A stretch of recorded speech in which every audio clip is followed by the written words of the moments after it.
hard part is updating. Ano ba?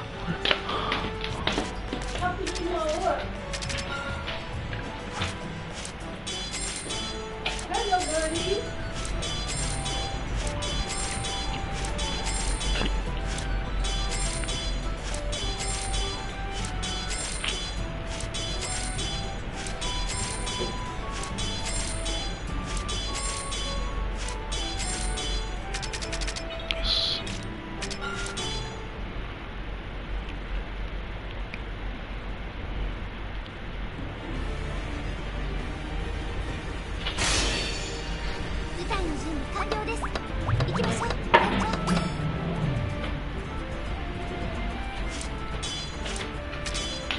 The birds are coming already, Kuya. Order KFC then.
Want me to do it?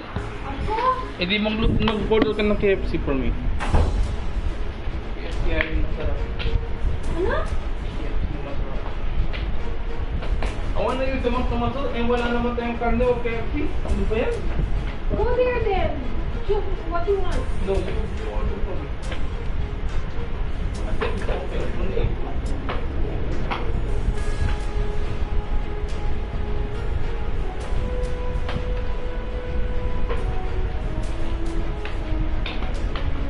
The bird is like eating them.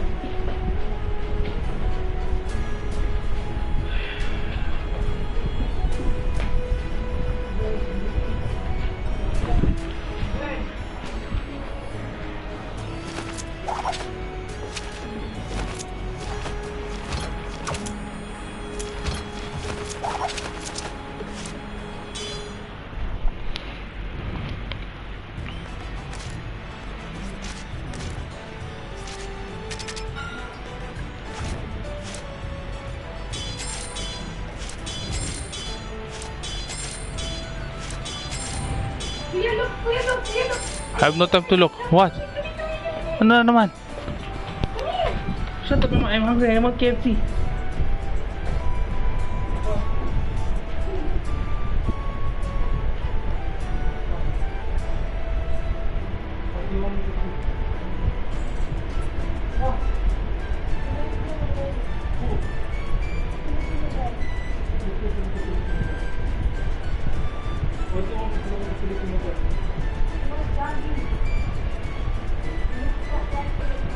Shut up, Mama. I'm bigger than that.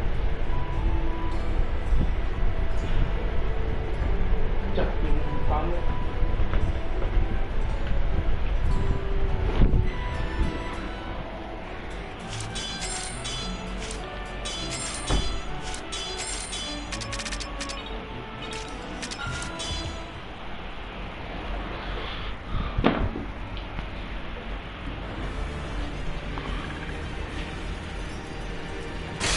Birds need a birds will not come here. Just like the cock, they roar and they have to be birds. They don't peck on my back. 隠れていたものをよく見つけましたね。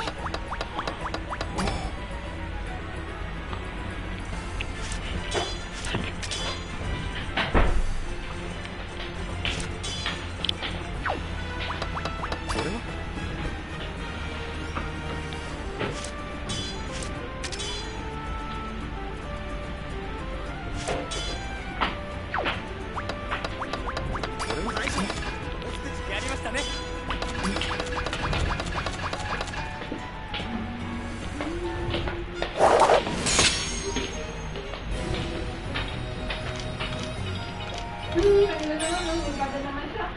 Ala.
At least 99.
Okay na siya.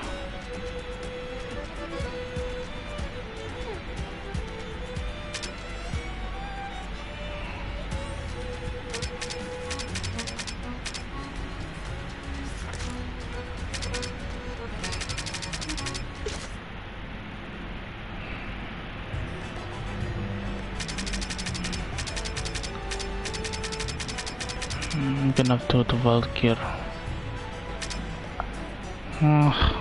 They still have a lot to do.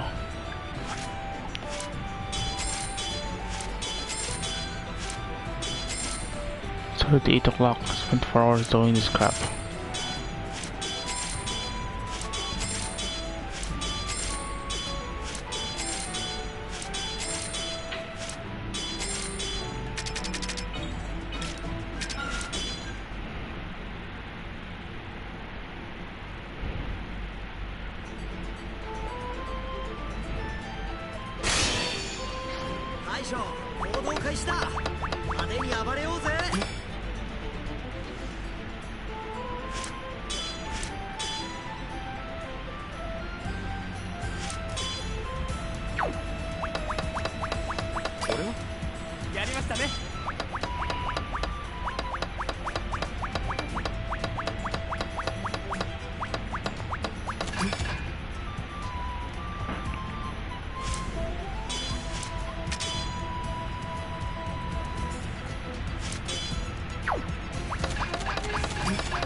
Oh, stupid.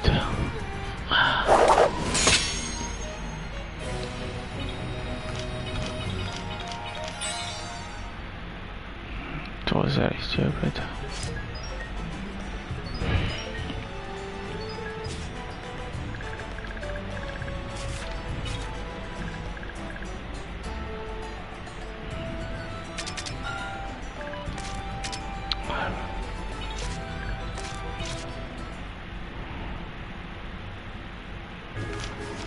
So that's in the keywords.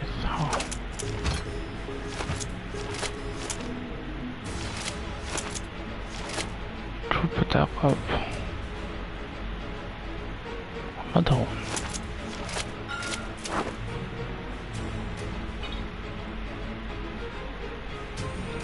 Didn't I have one before?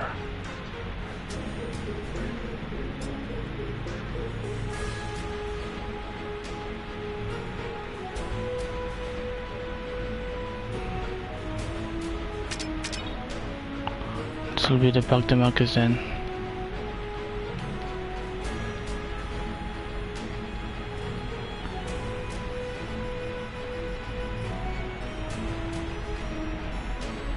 Nah, I have enough.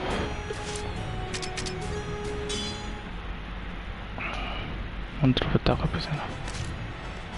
So let's see. Who has the lowest score and who is the easiest to get?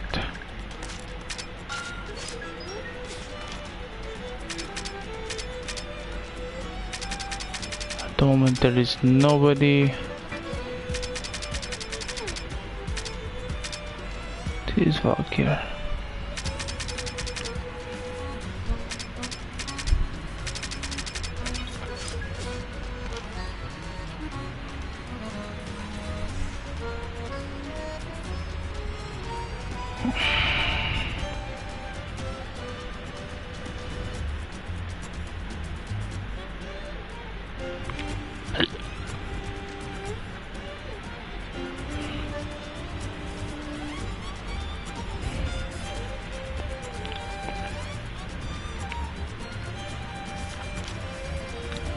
From Magion, so I might as well go Magion.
think I can get a hero every day if I wanted to.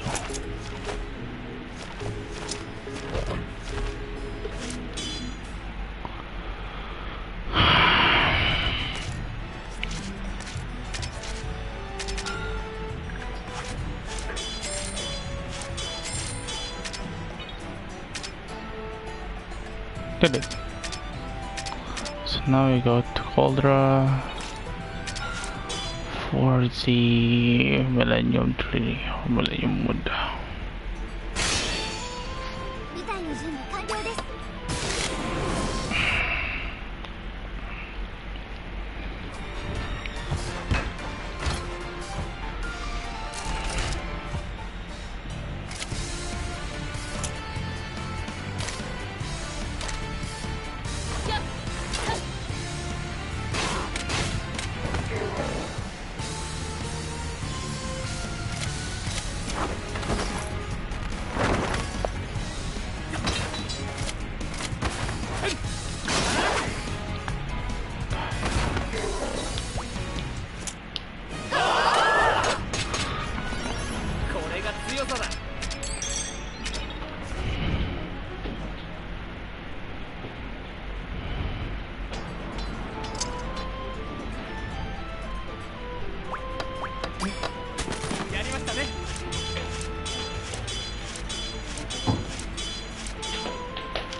Nope, mistake. Ah,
Shit, that is important.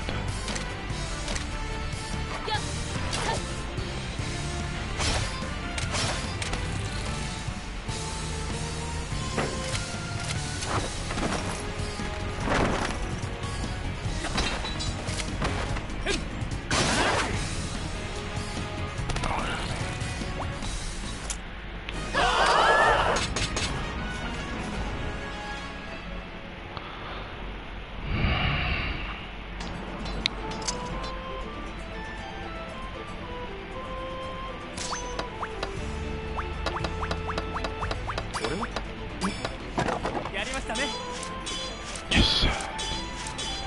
That's what I want to see.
Plus 10 crystal, please. Yeah.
まだまだこれからだ。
Who's that?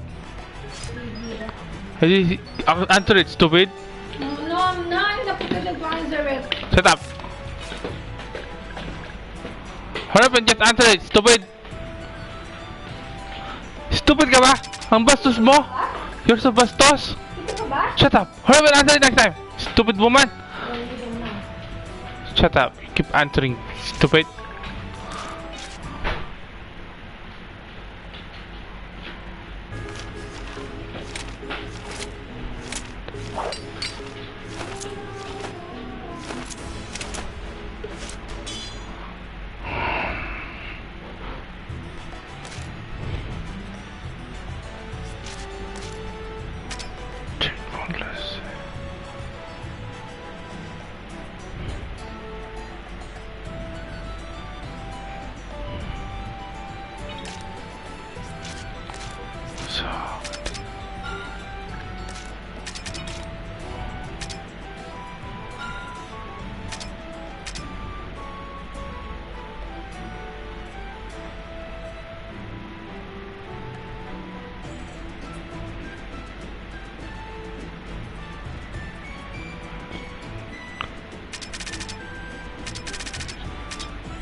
for motionless.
が強さだ。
Oh fuck, I forgot to find.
Finally, somebody from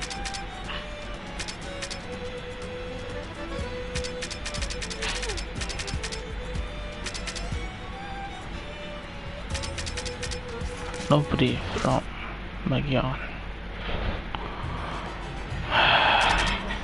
Is there a war for Roman?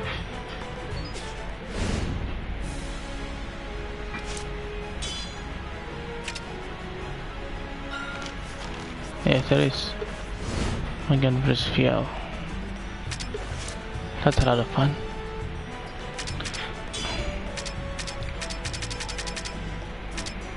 Guess I'll lose a lot, but fine. Quest war quest.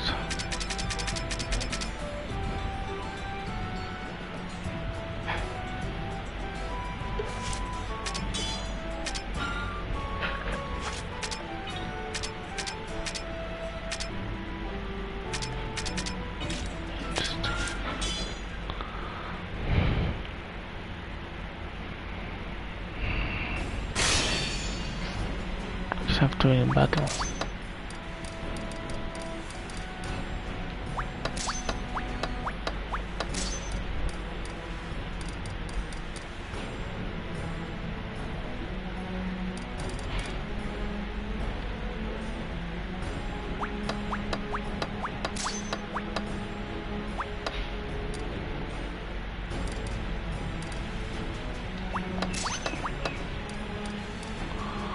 Teachers are some more.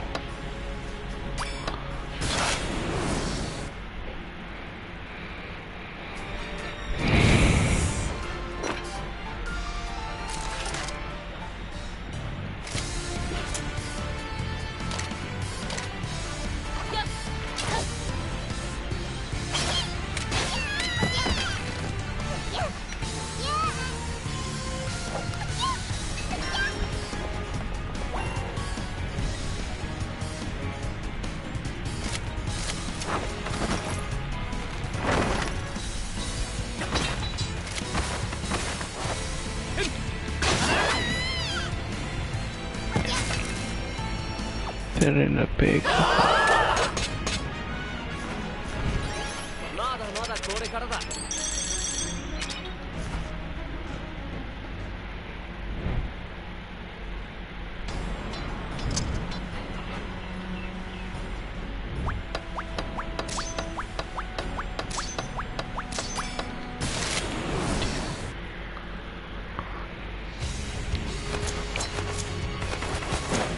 Oh, I know what I'm gonna do here.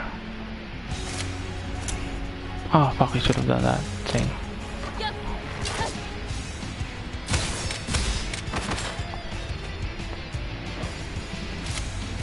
But there's not.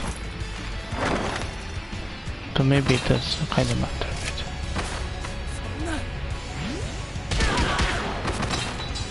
Here we go.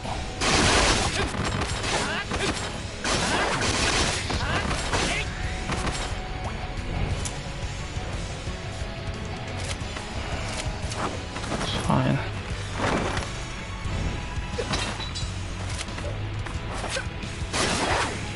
I need an adequately strong archer in a way. 磨きがかかったわ。まだまだこれからだ。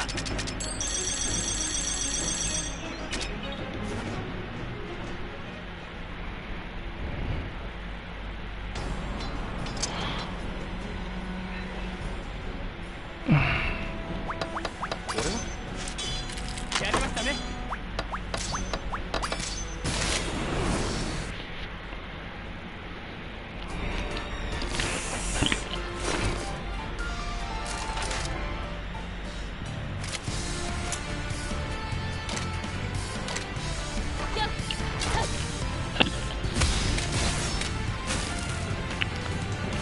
Alright, let's level up dire straits.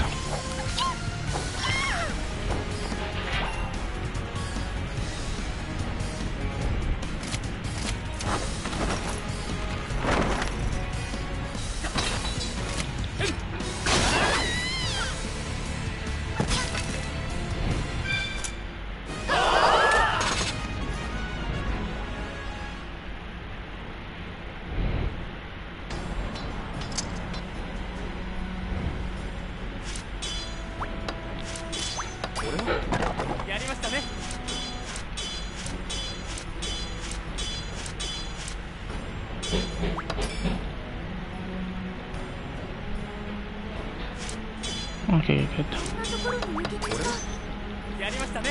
影に隠れていたものをよく。やりましたね。 Yes. やりましたね。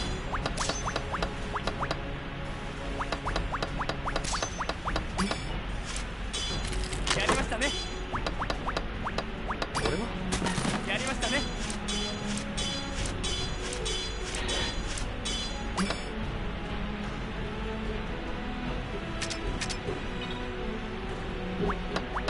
今のは通れそうだ。行ってみようぜ、大将。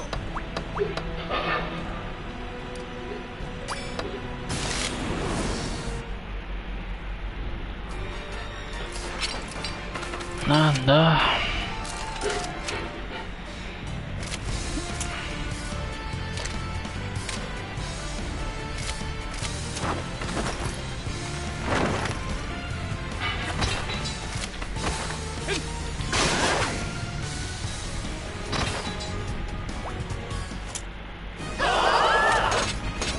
これが強さだ。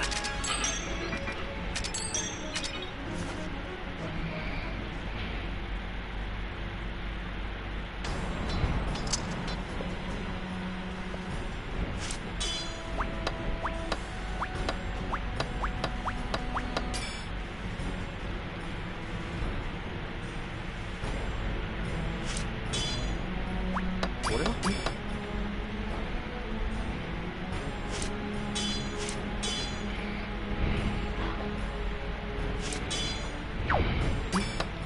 やりましたね。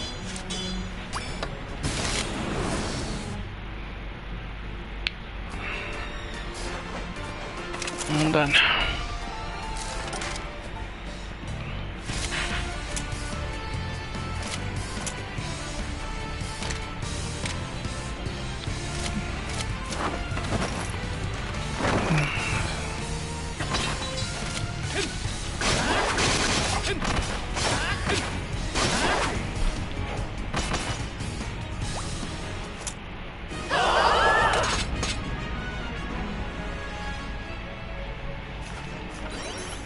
が強さだ。 Faster entry. Yes, you are.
Our policy hub.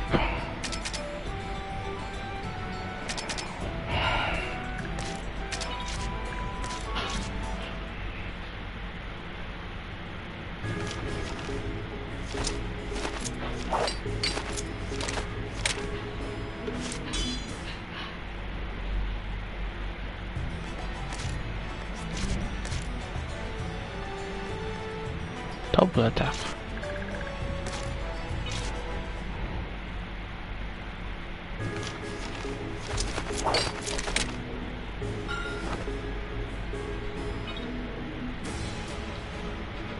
Render.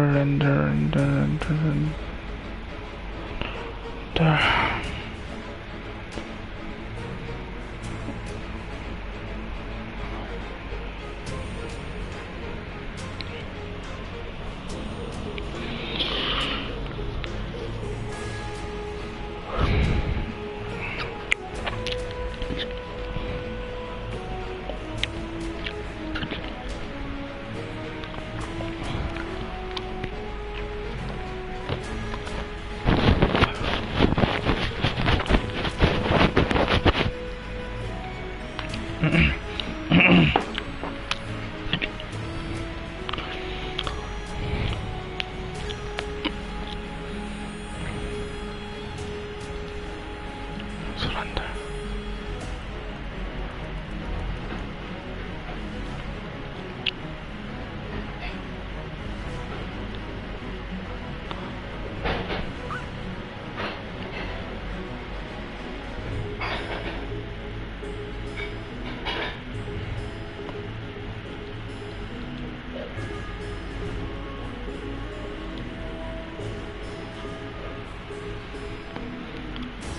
Avarice.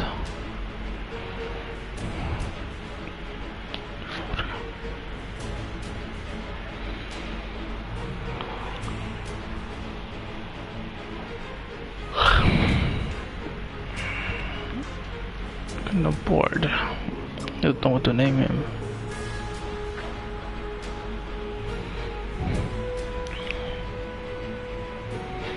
What's a good name?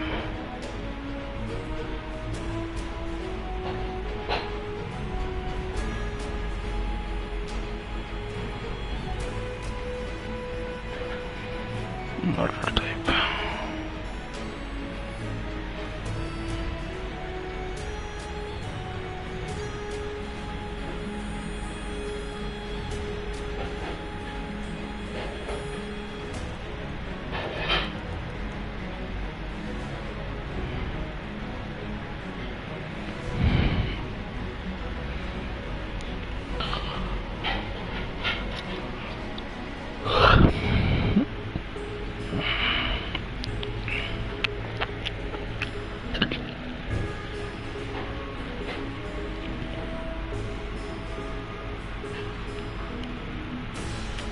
Bow.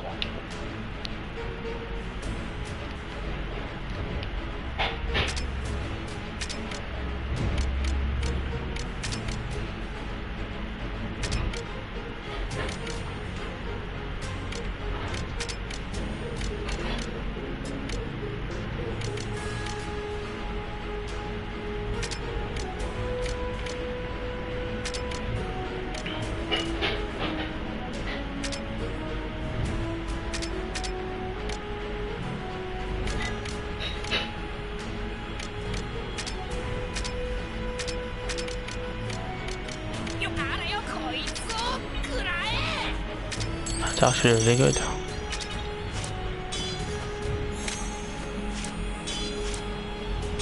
I just need this proximity.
やりましたね。何拾ったんだ大将。まさか金目のものか。大将、もうすぐ時間だ。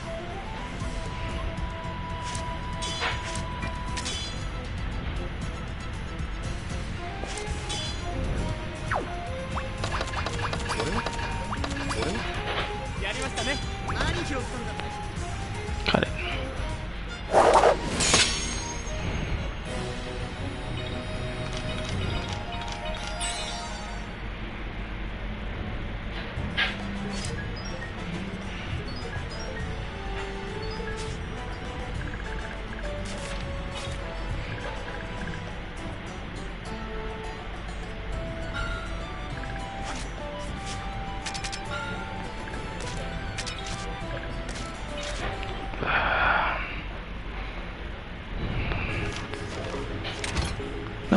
No, I don't need motionless.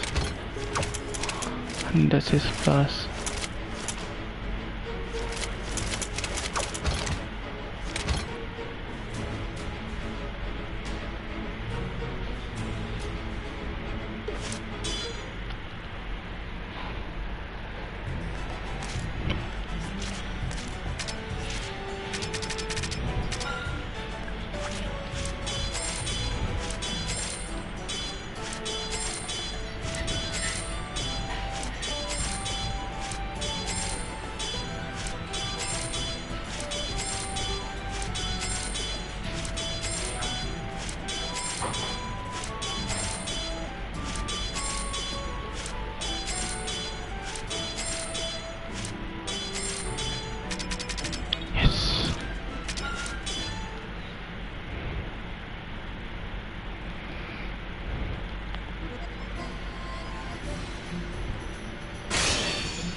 I might remove one double attack for a assist plus.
Wait a second.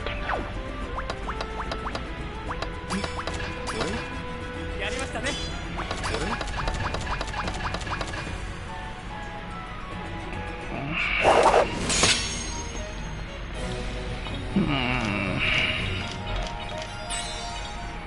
I need a few more. Okay.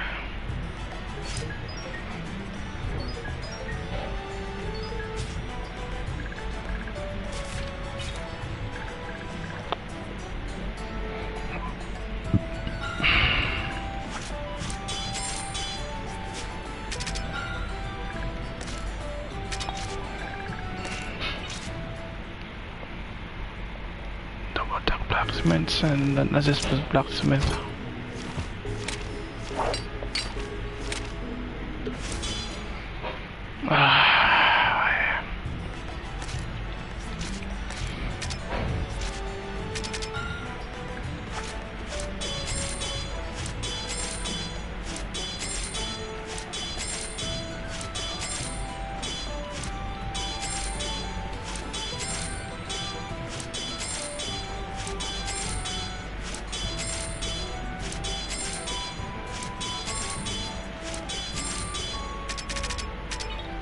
Lucky.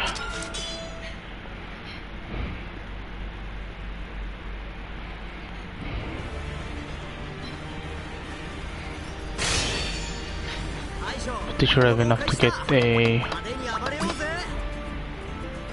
second all S.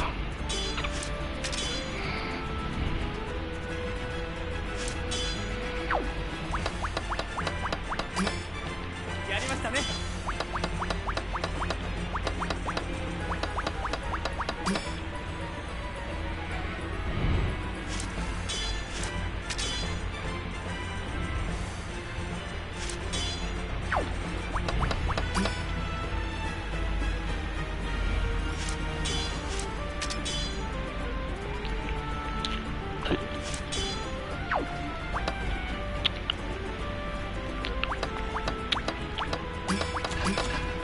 やりましたね。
The fuck?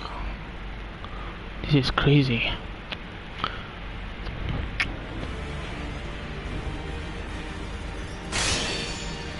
大将、行動開始だ。派手に暴れようぜ。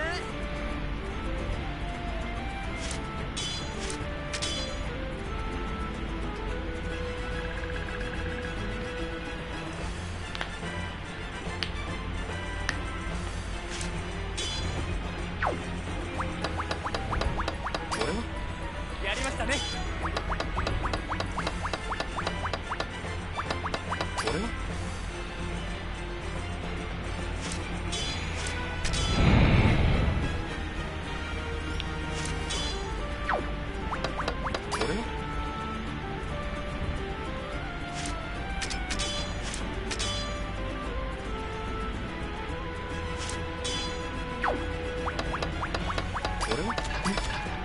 やりましたね。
大将行動開始だ。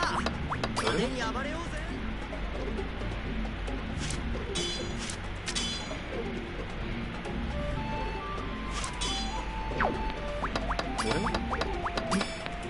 やりましたね。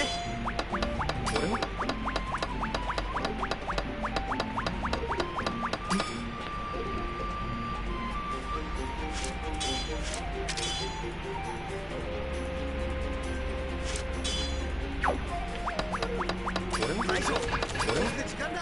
やりましたね。何拾ったんだ大将。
大将行動開始だ。派手に暴れようぜ。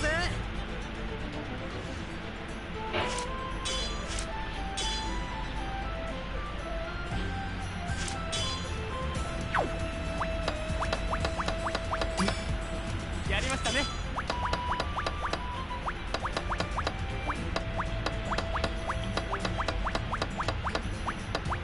時間がありません団長。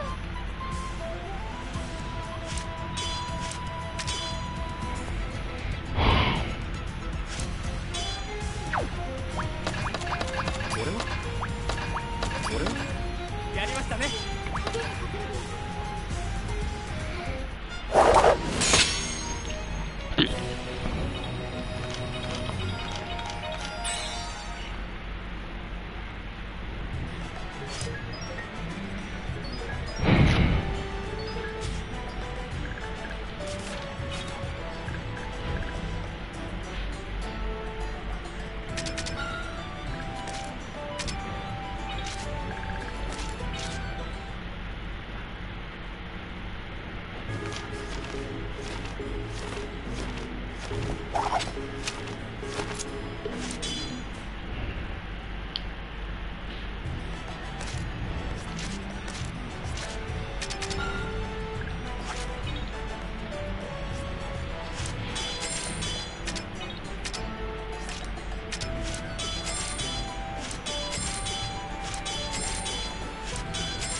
Finally, nobody yet.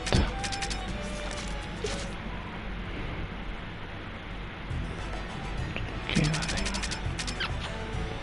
Quest war.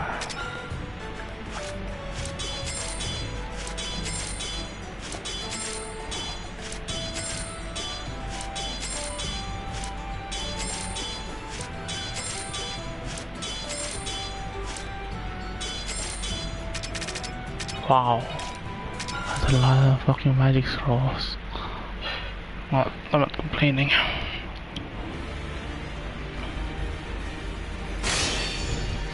大将行動開始だ。派手に暴れようぜ。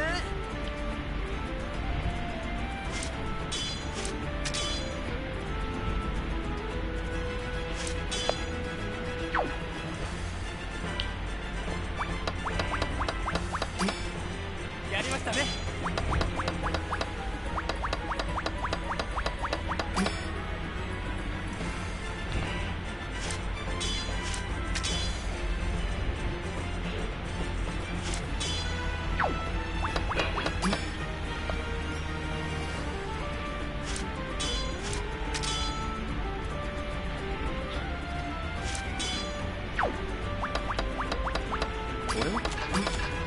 やりましたね。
Oh, this is ridiculous already.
Let's change my flag. Let's change it.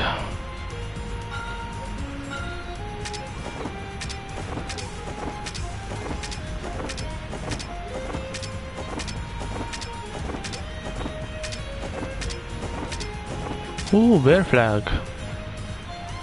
That's impressive.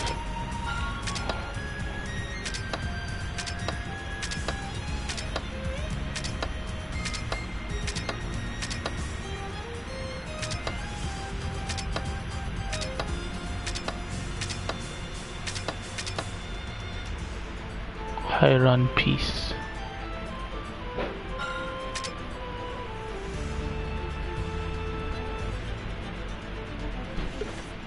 Looks nice.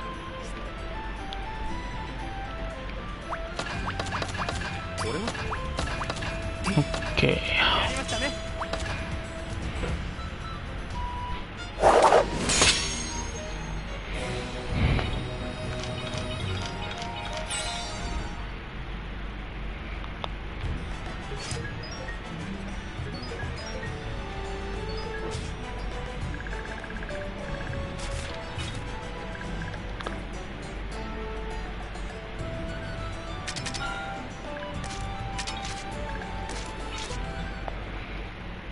Here's hoping for an assist blacksmith. No, no, no. No, no, no, no, no, no, no.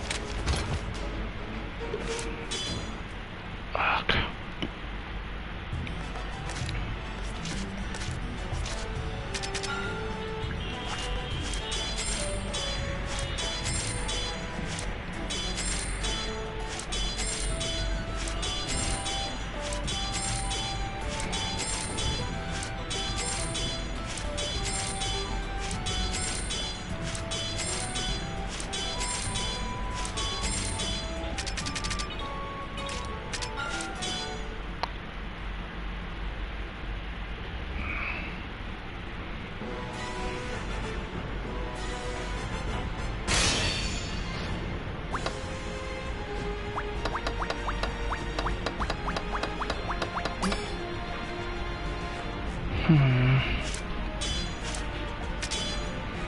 Can't leave a 10 for KFC then.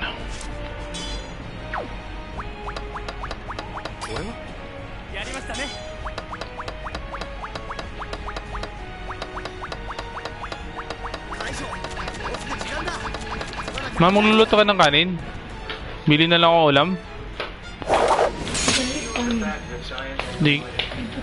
Can you warm it with rice?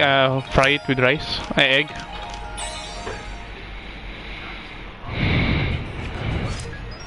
I'm thinking of what to bring home from Mall of Emirates. What ulam?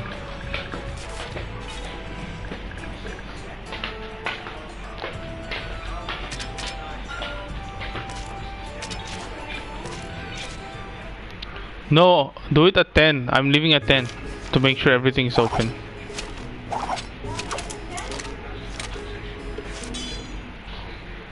Not all of the restaurants are open. Or fast food joints.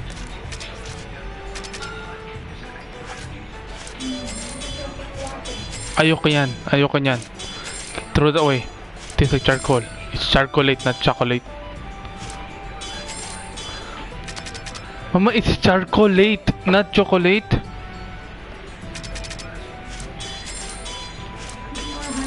Tapan mo. Gusto mo talaga akong lasunin, no?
こ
Mama, are you gonna cut me gun before I go?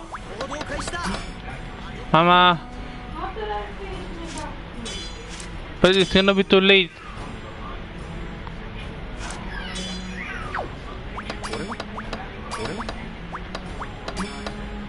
やりましたね。影に隠れていることをよく見つけましたね。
やりましたね。影に隠れている。Quest.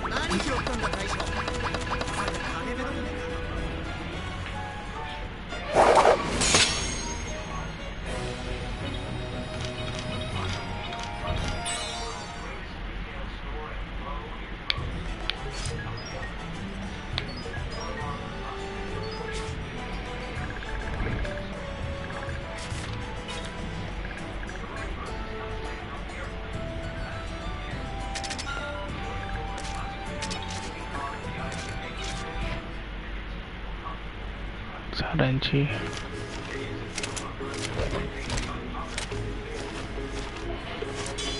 RNG scrap.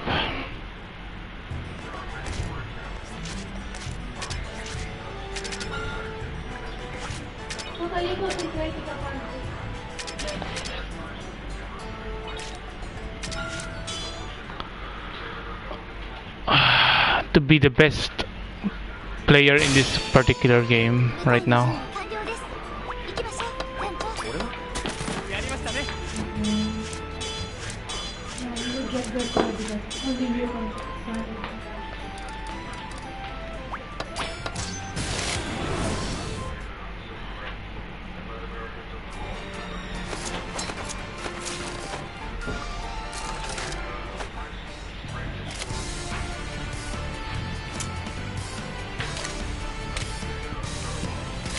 I don't remember.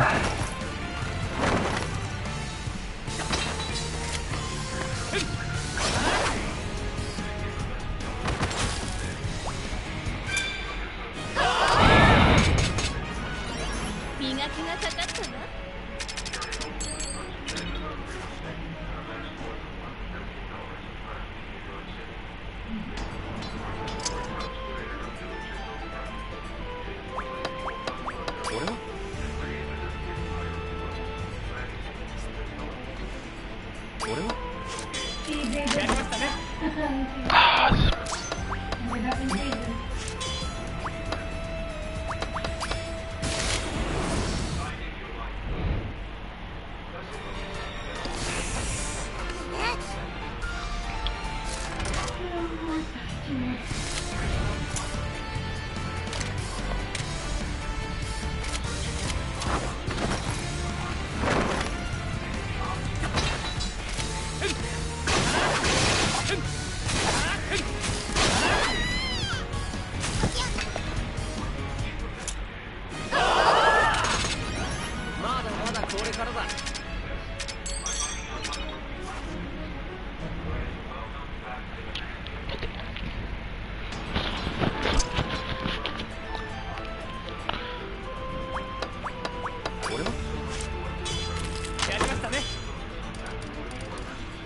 it's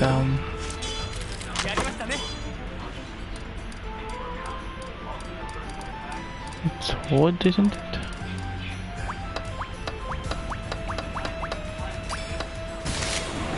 I think it's wood.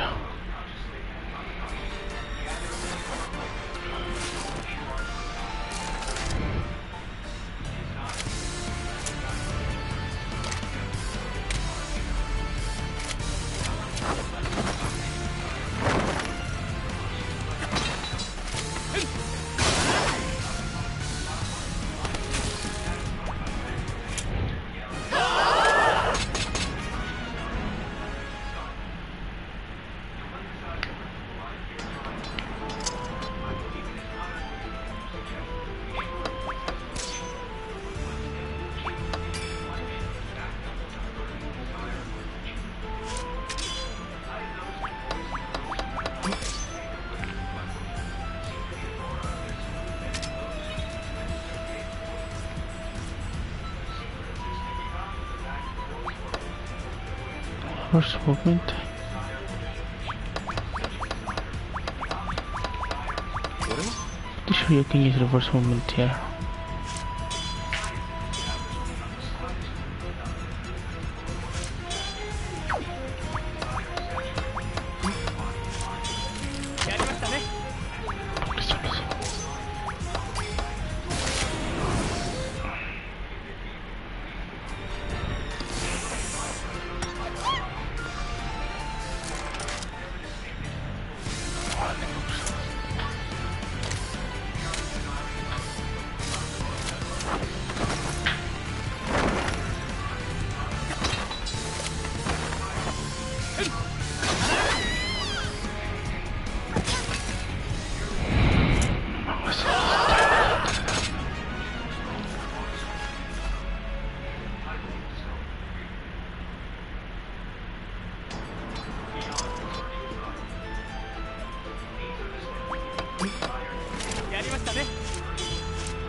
やりましたね。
強さだ。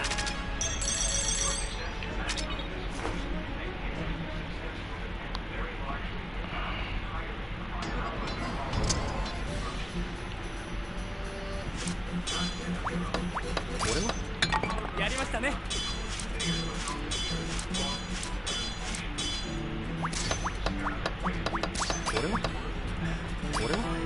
やりましたね。何拾ったんだ大将。やりましたね。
Forensics.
あら、見違えた？まだまだこれからだ。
これからだ。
見違えた。これが強さだ。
将行動開始だ。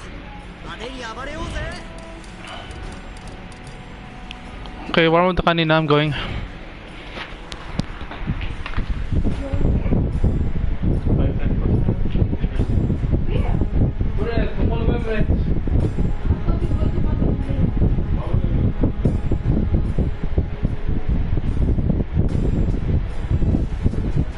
I heard you said I'm going to pass the vanilla.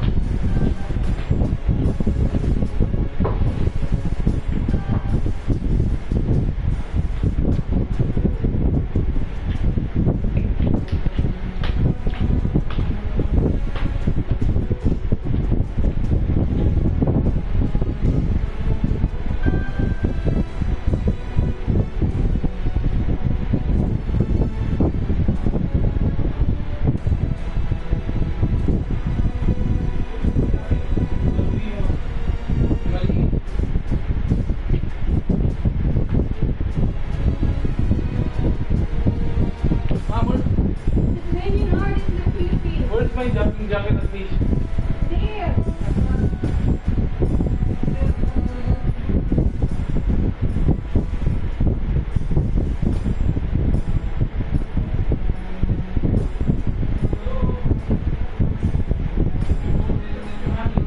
Ah!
Oh fuck.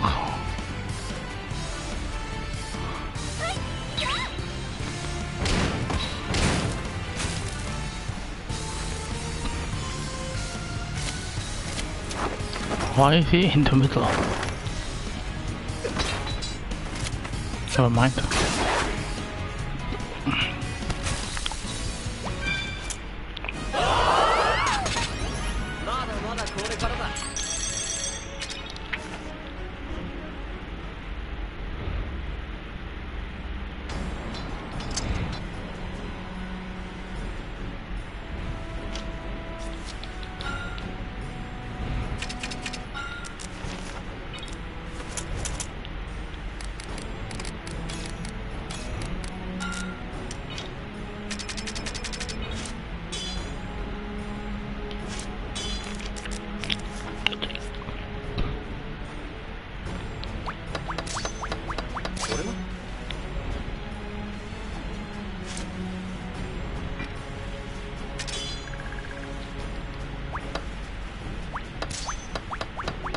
Oh fuck.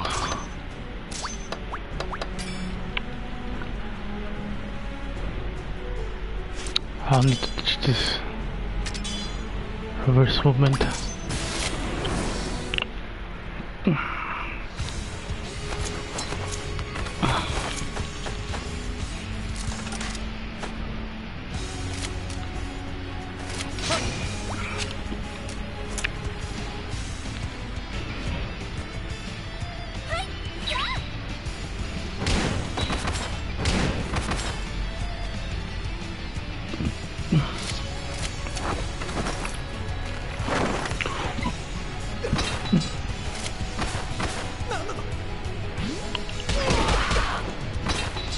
Perfect.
Bakit natapon?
強さだ。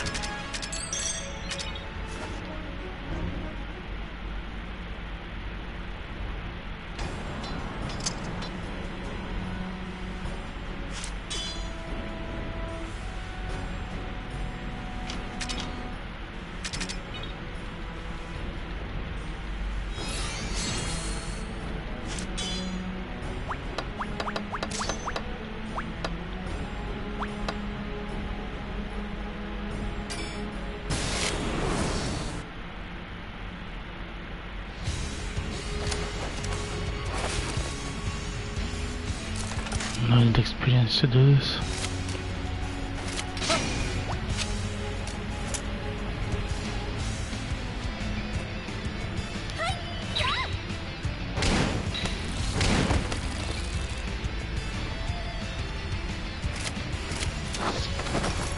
Last attack plus.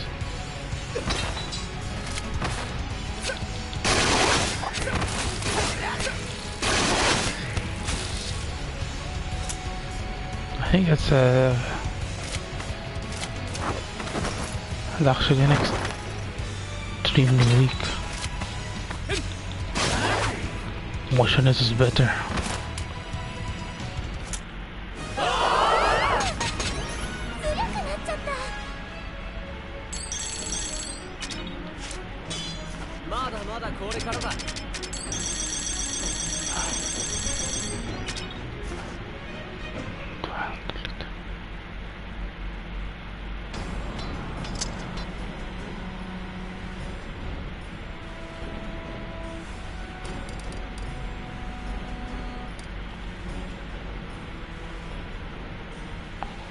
What does last attack do again?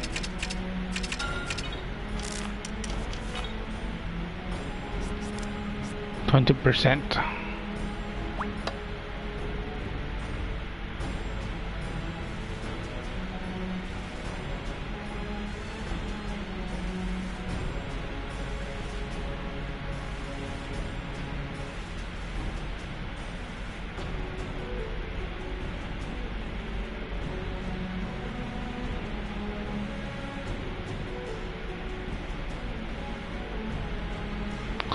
This is okay.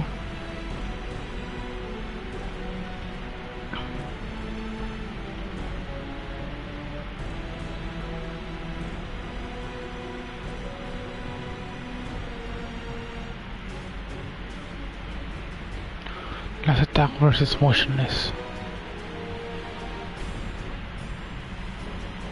I think motionless is better.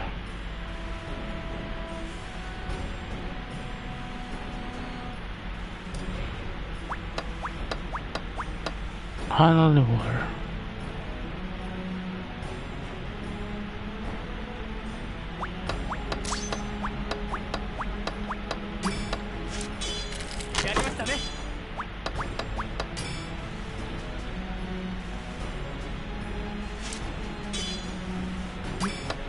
Okay, use random flame here. I need 5.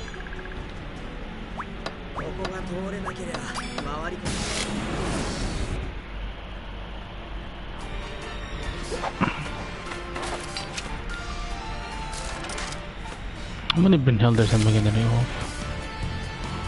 A lot.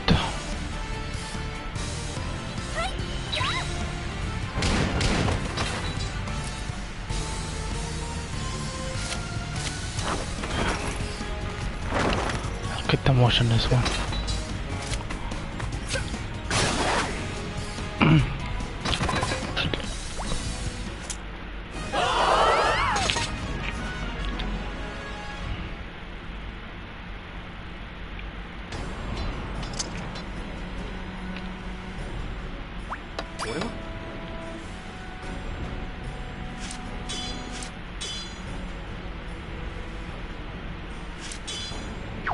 Not before I teach everything.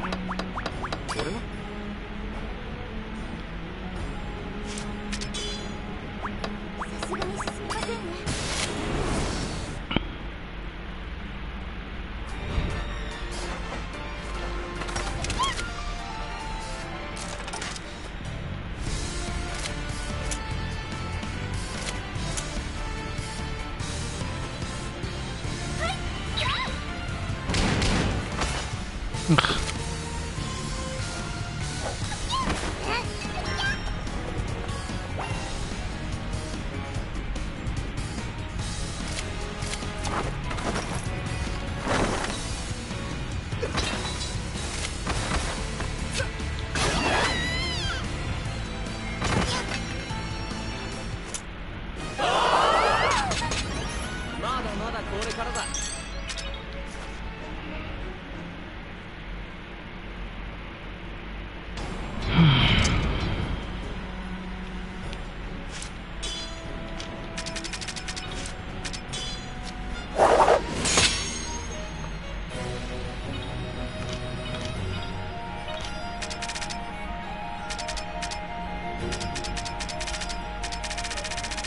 Fuck is this normal fabric?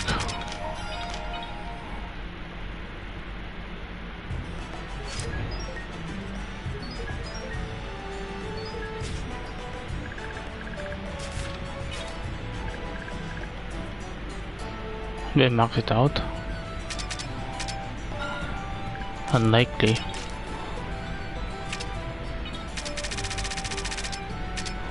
$62, $65, $57, far from being maxed out.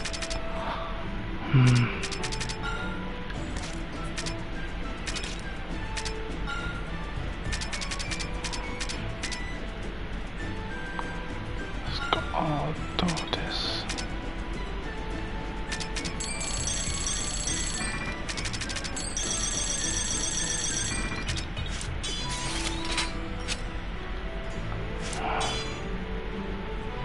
I need a bunch of life scrolls.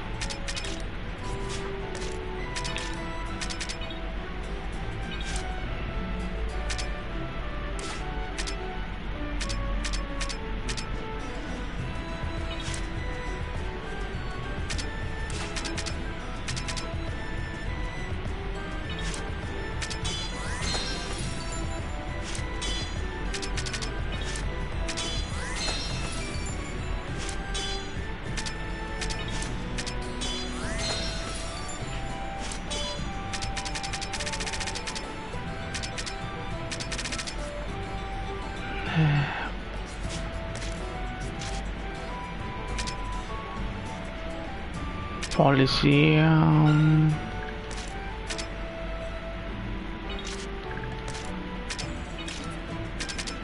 Ah! I didn't move from the party before I did.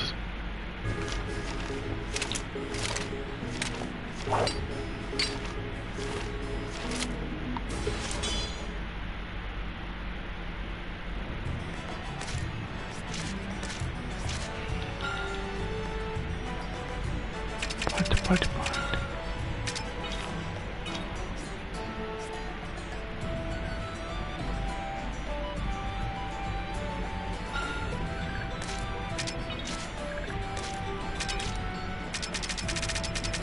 Fabrinal there. It's been fun.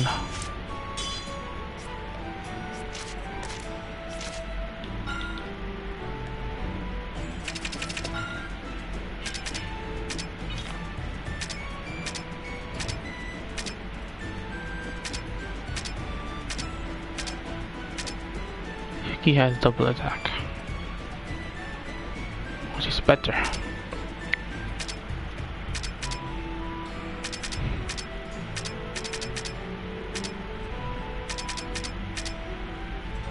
Nice.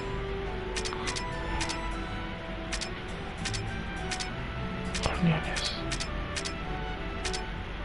Someone has double attack too.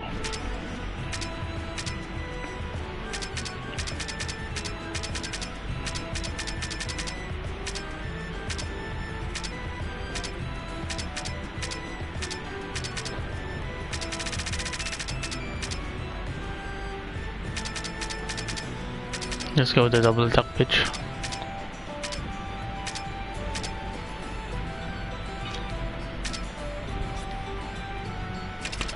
And we teach her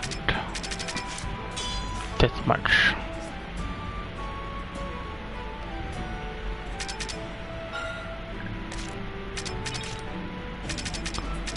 Kazumi. We'll learn reverse something.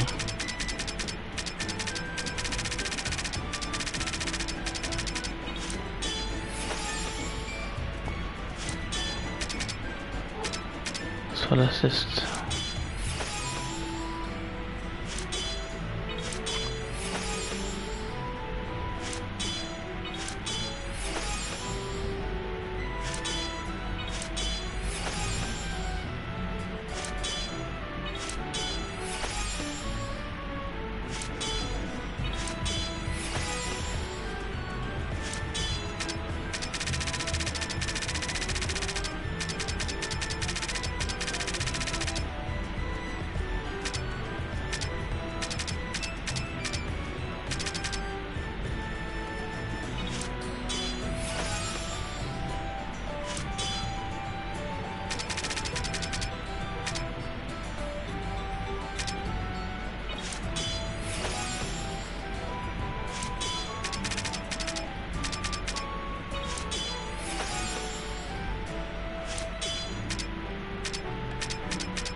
March.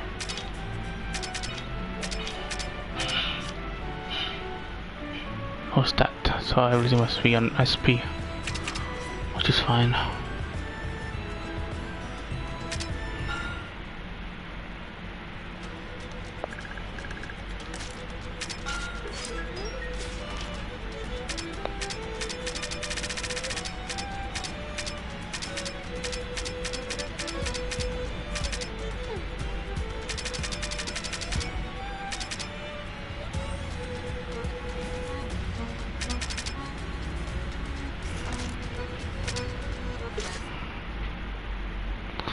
I only have Fridays. It's a bit thankful.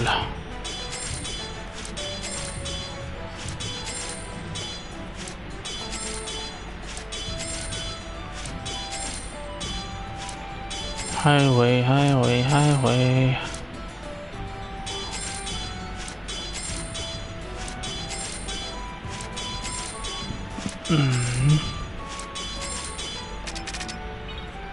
Not highway, but I'll take it.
Hello there.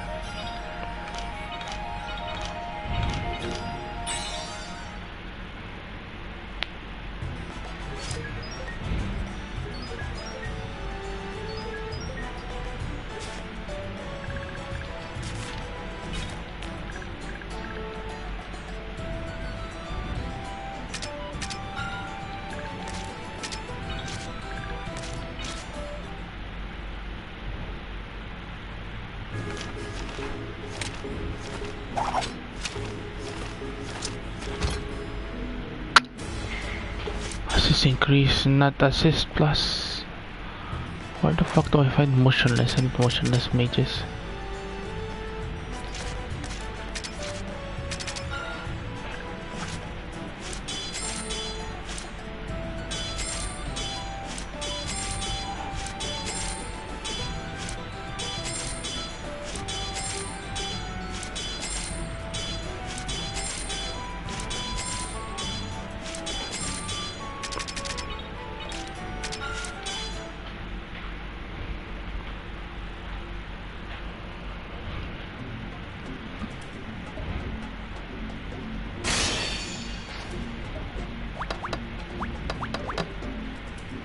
Hmm.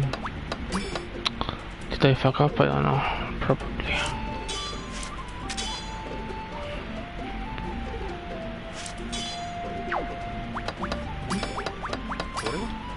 やりましたね。影に隠れていたものをよく見つけましたね。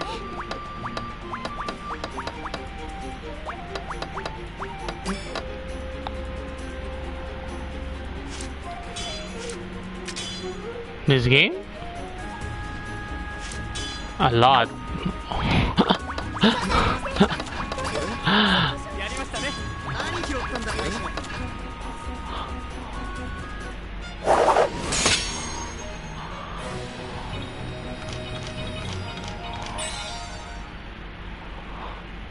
Is there a way to check?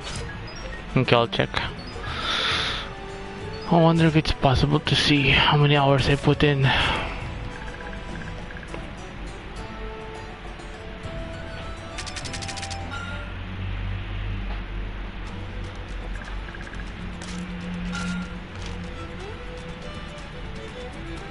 Doesn't show.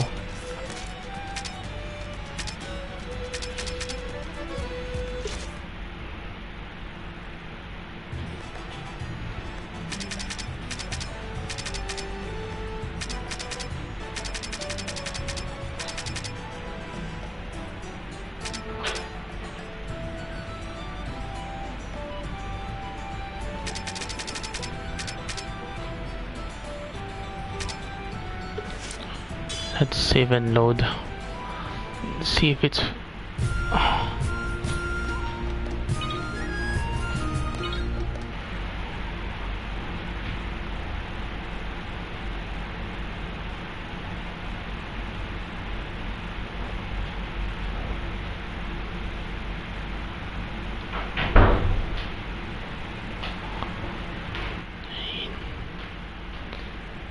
Yeah, it doesn't show, but a lot of hours. I think I've been playing seriously for like 3 weeks. 3 weeks? Yeah, about 3 weeks. 2 or 3 weeks, give or take. Like, this is the only game I've been playing. I stopped playing Overwatch.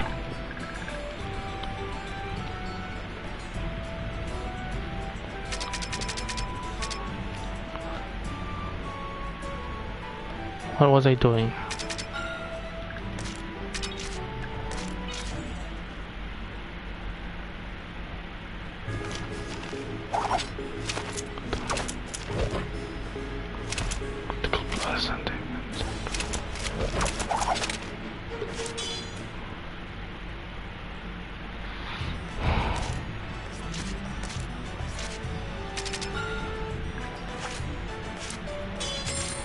So do you know how the game works? Or do you want me to like give you a brief tour?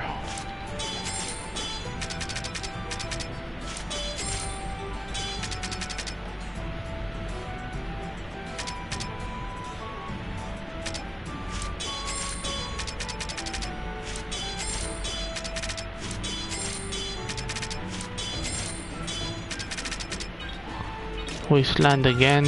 I'll take it.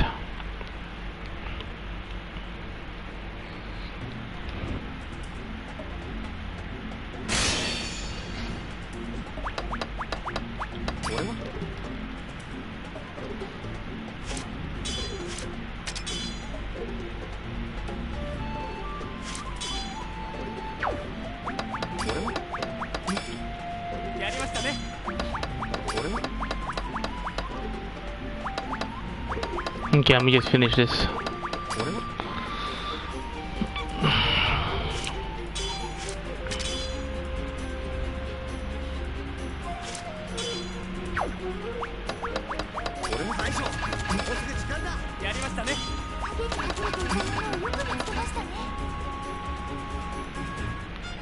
So what I'm doing now is a little bit more advanced, so I'll not get into it.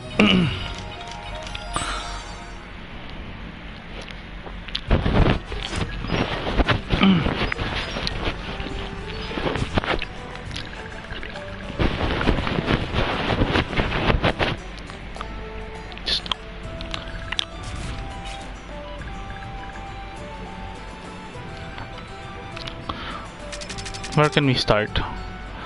Okay, I'll go for to information. Let's start in information. See, what's good about this is every time you go to a specific menu, this guy pops up and tells you what it's all about, like even before you start. So now we go to information. When I first started the game, I skipped this part entirely, but it turns out it's actually one of the important menus or places you have to go to in your guild menu. So previously you saw that there was a guild menu, and this is one of the the menus for the guild. And let's start off with tutorials. You'll notice that I barely covered the tutorials because I went straight to the game. Like most of the things I've learned by playing and like going through the story, going to war. I did not know that there was a tutorial. Had I known, I would have like gone each and everything, and I would have done a lot better than I did. One of the most important things that you have to note in this game is you can only have one save file. So if you screw up with your save file, but you're pretty far in, I'd recommend not starting over because it's a chore to start over. It's annoying, and it's better to like just go with the flow, just grin and just move on. So everything that you need to know will be listed here in the tutorial section. So be sure to like visit here often if like you don't know a specific mechanic. One of the mechanics that I found out before going to the tutorial was this mechanic, which is very important. If you go to capital and then go to blacksmiths, this is where I found out that forging weapons or gear can net you a really rare item. Like even if you have the blueprint and then you create the gear, there's actually a chance for it to be a stronger version of itself. So as you can see, with the blueprint you can make equipment using golden resources. Additionally, you have a chance of making a rare item, and at a very low rate, a premium item. So that's basically what I'm doing right now. It's one of the things that I'm getting into. I'm farming enough mats so that I can like burn them in hopes of getting a premium item. And you can also upgrade. The upgrading here is kind of different. Instead of making the weapon stronger, it gives you more slots. If you've played Final Fantasy VII and you're familiar with materia, it's basically almost the same concept. Synthesis, that's a little bit more advanced, so I'll skip that. So that's basically, you get a lot of shit from the tutorials. And now we go to the search option. A search option is, this game is more or less single player, but it has some online components that, it's not a lot, but it's enough. Like the online features, the online features of the game is enough for you to like keep playing it, and it's basically also part of the end game. So what search does is you can search any. So you already know about materia, so I'll get to that later. Now this is search, and you can see that there are several columns: squad name, captain, comment, and search tag. You can press on any column like squad name, and you can search any squad name that you might think of, or better yet, this is the easiest way to use the search is to go to the scoreboard. Scoreboard is like the ladder for the whole world. Like yesterday I was top 1, but then I had stuff to do in the morning. I forgo everything that I needed to do and just focused on war in order to get top 1. But since I left, this guys took over the spots, so you can only see the top 10 most active war warmongers or active people who participate in war in the whole world. And this is sharing 2 consoles. It's cross-play. So basically, people who play on the PS4 and people who play on the Vita compete with each other to get top 1. If you manage to be the highest ranking for your kingdom, you become the hero. So let's say this guy, he is part of Landearth. I know because his flag is the blue flag and blue is Landearth. And so I'll give you a little bit of information about being the hero. This guy is top 1, right? This guy is also from Landearth. So both of them are from Landearth. But since this guy is top 1, this guy can't be the hero. So basically, of all the blue flags around here in this, you know. Oh no. It's kind of complicated. You can declare war, but there's like a voting system to it. I'll get to that later.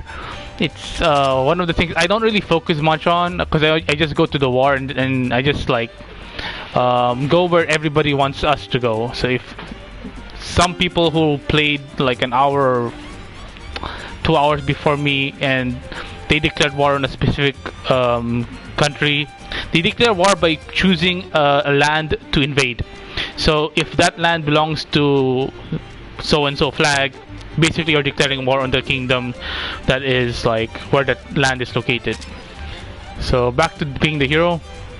If you manage to become the hero of your current kingdom, you get really cool gear. Like the best looking gear, the hero gear.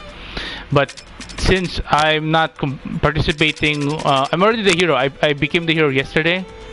I'm this morning. So I'm basically currently the hero of the green flag. This flag. I'm not competing right now, so I don't know if I'm gonna compete. Because there are 4 kingdoms and you only see 3 kingdoms here. The red, the green, and the blue. Meaning the 4th one might be the yellow. And I might like go yellow just to get the hero gear. But I don't know, it depends if I'm done with my farming. Now this guy is definitely going to be the hero because you can see his score is like 3.3k and this guy is only 2.8k. If this guy like takes a break and this guy overtakes him, this guy will be the hero. This TWSS will be the hero tomorrow and he gets the hero gear. Yes, it resets every day. That's one of the best things about this game. Everybody has a chance to become the hero depending on their time off. Like the only reason why I was able to become the hero for this week is because counting today and yesterday are my 2 days off. So I'm able to become the hero because I had a lot of free time. And this guy has a lot of free time. This guy's been the hero like consecutively 6 days until, you know, another dude overtook him. So out of all the blues, this guy's gonna be the hero because he's rank 1. Out of all the greens, this guy is gonna be the hero currently, unless this guy overtakes him later. So I'll give you a brief. What time is it there where you are right now? Where's my phone? Right now it is 11 a.m. my time here in the UAE, and counting.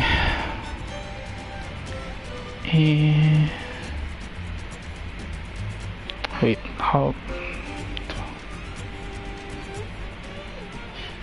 Okay, counting 7 hours back. That's when everyone started. So the war's been going on for 7 hours now, and that's like 4 a.m. So by 4 a.m. again tomorrow, that's when the whole war is finished, and that's where they tally the scores and then they determine who's the hero. So right now this guy is leading, so he's probably gonna be the hero this time. And enough of the heroes. So basically that's the ranking system. 1:55 a.m. Is that? Are you in the States? Because that's really early.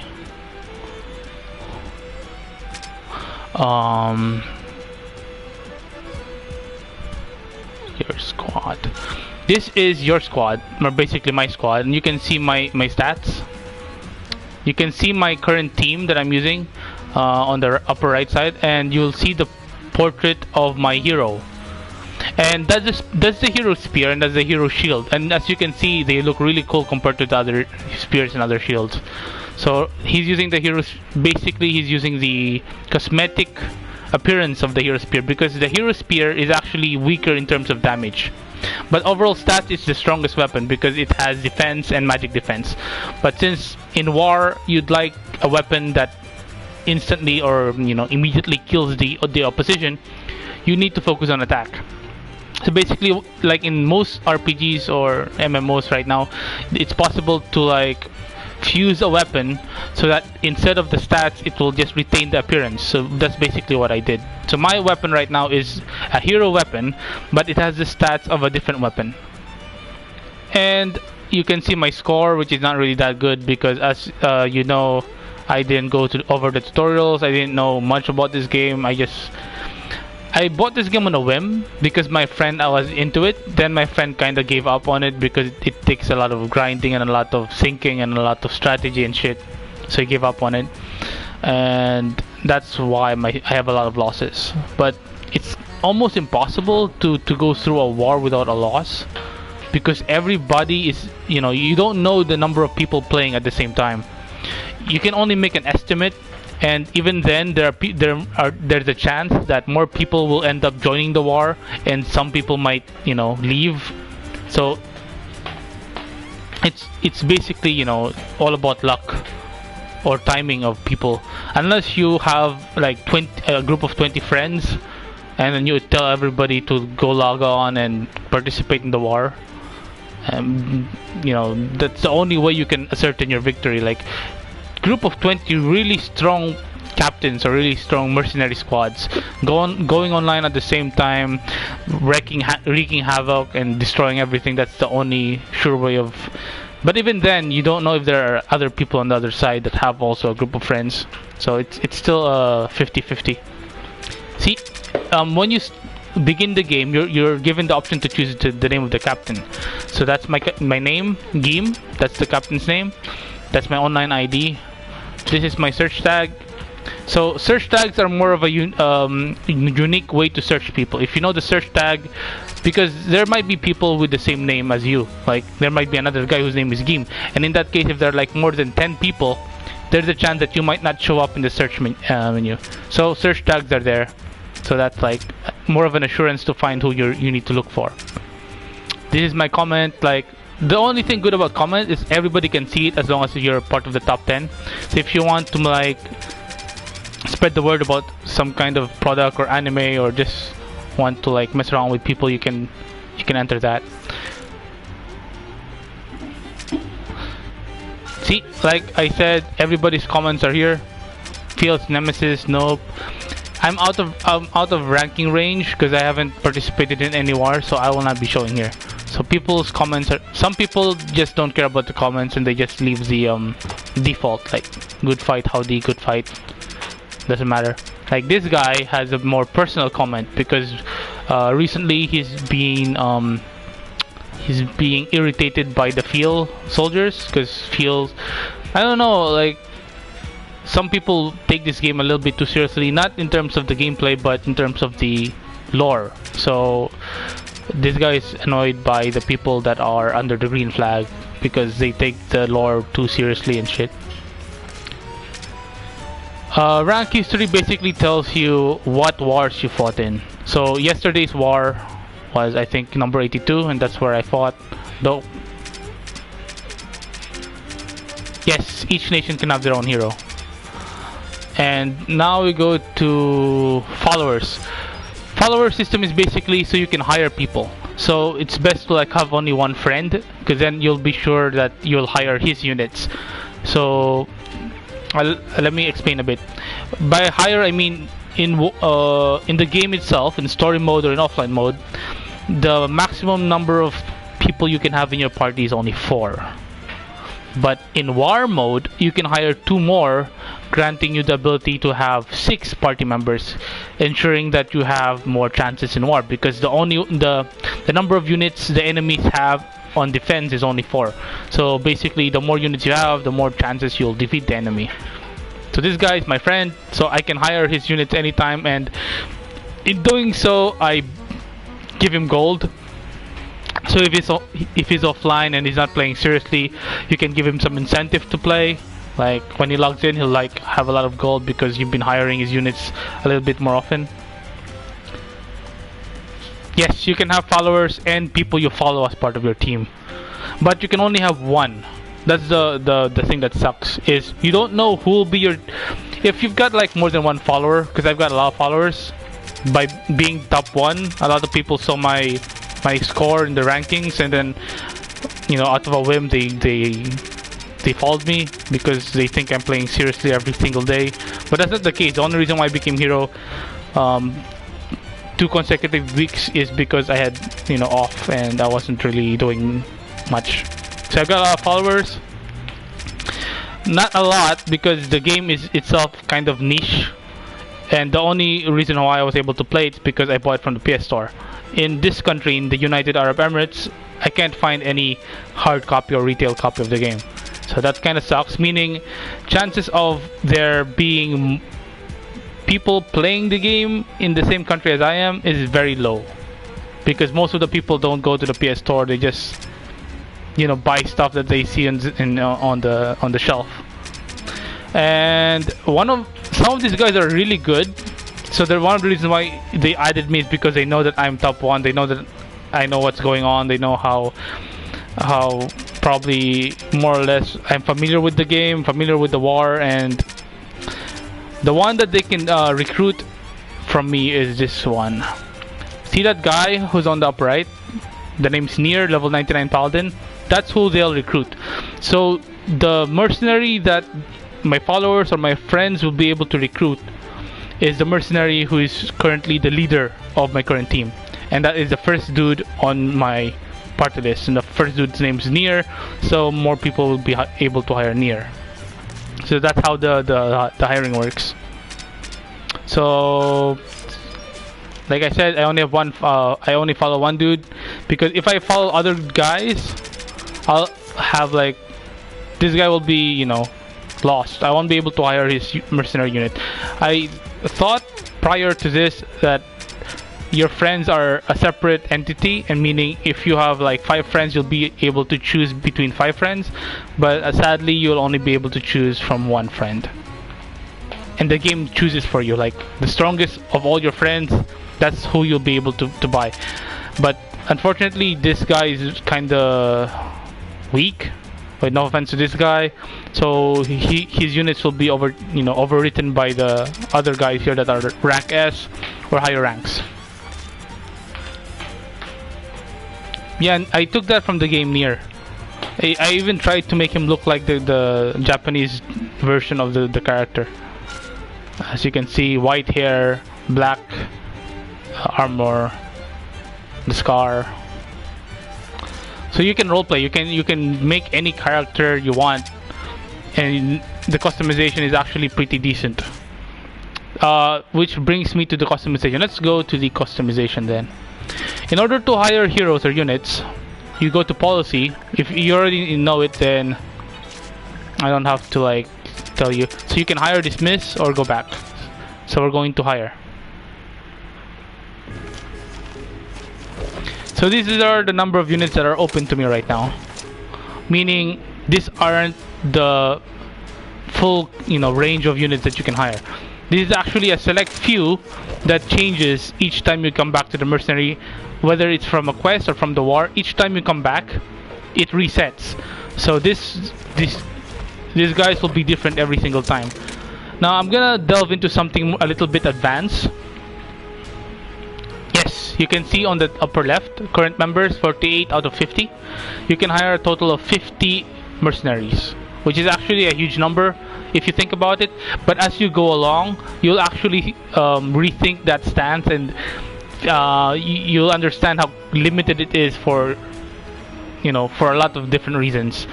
So you get 50 maximum, give or take, but it's actually not enough. Like, the more you understand this game, the more you figured out metas and builds, the more you understand that even though there's a really strong unit right now, there's other units that are strong if you like combine them. If you've played Dota 2 and other strategy games similar to that, you'll understand what I mean. Like, there's a lot of things you can do in this game, and people like myself play this game mainly because of the limitless number of builds that you can come up with.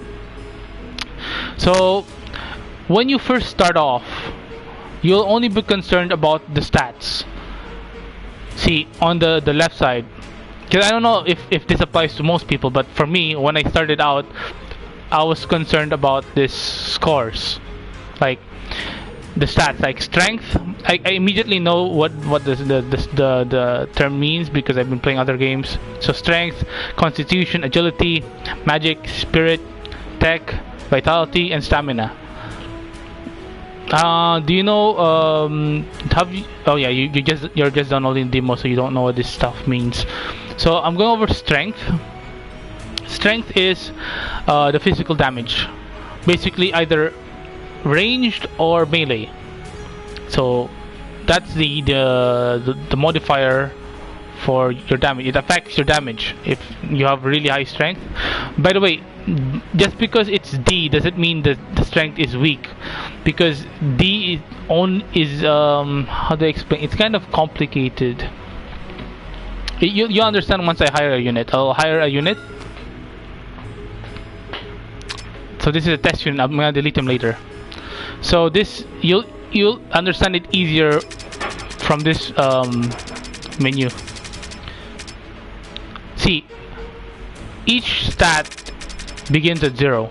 So not like other, like Final Fantasy Tactics, for example, their stats are mixed. Here you can actually govern which stat you need to focus on, which is really good. But one of the things which is really bad is the letter system. So if it's ranked D, you need 6 stat points in order to get 1 bonus stat point. The more the lesser stars that you have, the more the faster it is to increase a stat to the maximum. It's kind of confusing, but I'll just show you. On the top portion of the screen, you see bonus point 19. So you're given 19 bonus points to allocate to each stat. Okay. Now, if you allocate 1, you get 1 point. That's like a given. That's like obvious. So I have 1 strength right now, 1 stamina, 1 magic, 1 spirit, 1 tech, 1 agi, 1 vitality, 1 con, and 1 SP. No. That would be really bad if if that was the case. If you put 1 point, you get 19 points. If you put 1 point, you already have 1 strength. If you put 1 point in stamina, you already have 1 stamina. If you put 1 in magic, so you basically get the picture. I can have like two depends. Like this is basically the stat you have. You don't need 6 stars to get 1 stat. The stars are for something else entirely different. Okay, now I'll explain the stars now. You'll notice that E has like 7 stars. E has 7 stars. B has only 4 stars. C has 5 stars. Tech has 7 stars, and so on and so forth. Now, if you go to the highest stat, which is B, and you put 4 stars, meaning if you allocate 4 points, you see that it increases to 5 instead of 4, because by the time you fill in the last star, you're granted an extra bonus point. So for only 4 stat points, you get 5 points in VIT. But if you go to the lower rank rating of a certain stat, you need to put more stars in order to get that bonus point. Meaning, here I just needed 4 points to get 5 in VIT. But for my SP or support or whatever it's called, I need 7 to get 8. So do you get what I'm trying to say? So even if you get 19 stat points, and even if you can allocate to which kind of stat you want to focus on, it's still not balanced. Like it still has that element of RNG that people find in most strategy games, like EEB. So if you come back to this tavern where you hire heroes, there are times where this might be B. Strength might be B, which is completely useless to a mage, as you can see, or Vite might be A, or vitality might be A. The more the higher your mercenary ranks are, or the higher your mercenary rank is, the better the chances of you getting a B, an A, or even an S.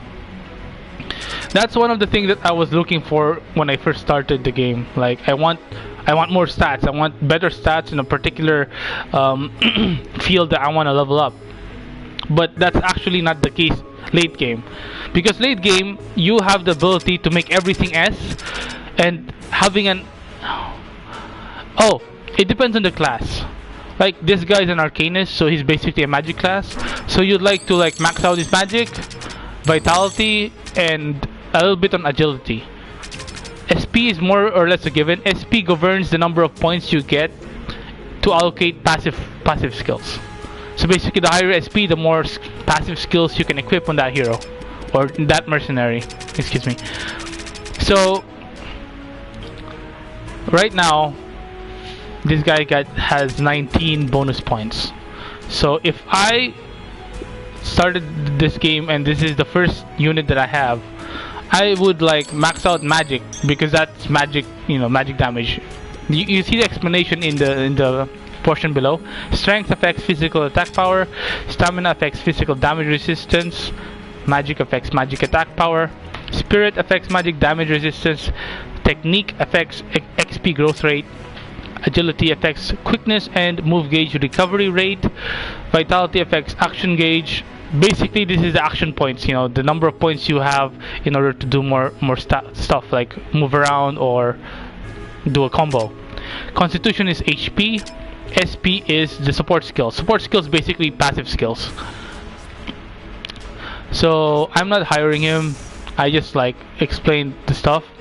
And when you start off, you're gonna be focused on the stats. That's what I'm trying to say. But later on, where I'm currently, late game, basically end game, you're gonna focus on the field skill and ability.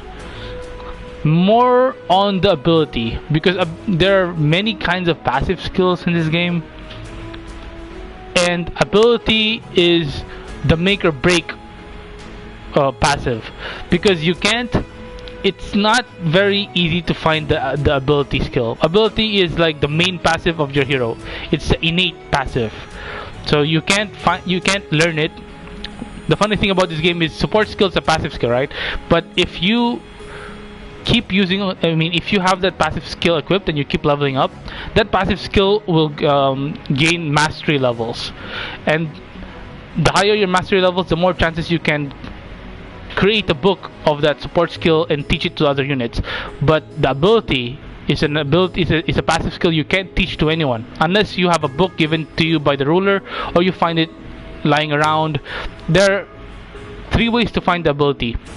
One, from where you hire the heroes. That's one of the places you find the ability. The second is treasure chests located when you go to different maps.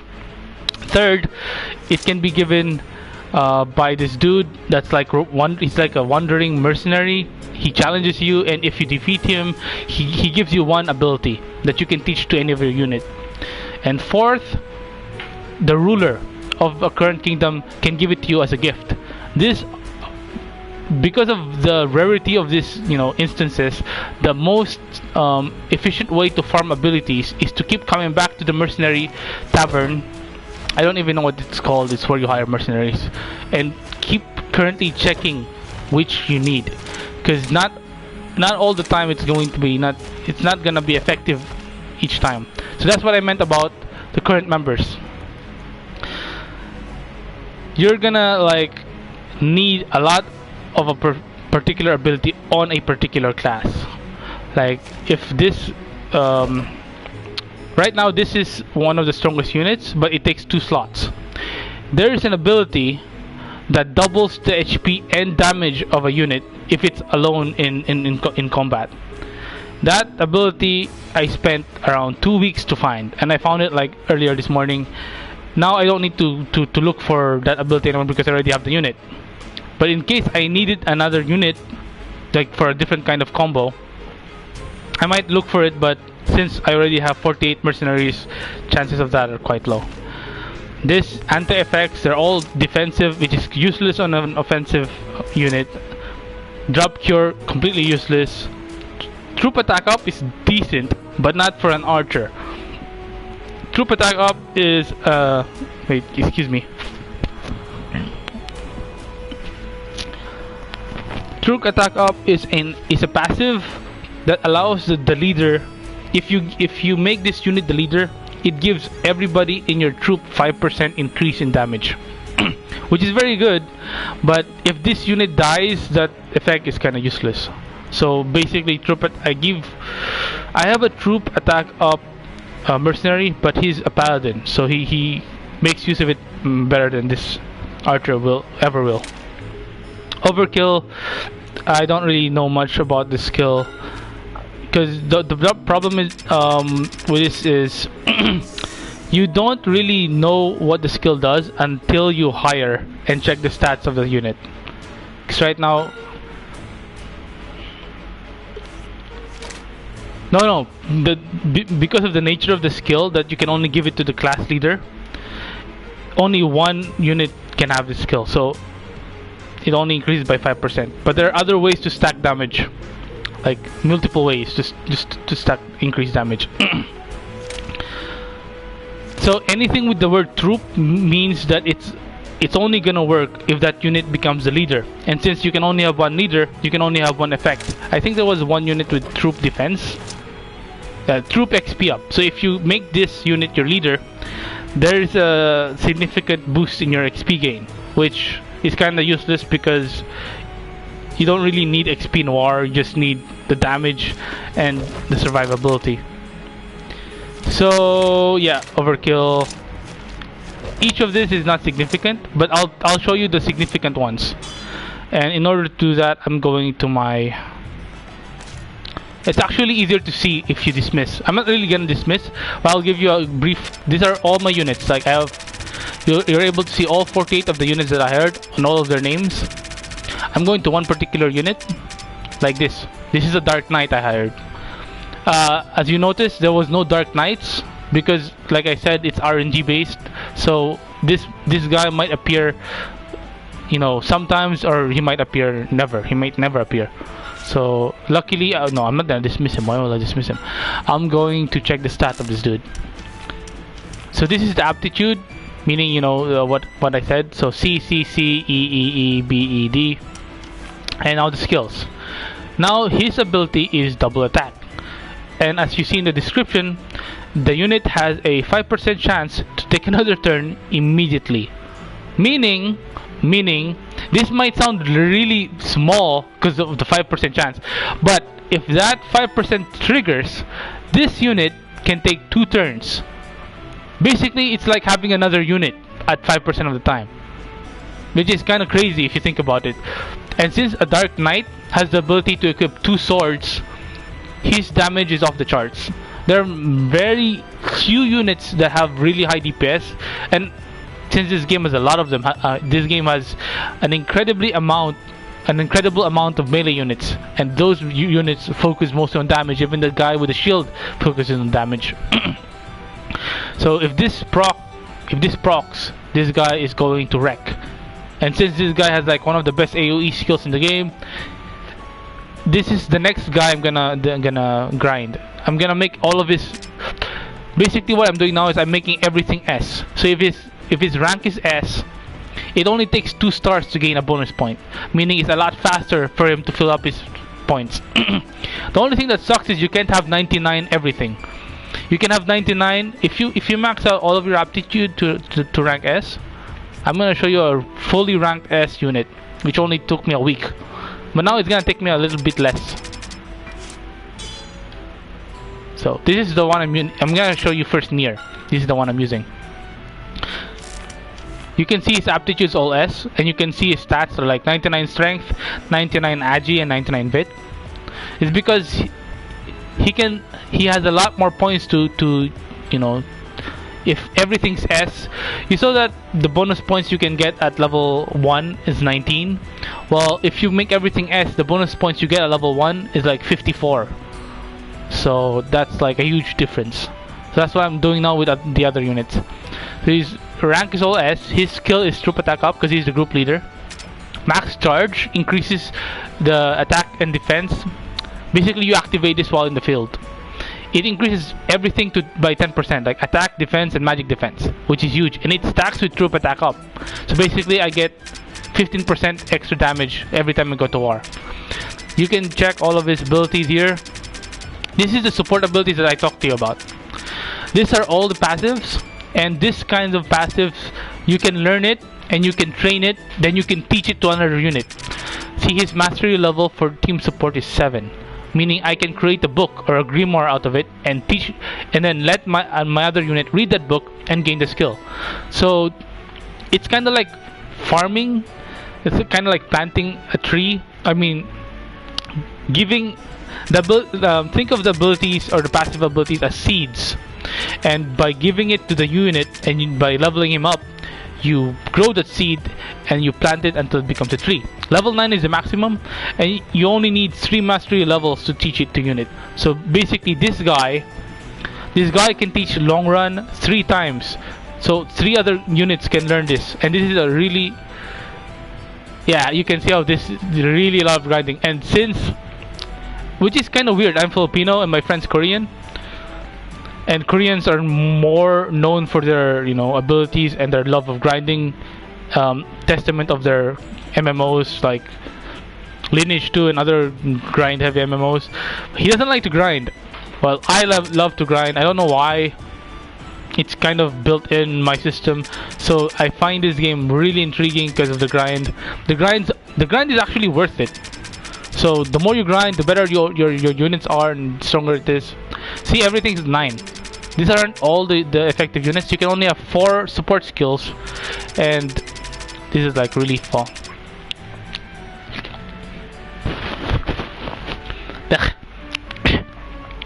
I'm running out of saliva. Whew.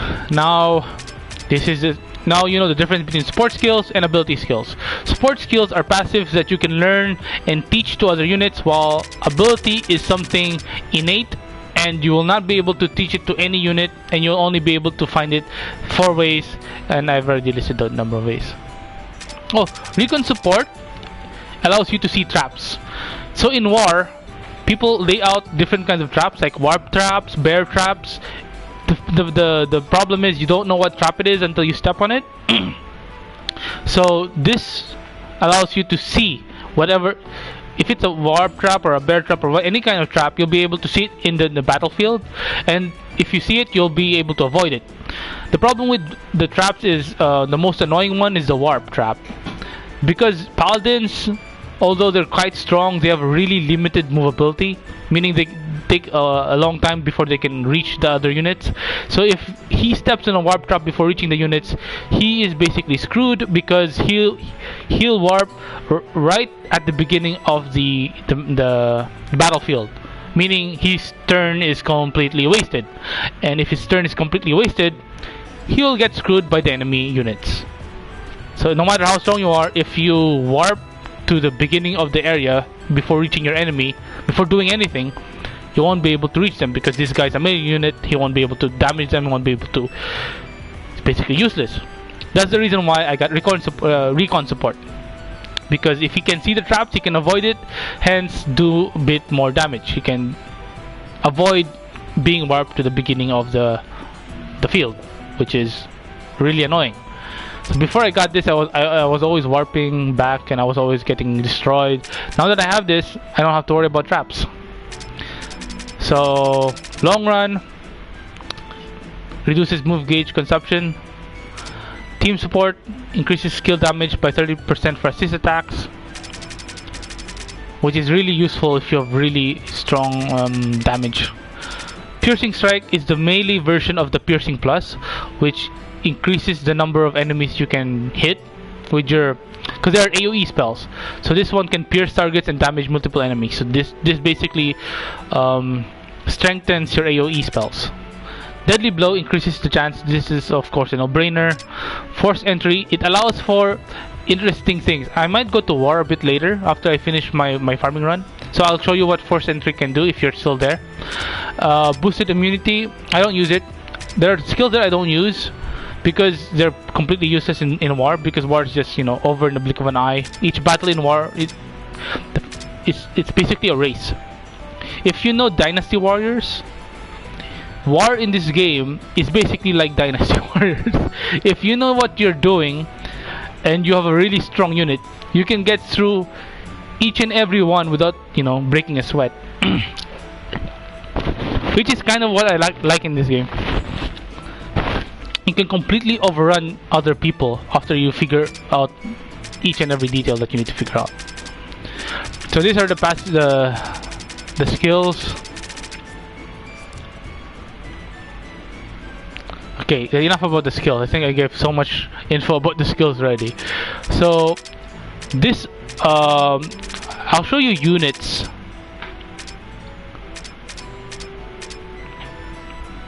Are you Filipino? Oh, it's a Filipino word.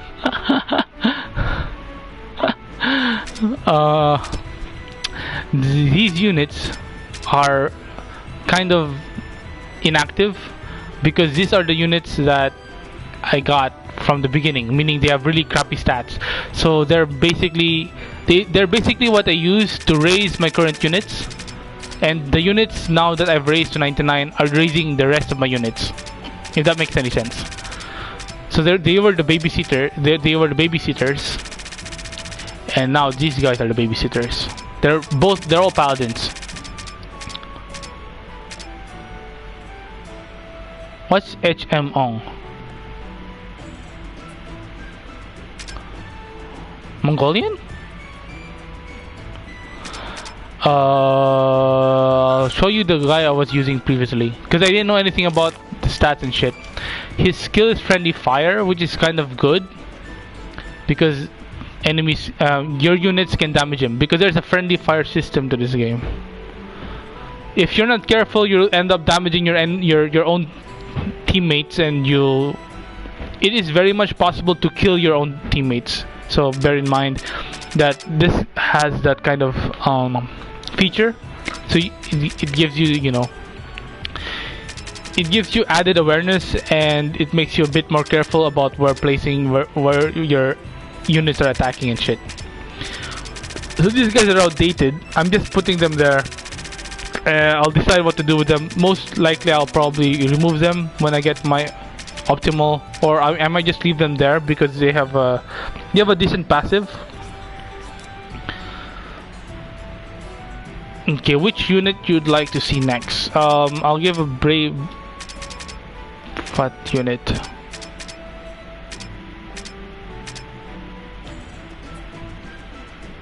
Oh, cool. Thailand. But you're not in Thailand, because if you're in Thailand, then that'll be ahead. But since you're below, then you're probably in the States. Yes. One of the reasons why you'll need mages is to do the challenges. I'm going to policy, and I'm going to show you one of the. There are so many things about this game that takes like a bit to you know, to figure out. But once you get everything down, it's like second nature. Like it's something that you'll like understand without, you know, doing stuff. Without much effort, you'll understand everything after you figure. If you know the game Dark Souls, it's basically the same thing. At first, it's really overwhelming, and you'll like kinda think that it might be a bit too much. But once you figure everything out, once you figure out the basic stuff and shit, you'll be able to go through the game without much problem. So basically, one of the things I like about this game is it kind of reminds me of Dark Souls because it was overwhelming. When starting out, I lost a lot of quests, I lost a lot of battles. I was basically, you know, I felt like super weak and super insignificant in the game. But then once I figured everything out and I understood, okay, this is what I have to do in order to reach where I need to be in, the game became a lot more interesting. So this is the challenge system or the policy system. Right now I've got 70, if you know the allocation of points, you'll be able to see the description on the bottom side. Training bonus increases the amount of experience gained from quests and battles. Complete the objective to assign points. So basically that's what it means. In order to gain points, you have to complete the objectives. So if you complete this particular objective, use magic skills 32 times, you get 1 point to put in the training bonus policy. The reward bonus policy increases your gold gained from quests, battles, and operation. Complete the objective again to assign points. And the honor bonus increases the royals gained from quests, battles. Basically, it's how faster or how fast you get stronger in the game. Right now, I'm rank S, so I'm given 150 policy points. I have like 63 left over. 70 in training, 14. This is one of the difficult ones, reward and honor. But because of the current system, if you can get like 99 in the current policy. So if I manage to get 99 for training bonus, I can respec by using a particular item and then put 99 of that in honor bonus, and then this will become 0. Then I'll just make that 50 and then put the rest in reward, because experience is easy enough to get. It's really easy to, once you reach late game and you already have a level 99 unit, you finish all the campaign quests, it's extremely easy to level up your units, as you'll find out when you check it out. At first it'll be really slow because you're starting out. If I go to quests right now, you won't be able to see a single campaign quest. Campaign quests are marked in green because I've finished all of them. So they're like, I think, 5 kinds of campaign quests. The first campaign quest that you have from the beginning of the game starts at level 1, and this introduces you to the basic concepts of the game.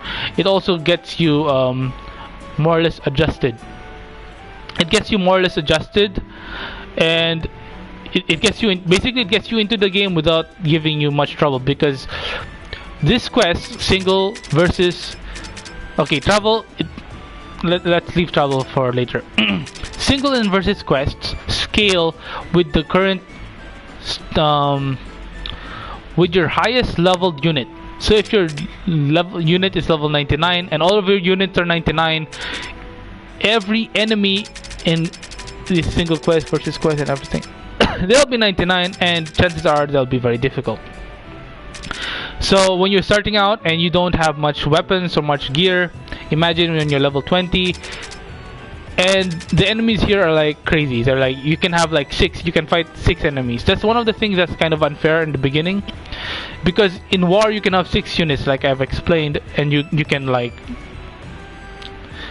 you can wreck units because there are only 4 on the opposing side. But single player, you will always only have a maximum of 4 units if you're not counting the dragon mages that take up 2 slots, but the enemies can reach up to 6. So a little bit of warning: single and versus quests aren't unless you're certain that your whole party is equipped to their strongest gear, like you have a level 20 and that level 20 has level 19 gear or level 20 gear, then you can go to this quest. So it won't be that difficult. It's actually going to be a bit challenging, but it's nothing to worry about. You'll be able to complete the quest if you figure out the objectives. But if you're a level 20 and you have a level 1 weapon or level 5 weapon, I honestly think that you shouldn't go through any of these quests, because I've failed so many quests here. And one thing to note is everything is recorded permanently in your profile. So if you failed like X number of quests, that X number of quest percentage or ratio will always appear when you visit your kingdom. The current ruler will always tell you, okay, this is your win rate 99%, and this is your quest completion rate, which is like 70%, which is not really good to look at.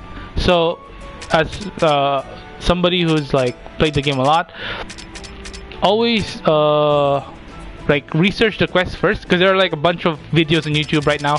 You'll be able to see what these quests are for, and if you go to game packs, and only go to this quest once all of your current troops are more or less the same level. If you have level 20s in your troops and you have level 10s, don't do this quest. Make sure everyone's the same level, everyone's level 20, everyone's level 30, and everyone has their strongest weapon for their current level. One of the bad things here is it doesn't tell you where to get the stronger weapons. This is the shop, and you can see that the strongest weapon you can get is level 17, which is kind of bad because the game's final campaign is level 60, all the way to 70 or 80 or something. I think the last campaign is level 90 or level 80 or something like that. So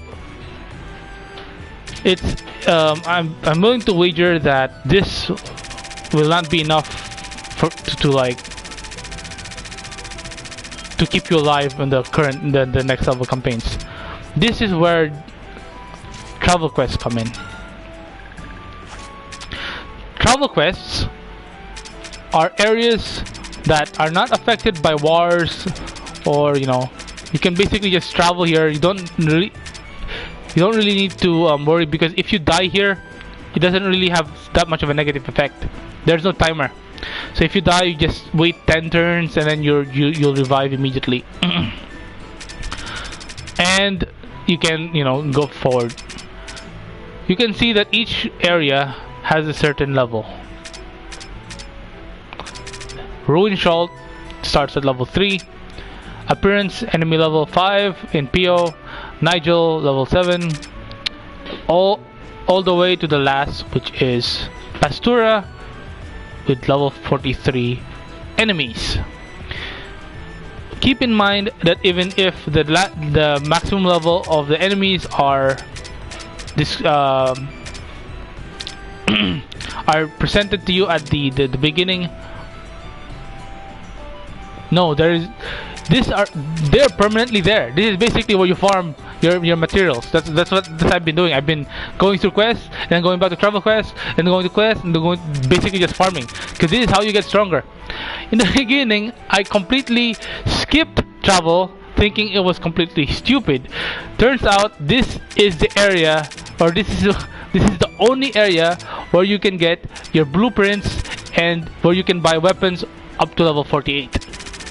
I had to go to GameFAQs. If you start playing this game and you're like level 17 or level 20, well, once you reach level 20 in this game, I highly suggest you go to GameFAQs or you go to Google and search travel quest merchant locations.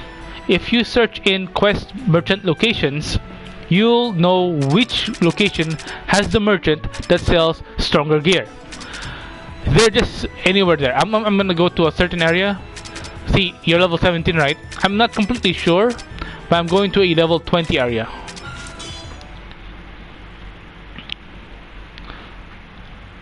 Wow, it's fucking hot here. Now, you see, this is the area that you have to explore.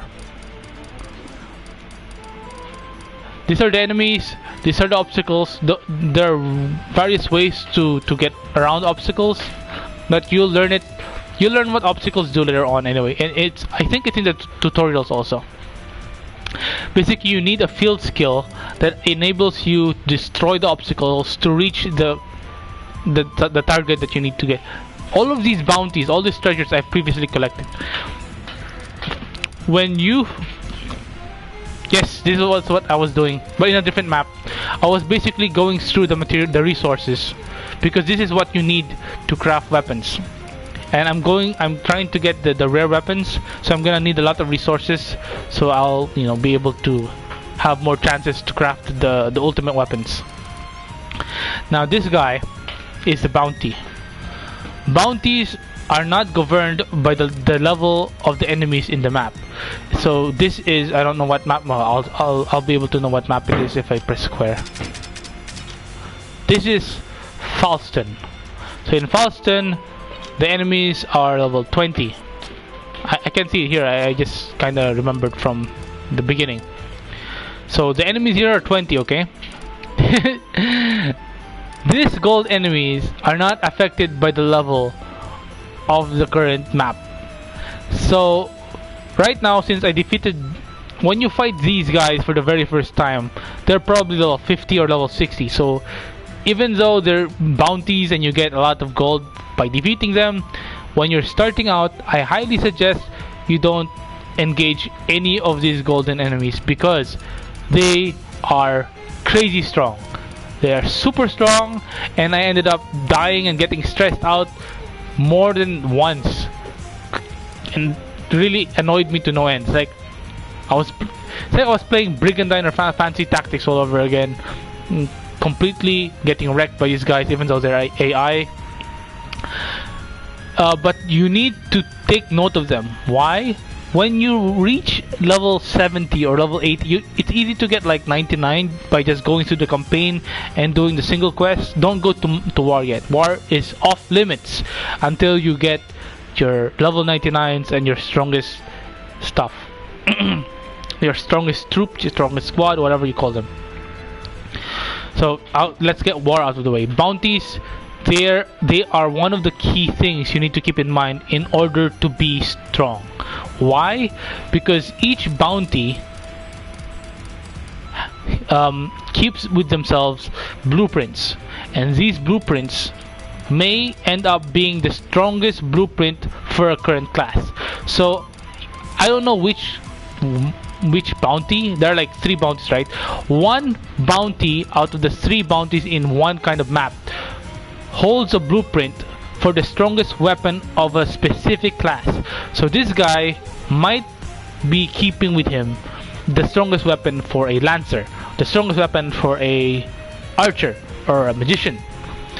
You really won't know until you defeat them, or if you go to GameFAQs and then see their current stuff, the current rewards that they hold, or if you go to the Japanese wiki, because that's actually what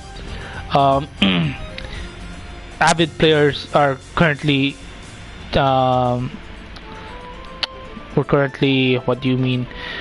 currently reading the Japanese wiki. All we do is go to Google, go to the Japanese wiki, because this game's pretty new in the West. I think it's like 2 months old. It was released, I think, last June or last July, I don't remember.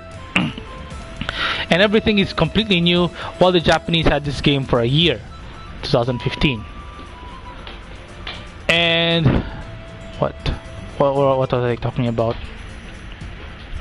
Meaning the only thing reliable is the Japanese wiki. So you have to go to the Japanese wiki by searching Grand Kingdom wiki and finding that website with the word Navi on it. I don't know what Navi, maybe navigate in Japanese or something stands for. It's all in Japanese. Just click on that. You'll see you'll immediately recognize that it's a wiki for the Grand Kingdom community, just by looking at its, outer appearance. And then go straight to Google Translate and translate everything. That's where you'll get most of the information. So, like I said, boundaries are very important, but it's not something you have to rush into. You have to be at least level 70 or level 80 with at least level 48 gear. Okay, level 48 gear is the strongest gear that you can buy off of merchants, and that's how you'll be able to get the blueprint. The strongest weapons are only level 51. So even if you're level 99, it doesn't matter, because the strongest weapon is level 51. But one thing to keep note is the scaling in this game is kind of retarded. Meaning, if you're level, in most games the stats you get, they get lower, right? So in most RPGs, if you're like level 30, you get like 500 HP, and when you're like level 99, you only have 600 HP. You only get like 100 most, because the scaling really sucks. Here it's completely different. At level 50 you may have like 500 HP, but at level 99 you may have like 3k HP, 4k HP, and starting from level 51 you get 1 increase in damage. So if you have a weapon that does 100 damage at level 51, once you reach level 99, that weapon will do, or your current damage will be 150, which is a lot. So yeah, so you'll be able to see from when you start off, because bounties, they disappear. Like, they might have a route, like this guy might go here and disappear and reappear here to do the same route after maybe 20 turns. So basically, if you'll see if I go closer to it, he changed position. He's over here, right? Okay, just keep keep track of that, he's here. And he's gone. Where did he go? I don't know. But if you keep waiting, stand by. This is also the only way to replenish your moral. You'll see my screen, there is a action count with the infinity sign, meaning I have no limits to explore this map. I can completely explore this every time. Yeah, each time you move, it's basically like chess. Kinda like chess, but not really. So if you move, they move, and if you wait, they move while you stand still. See? And if you wait enough or move enough, they appear here again, and that's when you engage them. Now I'm gonna engage this guy because I want to show you it's going to scale to my level. I'm gonna show you the difference between a fully equipped level 99 versus the AI. I'll show you the difference in strength. Before, these guys gave me fucking hard time. You see their level? 99. They're level 99. All of them are level 99. And you see we're only 4. They are 6. 1, 2, 3, 4, 5, 6. Now imagine if you're like level 30 and then you face these guys. You will die. One of these guys will wipe your entire party out just by getting close to you. 1, 3, 4, 5, 6. They are fucking intimidating. But after you get enough experience and you know the general stuff, you'll see that my party consists of only 2 99s and 2 level 1s. How do I get out of here? So this guy goes first. I have no idea why he's here. He's not supposed to be here. Why the fuck is this guy here? My formation got screwed up because I probably moved some guy. Who cares? So this guy is level 1. His HP is 369, as you can see. This guy is gonna get one shot by those guys over there. But this guy has an ability that will increase the effectiveness of my current party. It is called Speed Zone. So what Speed Zone does is it increases the amount of squares or movability our units can take. So now he used it. Some of his HP goes bye-bye, but that doesn't matter. Now the important thing is this, because I'm doing the challenge, right? So I have to do like magic damage 32 times. So I need to have range. See, I'm able to reach this guy. So this is how magic works. Blink. 1 damage. That is how weak you are at level 1 versus level 99 groups. You will be overwhelmed. But this guy is 99 and he's going to save the day by going up the catapult like so, jumping all the way to the other side, taking some damage, and then wiping them all out like so. Okay, so it wasn't really a wipe. That doesn't matter. I have a second level 99 that will do exactly the same thing and wipe everybody out. See, I ended up taking damage because, like I said, there's friendly fire and you can damage your enemies. Since this guy was in the range of my AoE, he got damage. His HP is now 1.7k instead of 3.4k, but that's not a big deal. Why? Because there's only one of them left with 300 HP. What the fuck is he gonna do? Kill my weaker units? I don't care, I'm still gonna win the fight. So now all I have to do is wait for him to do his turn. Who is he gonna kill? Of course, she will kill the weakest one. But since I managed to get 6 orbs, I can escape death with my ability and everything's alright as rain. See, I'm gonna explain a bit about the orbs. On the left upper right, you will see my flag, which is basically a bear, and 4 orbs that are blinking. On the enemy side, you'll see the flag wanted and 4 red orbs that are blinking. I was able to get 4 orbs by doing a massive amount of damage to their enemy side before they could to my side. And no, actually I got 6 orbs. And since this guy killed my unit, I used 2 orbs to revive her before she died. So basically that's the grid system. There's another system you need to know, and that's the assist system. This girl, or this witch, that's her class, only does 1 damage to the enemy. But that's enough for me to activate assist. What assist does is whatever damage your enemy did, your ally did, if the remaining HP of the enemy is enough for another unit to kill, it will use one blue orb to kill that enemy, but without using a turn. You see, now my orb is 4 again because the damage I did was enough to gain another orb. And that's a little bit of the battle system. See, because they were 99, my level 1 became level 10, my level 1, the second level 1 became level 8. Easy, right? But only if you figured out how the game works. See, you can see everything's S except Con and SP. All it takes is 2 points.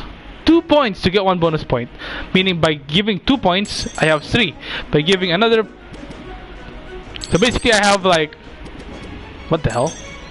Yeah, now 3, right? And 2 more points to get 6. 2 more points to get 9, and so on and so forth. You can easily make your stat 99 just by doing this, by getting your aptitude to S. So I'm going for tech, because this increases the experience I gain for that unit. Oh, and this one, since I'm basically training her, might as well go for magic. No, wait. I'll go for SP, and then I'll go for magic. And she learned a skill, and one of the interesting things here is the skills are gained randomly. Meaning, you may get a skill on this unit that you won't get from another unit, and vice versa. Meaning, if you're looking for a particular skill, you might end up grinding mercenaries of the same class in order to find the skill. Like the skill I used to wipe them all out was overspin. It wasn't easy for me to land this skill. I had to train 5 paladins to 48 or 53, I don't remember what level, before I got this skill. Then all I needed to do was train this skill and teach it to the paladins that didn't have it. Now I have overspin on almost all my pallies. This guy got overspin. This guy got overspin.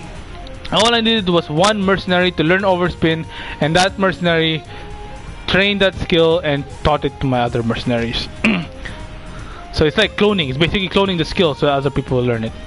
So that's how this bounty is kind of hard to reach until you have a skill that can break this rock. So I'll try to break that rock right now. These are the stuff I need to get to farm, but I don't really care about that right now. Oh yeah, there are enemies that are invisible. And see, these enemies are level 20. These are the enemies that you want to fight in order to gain levels, because they don't scale to your level, they scale to the level of the map. And I've said the map's level is 20, so the enemies will also be 20. So I'm gonna basically do the same thing. This is how forced entry works. I can rearrange the formation of these troops just by moving my soldier. This guy is on the bottom, right? I can move him on top just by doing this. Wait, I can't even move. This guy is on my left, he will be on my right. I forgot that this is the unit without the forced entry passive. I need to change my formation really soon. This is the unit with the passive forced entry. Now, I'm gonna do what this bitch wasn't able to do. This unit's on my left, now is on my right. Nah, I can only use it once. Meaning, this unit's on the bottom, I can move him up. This unit's on my left, now this unit's on my right. You can do this so that your AoE skill will be more effective. Watch this. 1, 2. So I use the formation in order to connect a combo. If those guys weren't there, I wouldn't have been able to connect my combo to reach the penguin on the far left. So it's basically a puzzle game later on. So this gets more magic. I'm running out of saliva. Just give me a second.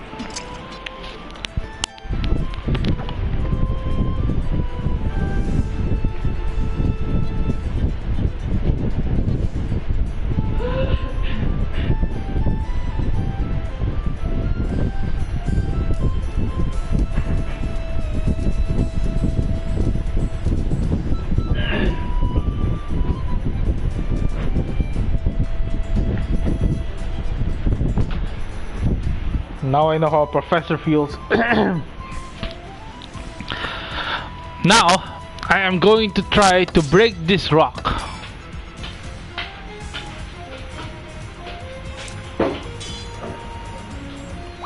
Let me get this first.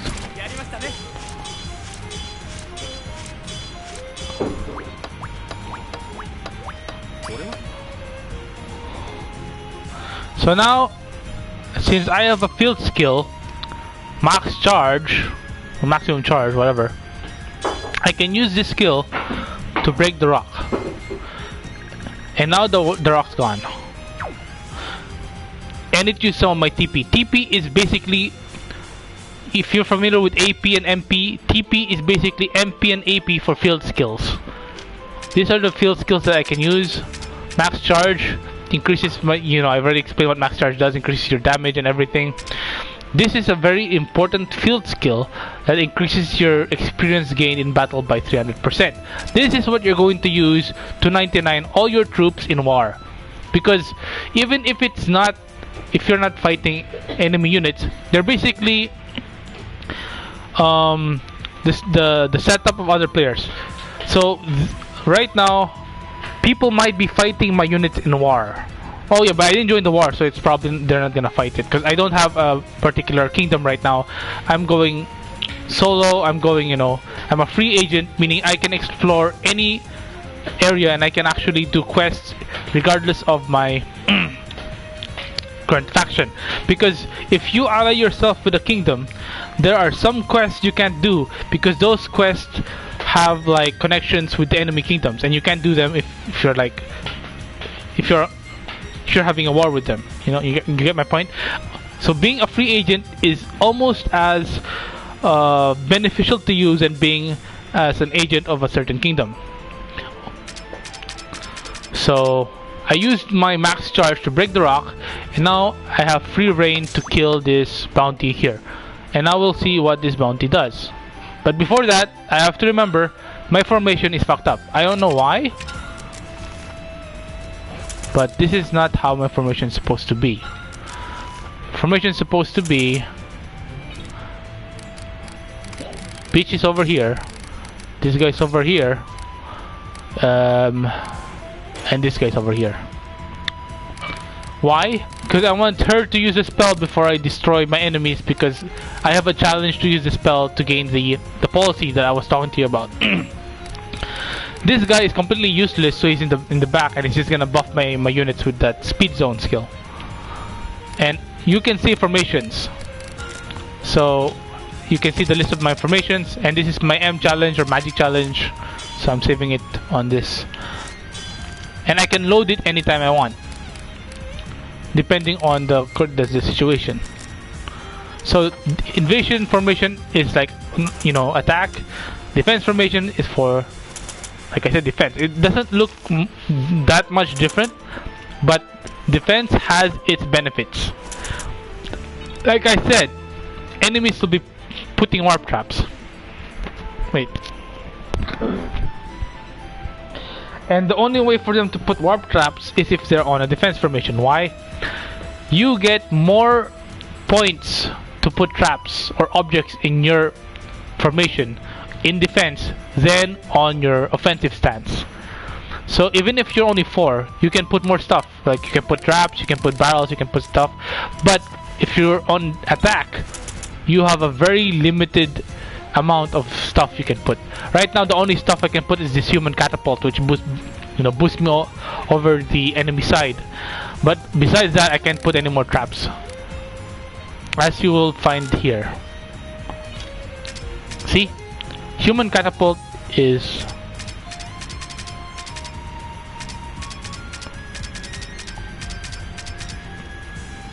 human catapult is 13 GP, which is basically the same as towers.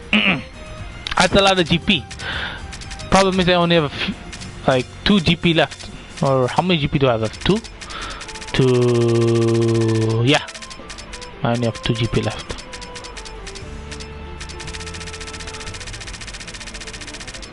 But on my defensive formation, I've got a lot of GP. Well, it's 0 now because I used all of it, but you get the picture. So basically, you get to put more objects and more traps on defense, and then on your invasive trap. But in war, you can get 6 units. So use that information as you see fit. 6 units on war, on invasion, 4 units on defense, but with more traps and shit. Now, what was I doing? Okay, I already set up the formation. Now I'm going to face this particular bounty and we'll see how it goes. But before I do, even though I don't need it, I'll be using max charge to increase my overall stats.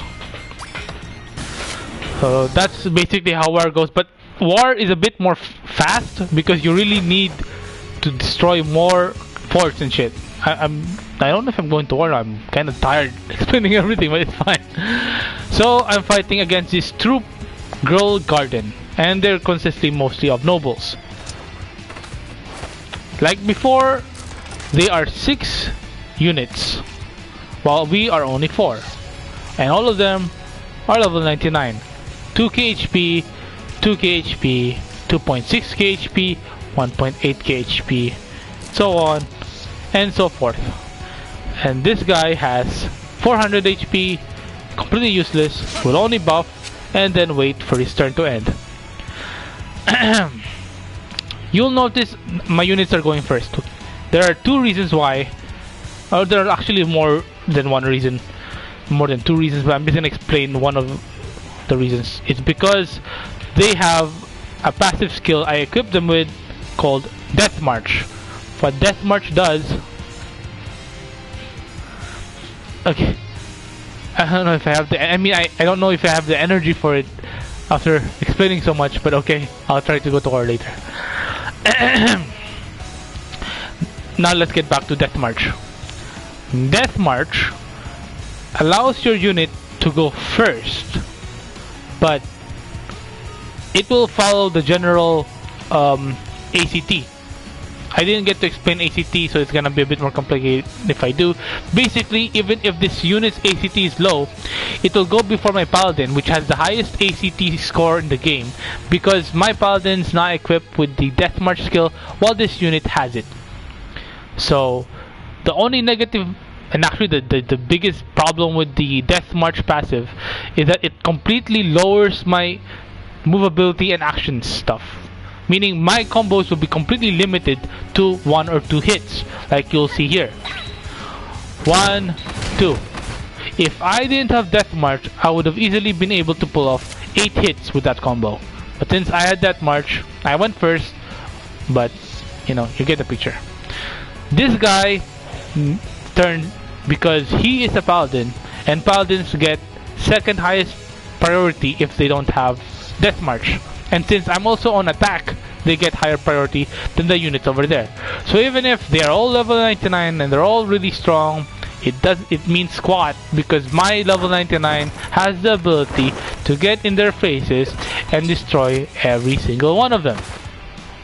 Like so. 1, 2, 3, 4.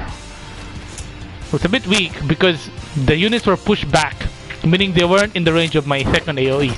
But that's exactly why I have a second unit.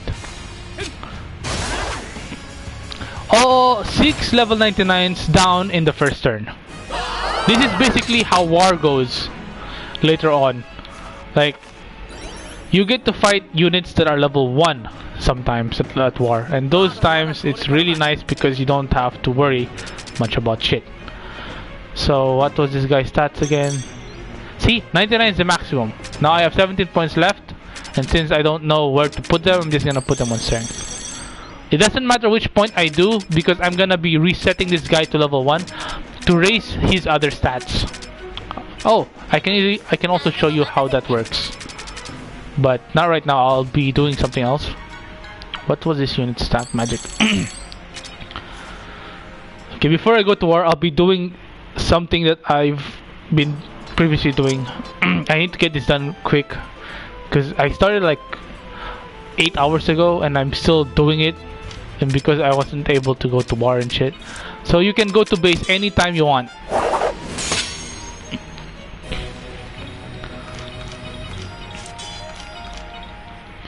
And all of the stuff you get are collected from the map. If it's field items, you sell it automatically, but if it's materials and resources, it's yours forever until you use it, of course.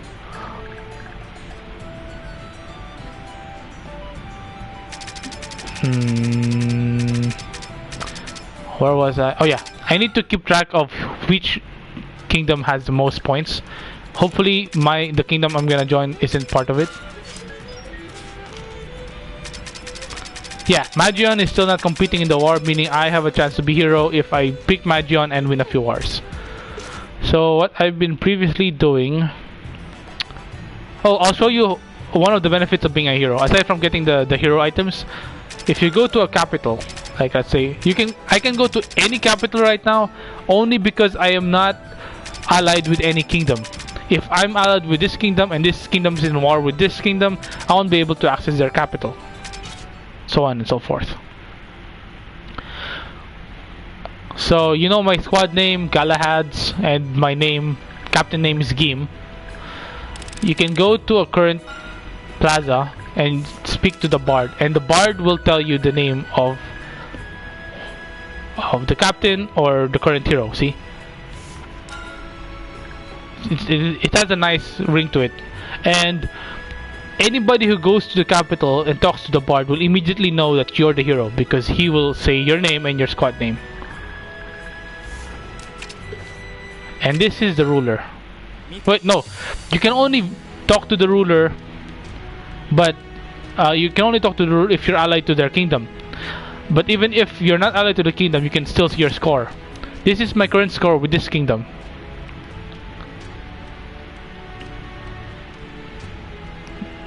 GHEEM.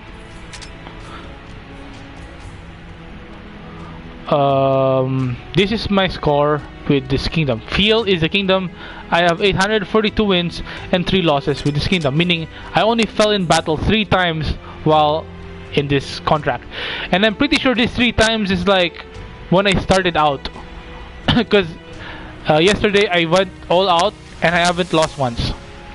I mean, I don't, not to brag, but this is one of the things that sucks. Like if you lose any time, it'll permanently be etched in your record, in your war record.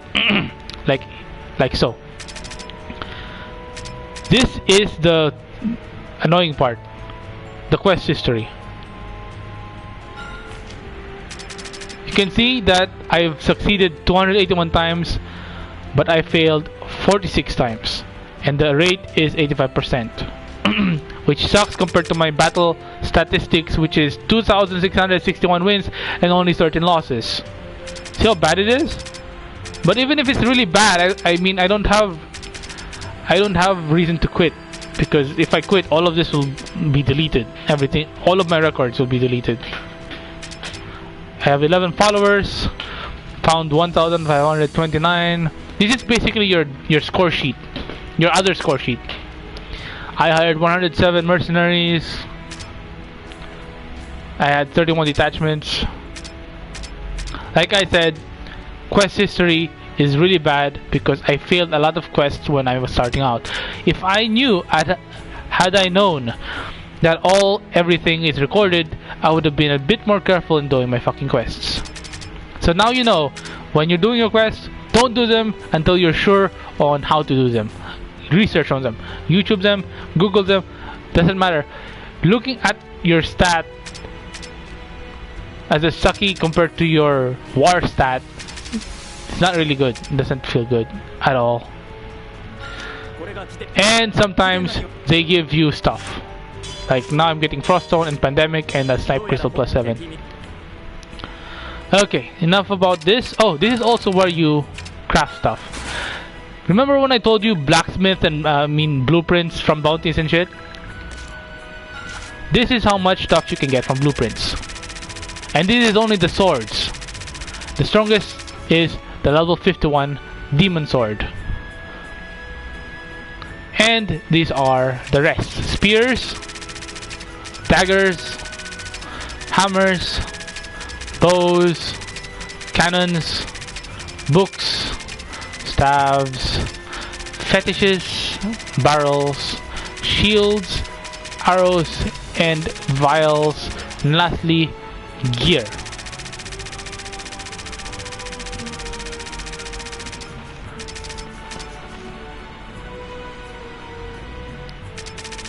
So there's a lot.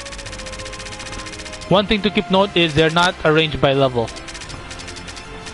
So you'll see one is like 51 over here.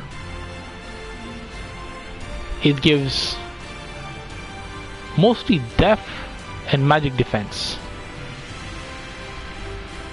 Oh no, this is level 3, sorry. This is the level 51. 16 damage, 16 attack. Attack is basically magical or physical, doesn't matter. And 37 magic defense.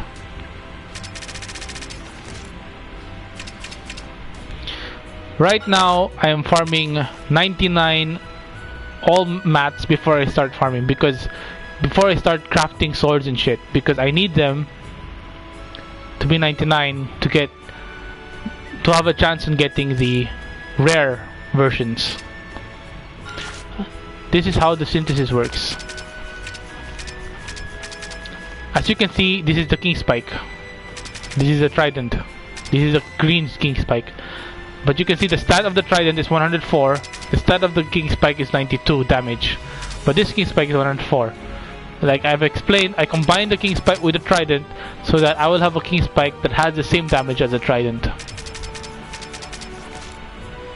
So that's... Most of the areas that you can like see here are only accessible once you're allied with the kingdom. See, I can't access the barracks because I'm not part of field right now.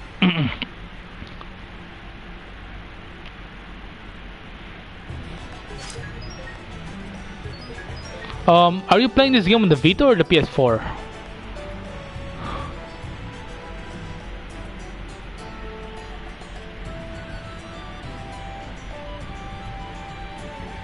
No, you can't,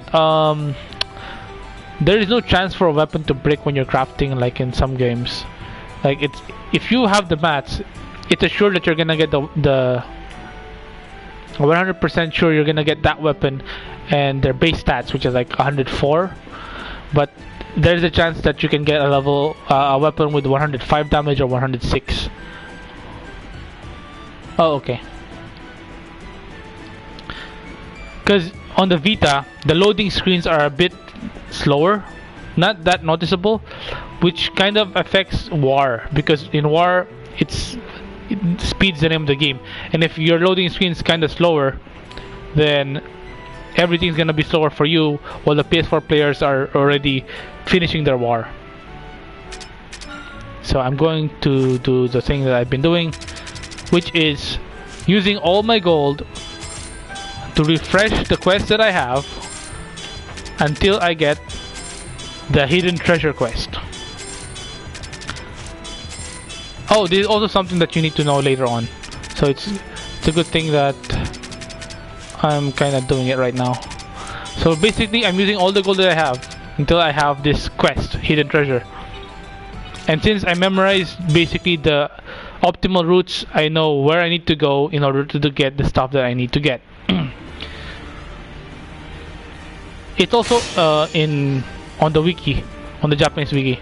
So what here, this is mountain range, I can get a magic scroll and a spirit scroll, which will increase my aptitude by 1, but it will reset my level to 1. So if I have a level 20 guy with a D ranking on his magic, I can use this scroll to increase the aptitude of that by 1, making it a C, but his level will go back to 1. And I can keep doing this over and over again until he gets his ranking to S, which I need. The ironic thing about this is previously I had like the least amount of magic scrolls, but for some reason I've been getting like this area so many times instead of the other scrolls. That's why I have like way more magic scrolls than I thought that I'd get. See, that was a magic scroll. I only get a limited amount of, see, action count, 25, 24, which was different from the travel quest. You get unlimited, but here you only have like 50, in order to get the scrolls you need. If you make a mistake, depending on the current map, you might end up not being able to reach the scroll. But since this area is a bit more forgiving, I think the remainder steps will be like 9 by getting the second scroll, which is a spirit scroll. Yeah, 9. So I now have the SP scroll, not the spirit scroll, the SP scroll. So I can use up the number of steps to finish this. So now I got a magic scroll and SP scroll. I'm actually looking for the vitality and life scrolls. And each time I do this quest, I'll show you. Each time I do this quest, the travel quest material stocks slowly regenerate. See, right now it's at 44%, 33%. I want them to be 100% before I farm them all over again. Because if it's 100%, I have more chances of getting the items that I need to get. So that's basically what I've been doing for the past hours. So now my gold is dwindling. I had like 700,000, now it's only 100,000. But I was able to get a ton of scrolls. So it takes a while. It takes a while to update. See, now, thank goodness I did not reset, because if I reset I would have missed this. It takes around 10 to 15 tries to refresh. Sometimes it can go more than 25, but that's like the most unlucky times you need to set. So basically I spent 15,000 gold to 20,000 gold in order to get this to pop up. Oh, I forgot. Remember I told you that each time you do a quest or each time you come back from war and shit, you get the different mercenaries? That's exactly what I'm gonna show you right now.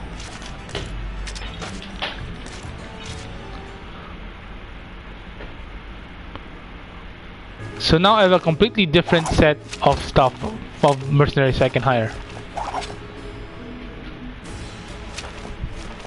Each with their different abilities and shit. What I'm really looking for is a blacksmith with assist plus. Right now the blacksmith only has anti-last attack, which is really not what I'm looking for. So I do a quick look and then I leave, because there's nothing there that appeals to me. Then you need to always be careful, because if I reset this I would be missing out on whatever I get from here, which is really one of the things that I need. Highway zone. Here I can only get one particular scroll out of 2, because one scroll is located over here and the other scroll is located over here. Since I only get 50 steps, I can only get one of each. Like I can either go for the vitality or I can either go for the life scroll. Since I have fewer life scrolls, that's where I'm going.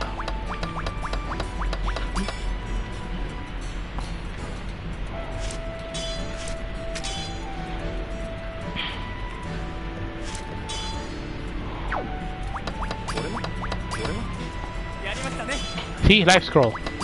Now I only have 30 steps, and you'll notice I won't be able to reach the other scroll.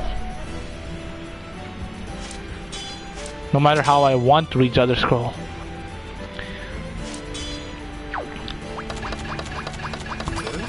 Oh, I missed. See? So I only got one. There's another way to get the scrolls, and that is purchasing them off the PlayStation Store, which I can only recommend to people who've got income, disposable income. Surprisingly, I did find out that there are people buying the scrolls of this PlayStation Store by going to GameFAQs. There was one dude who asked how to get them, because he already purchased $15 worth of scrolls and tomes. And this is where you get them. go to train, and then class up, then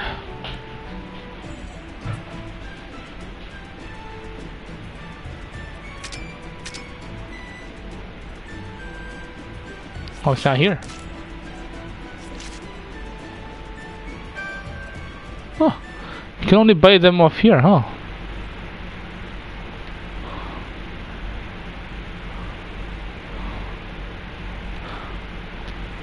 Well, yeah, you can't see it because I had to log out of the game in order to. But you can buy scrolls and tomes, but I highly don't recommend it because they're actually quite easy to get once you know the basics of war, basics of quests, and basics of where to get them. Like I said, the maps are easily obtainable if you Google them. So I have like 100k left, so that's roughly roughly 9 more scrolls, or 7.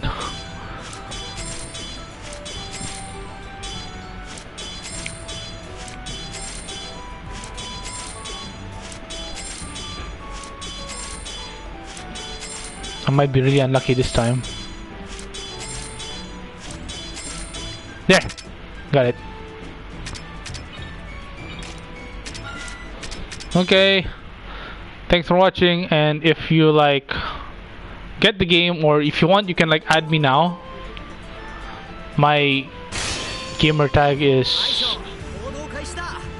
I don't think you can add me though, because my profile is kind of private. I'll probably just add you then. If your profile isn't private, I'll add you. Just like send me a comment, or yeah, and just send me a comment on the page, and I'll just search you via PlayStation Network. If you like, that's okay with you. I mean, if you need more info about the game, I can like tell you stuff about the game.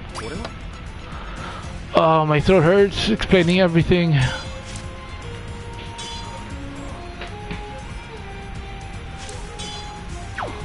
Yes, you just need to know that this game... There was a review about this game that I didn't actually understand until I played this game. The review says it rewards the thoughtful. Now I understand why. Now I understand why that is. Because unless you really put some thought into this game, you really, like, if you're just starting out and you don't know anything, what I'm doing right now may really look boring and shit, but it's one of the things you need to do in order to be able to compete with, I don't know, 20 people out there. Because there are like a few really good players that know more than what I'm doing right now. I think the highest ranking is American or something. I'm the only Filipino guy who's competing against that guy. But only because I love the games. Because if I have like a theory that if you play a game enough, if you really like the game, it's really trivial to platinum it. And I'm not platinum it yet, because I know if I plat it like I platted Dark Souls 3, like I platted Odin Sphere, I'll get bored.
の準備完了です。行きましょう、団長。 Done, you done? Yeah, he's from US, but he is a Hmong. Hmong is a guy that lives in the mountains of Thailand.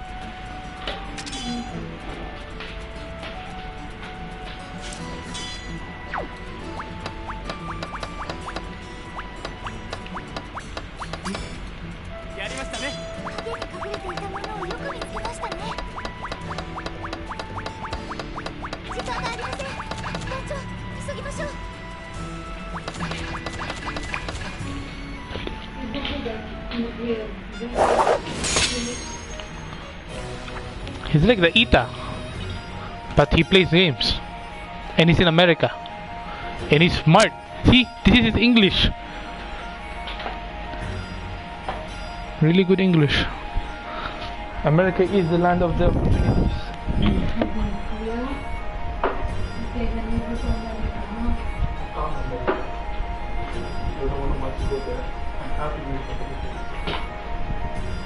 Because you think it's a lot of opportunities. Maybe you're just wanting to have a change of something. Yeah,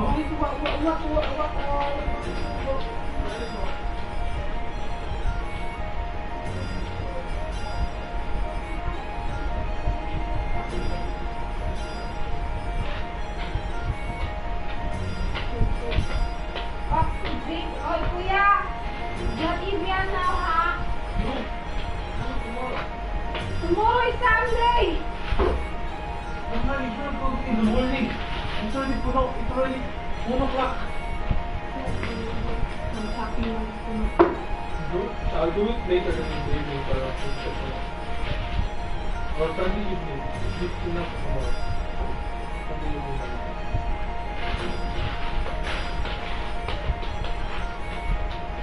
What did you do to my plate? Bakit may ganyan?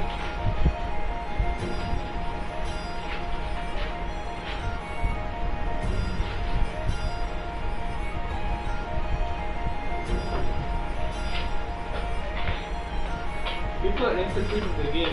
And that's why you stream it. That they will know what they do. Streaming is showing people if the game is good or not later. How you mean comment? No, this is on YouTube right now. Anything you say, they can hear it. When I'm playing, some person might come, hey, is this game good? And then you explain them, it's okay, and then they'll tell you what it is about, and then you explain everything. So I was like a teacher who was doing it. He doesn't know about the game, and I played the game a lot. So I can teach him, and then depending on what I say, he will either buy the game, play it, or play another game. That's what streaming is. Instead of having to buy a game and find out that it is shit, you can ask somebody playing the game if it is shit. It will save you money. But all that person is playing? That person is already a player, he has played it before. He just needs to know if it's money. How do you know? How can you talk to you? On YouTube. He can hear you on YouTube. Streaming is basically, yeah.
There will always be tutong.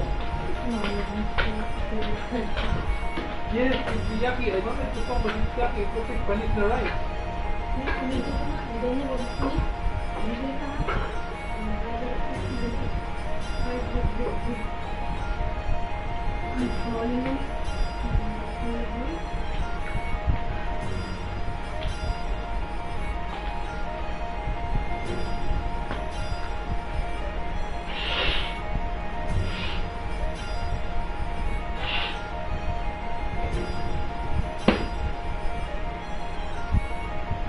Mama, do I look like Kuya Pulpul?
Mama, i-google mo na ngayon mo. You have internet, right? HMONG.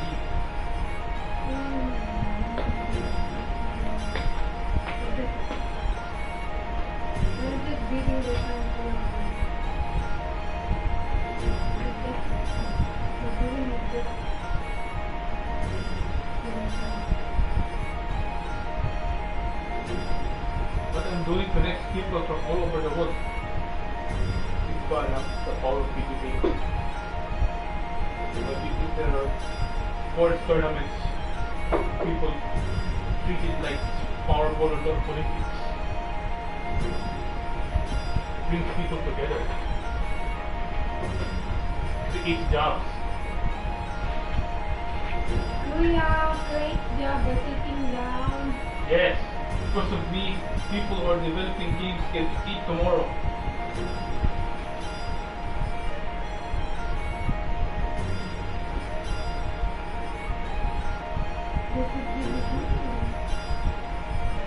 They did. They called the game.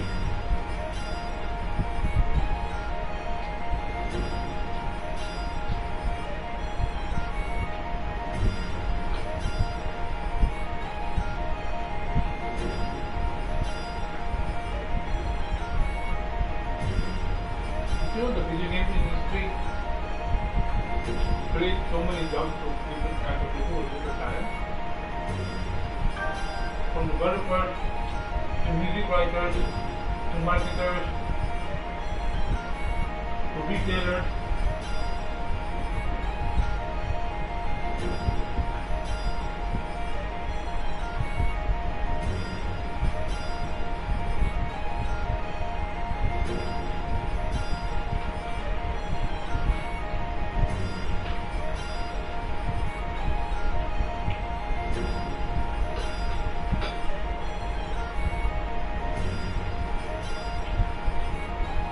Besides, not everybody can have a girlfriend and a wife. Those who don't, then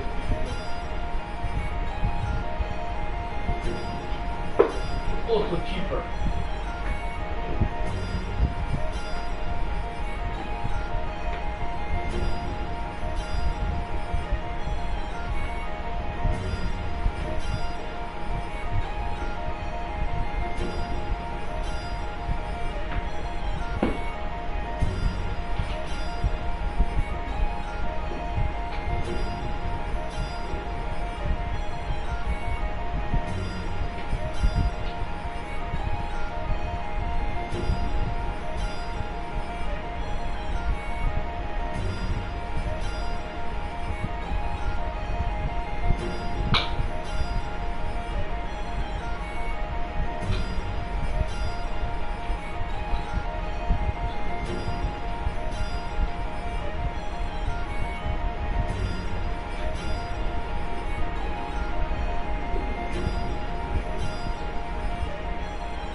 Yeah, red underscore RTK.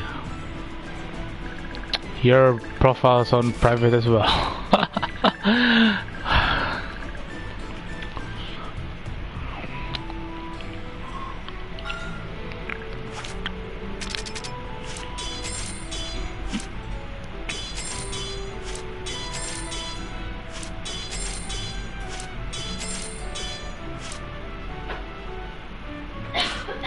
Okay, send him a message then.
や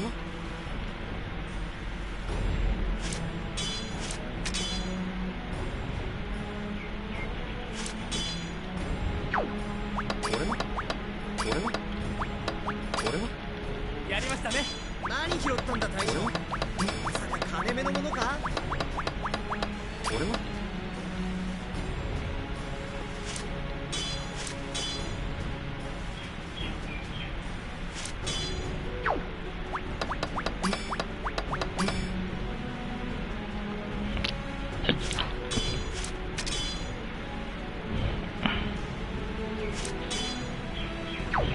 大将、もうすぐ時間だ。急がなきゃ危ないぞ。やりましたね。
舞台の準備完了です。行きましょう団長。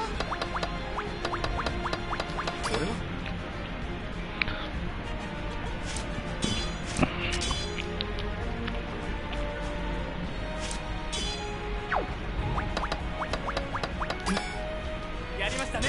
影に隠れていたものをよく見つけましたね。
大将、行動開始だ。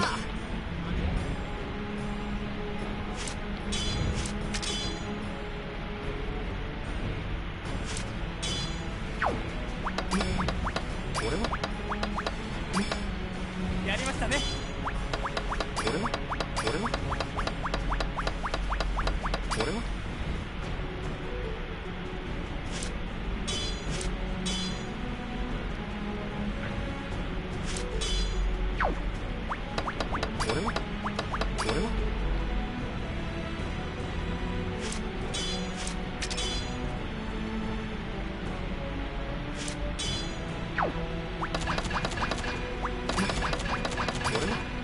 やりましたね。何拾ったんだ大将。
攻めのものか。これは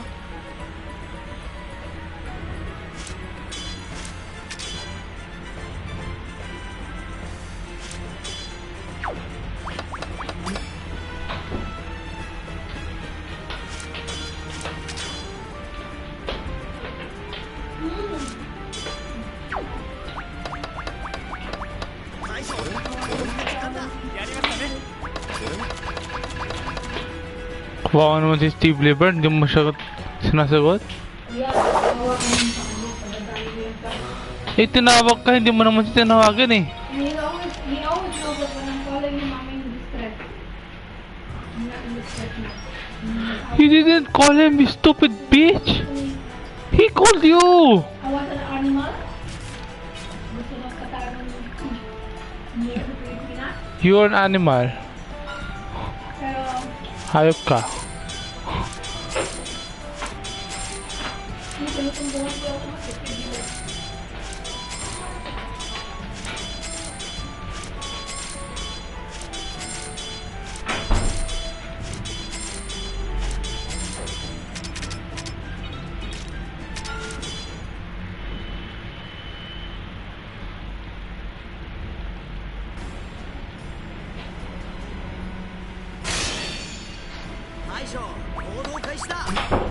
Playing for high in Philippines.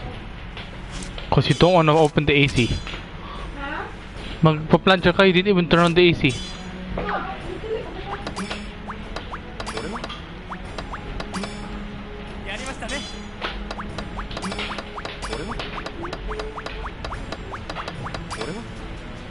And you didn't even cut my toenails. I knew it. I knew it.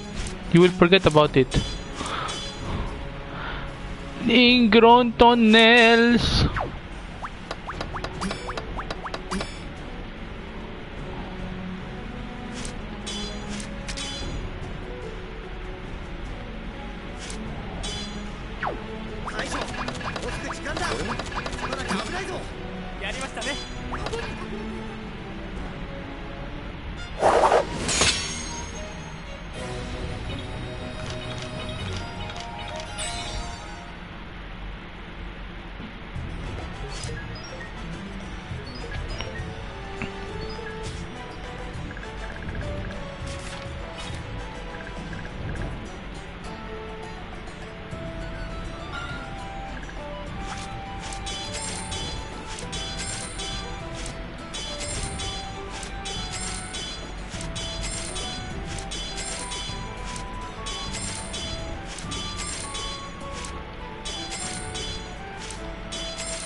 まだまだこれからだ。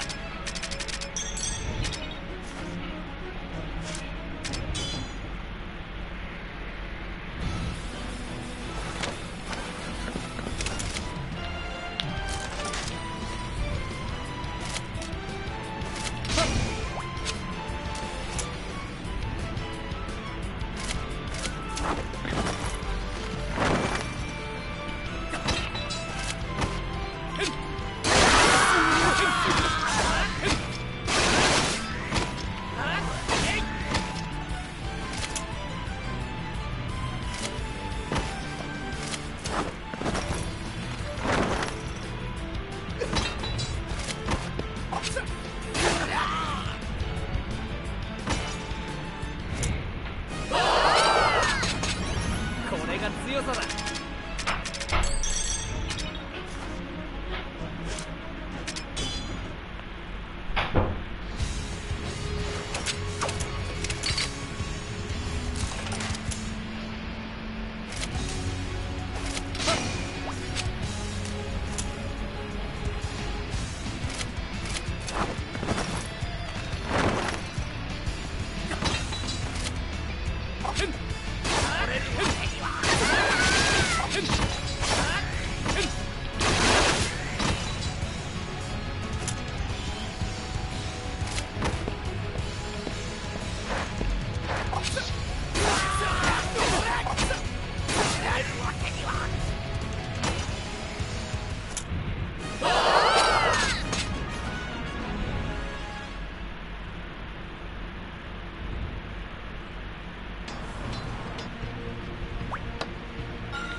強さだ。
すみません。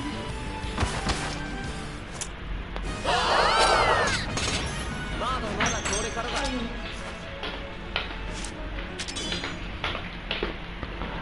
Ingron, naligo ka na ba? Iya. Magplancha ka. Magplancha na. Di na ako plancha. Balata mo. Mamaya na 10 o'clock.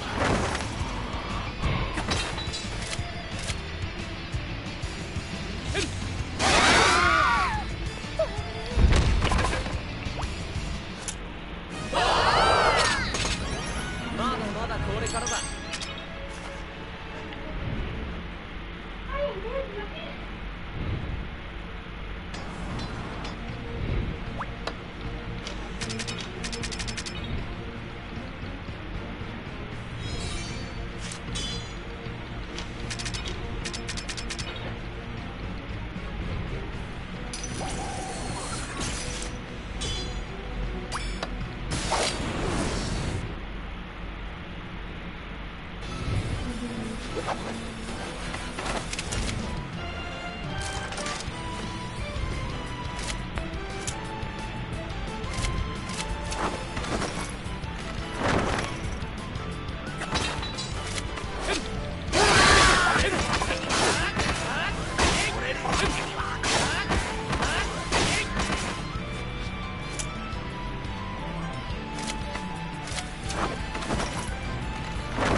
さだ。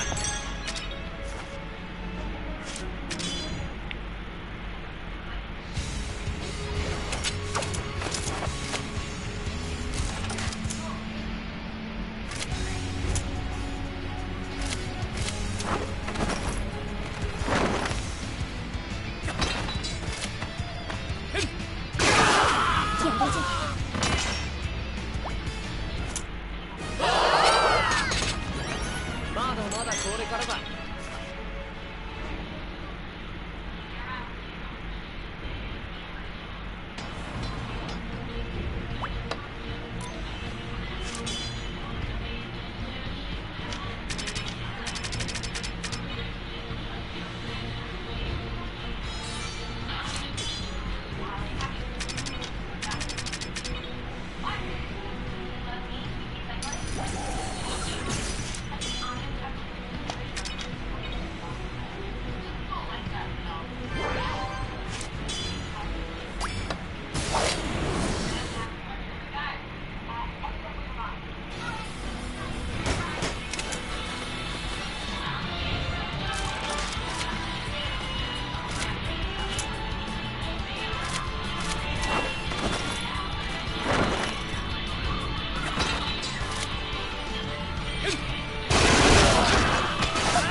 これが強さだ。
これが強さだ。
れじゃ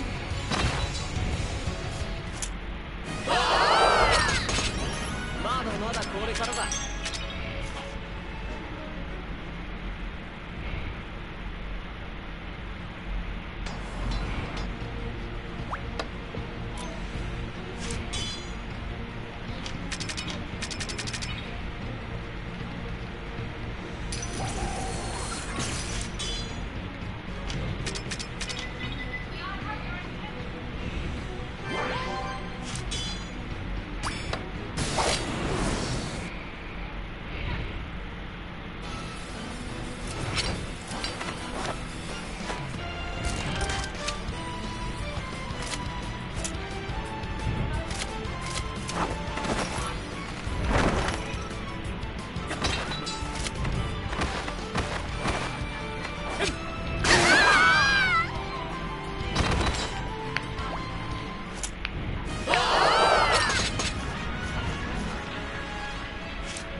Hit!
強さだ。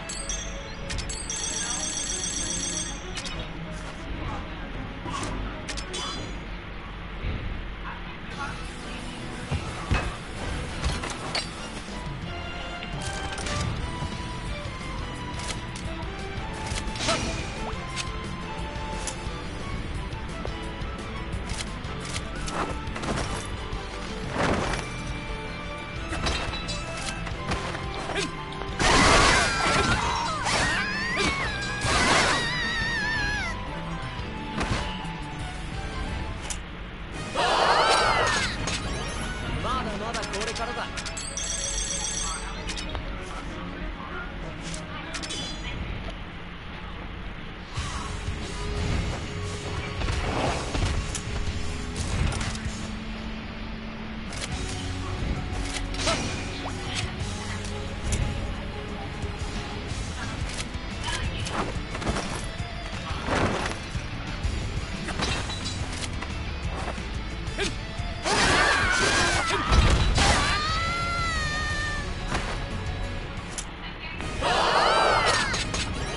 これが強さだ。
まだまだこれからだ。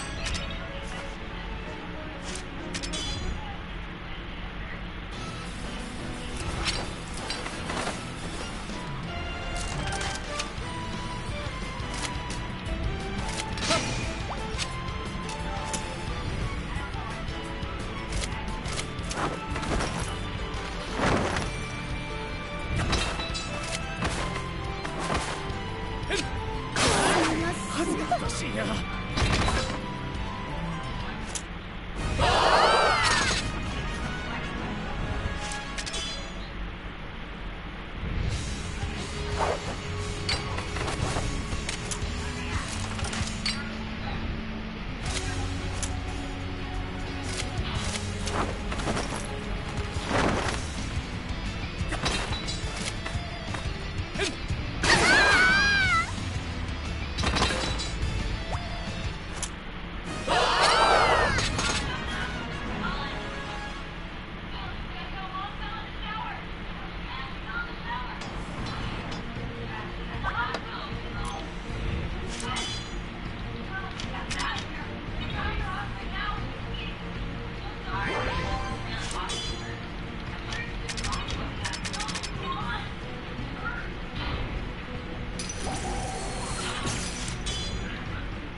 the heck are you watching, Ma?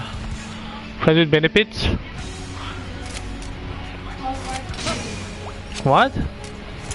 Hallmark comedy that doesn't have any kind of intelligence in it. They're always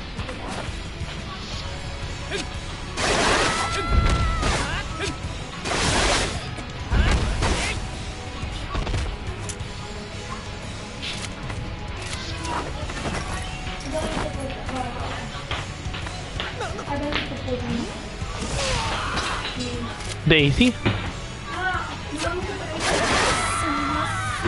not get hot. It is very hard, actually. これが強さだ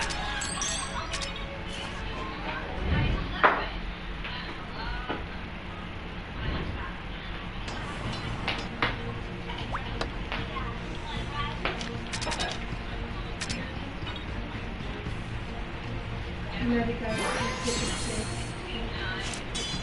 but your dad said, oh, it's so beautiful. So then after went there, and he said, oh, it's so beautiful.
Mama, it's burning! これが強さだ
これが強さだ TCPAS.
まだまだこれからだ。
これが強さだ。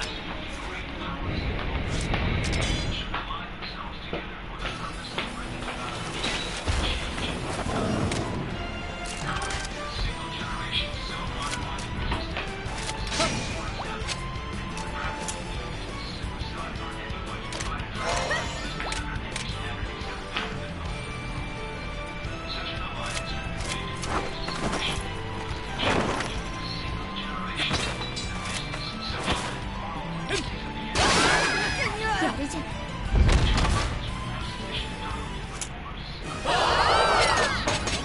これが強さだ。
これが強さだ。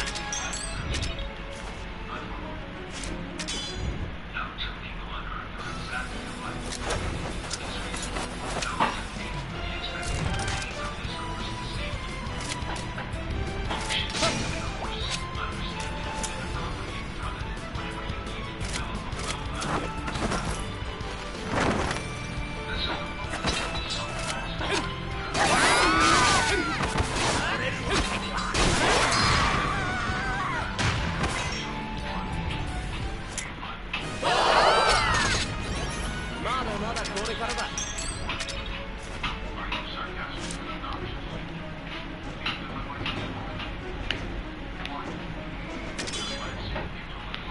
見えないのいな。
まだこれからだ。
こ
だこれからだ。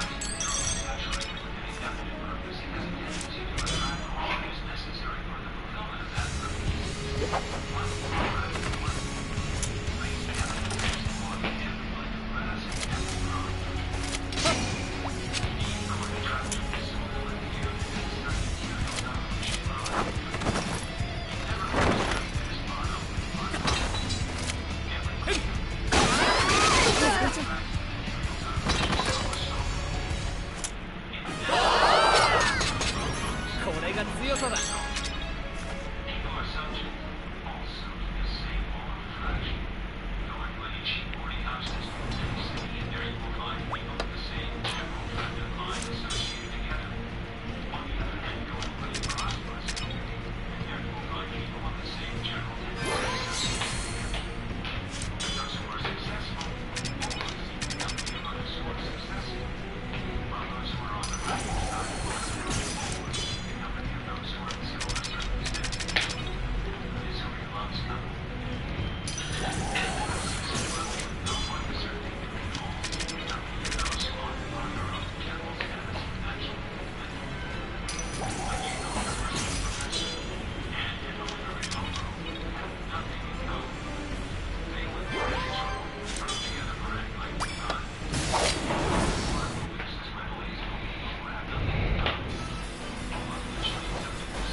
まだまだこれからだ。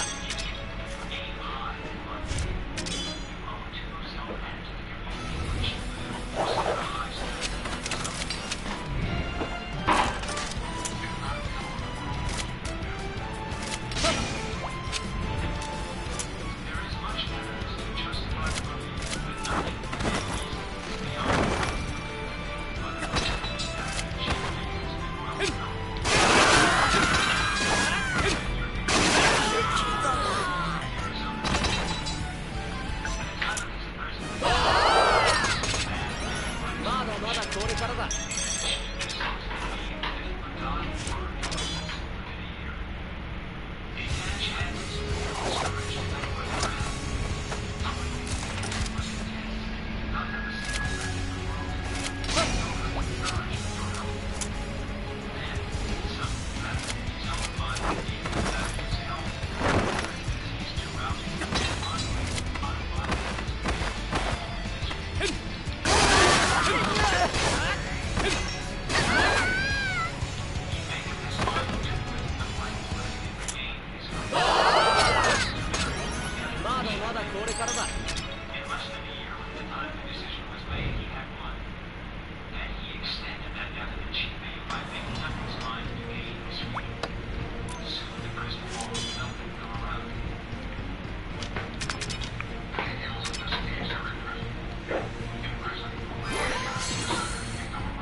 collector's book.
I'm never gonna get married. Look at me. You think I'm gonna get married? May matablel. Name ka. Sabi mo yung pek-pek. Maka. Kaya uwi, Pilipinas. Kuya, tumigil ka naman. Sabi dito. Kuya, doesn't work anymore. Wala pong kamot Vicente. Ma'am, virgin pa ako. Tinan mo yung taba-taba ko. You think somebody will pat on me, ha? Bobo ka ba?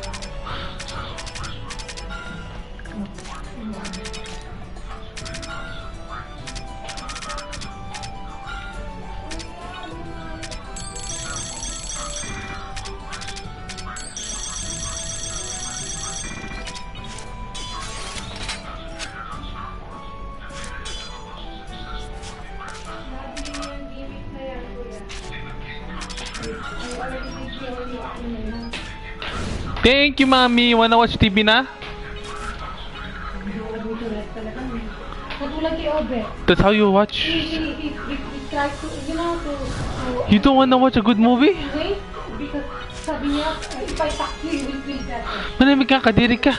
Manahimik ka nga, ma-burden pa ako. Pwede pa. Ng pera. You cannot compare watching TV with packing you with so stupid. Magkaiba yun? Kadiri ka, mama. Mahiya ka sa sarili mo.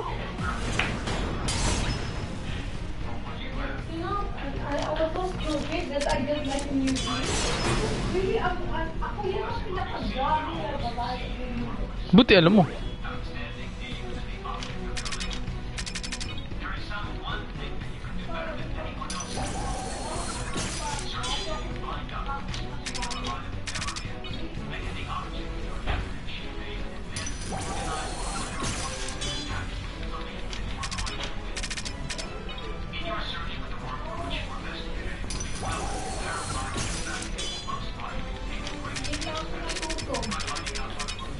Ginagusin ako ni Asad guys. O, see. Kita mo na yun? Gago mga babae.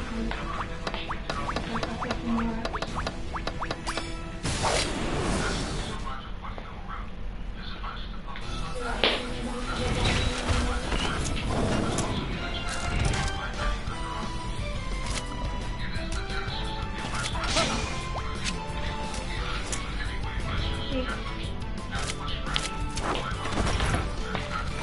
Grabe. Grabe. Sakal na sila ko.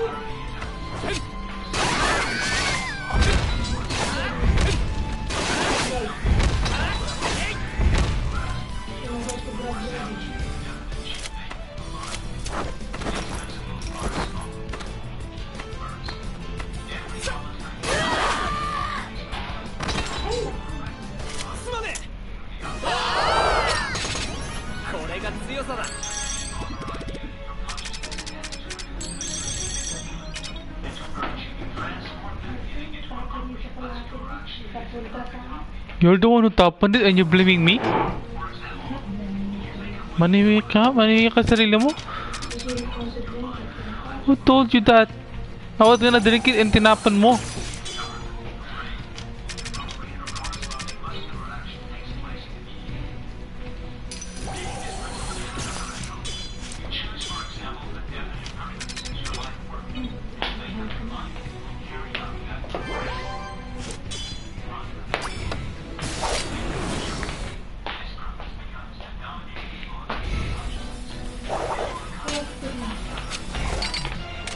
No, that's not.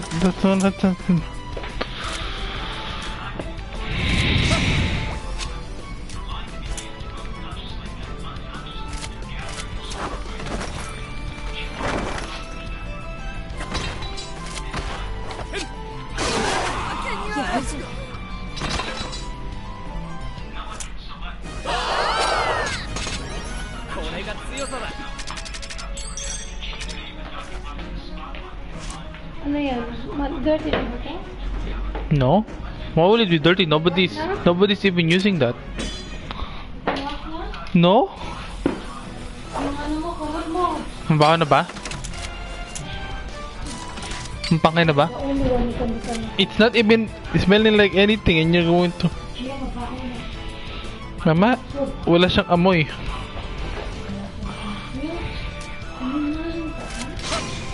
Virgin ako, mama, hindi ako sinungaling.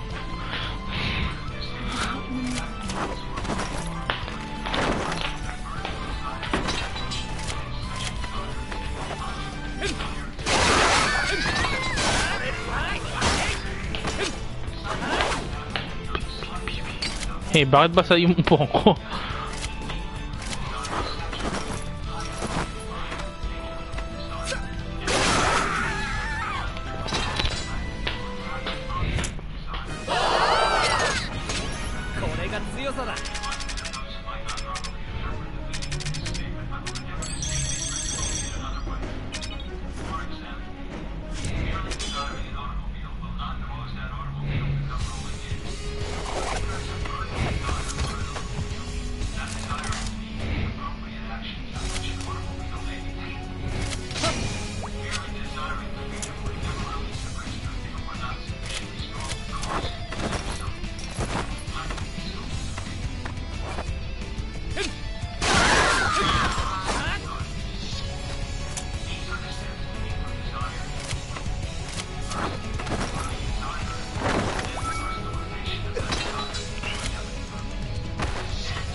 強さだ。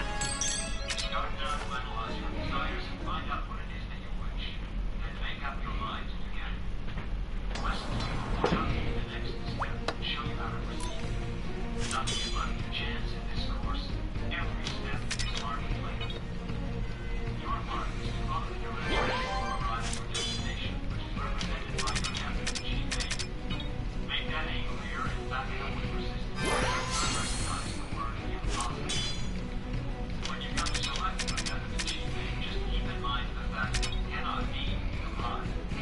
Also keep in mind that never very easily that you'll get nowhere if you start nowhere. If your aim in life is vague, your achievements will also be vague, and it might well be very meager. Know what you want, why you want it, and how you intend to get it. This is not to teachers and students of psychology books that www.h formula. What, when, why, and how. Listen to this lesson. Your knowledge is what you want. You will receive consequences that you did not receive the first time. Your success in mastering this course and making it really successful depends very largely, if not entirely, upon how much you follow instructions. Not set up your own rules of study. Follow those laid down in the course. They are the result of a series of experimentation. You wish to experiment where you can master this course in the manner suggested by its author. やるじゃない。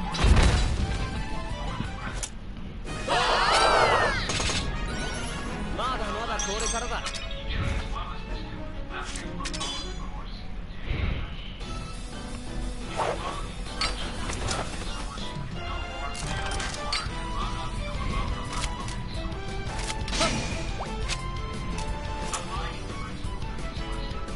Alam mo talaga yan. Just walking in the street. The car.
丈夫。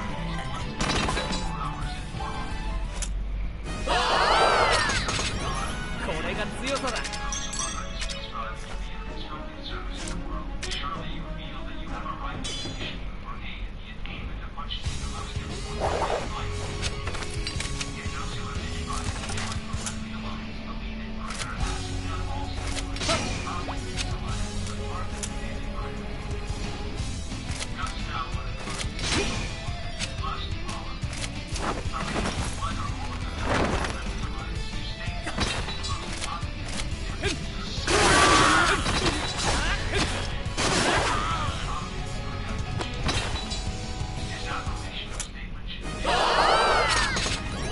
まだまだこれからだ。 These steps must be followed persistently with full faith. They will lead you where you wish to go. It will not suffice to carry out those plans for a few days or a few weeks and then discontinue them. You must follow the described procedure until you attain the object of your definition field, regardless of the plan for it. From time to time, it may become necessary to change the plans from the copy of the achievement. Make these changes without hesitation. No human being has sufficient foresight to build plans that need no alteration or change. If any member of your friendly alliance loses faith in the law and loses the mastermind, immediately remove that member and replace him or her with some other person. If you are not going to so if you begin, how can you walk?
You want this, Kuya? No, I don't want it. In your room? I already have one. You don't have, I took it. I took yours. But I don't use it. It's not to hug, it's not for the head, it's so hard and crap and... It's for the pit? Oh wow.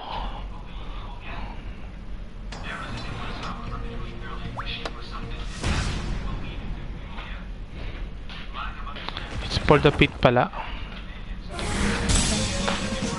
I was wondering what it was for. Because you didn't understand why it is hard.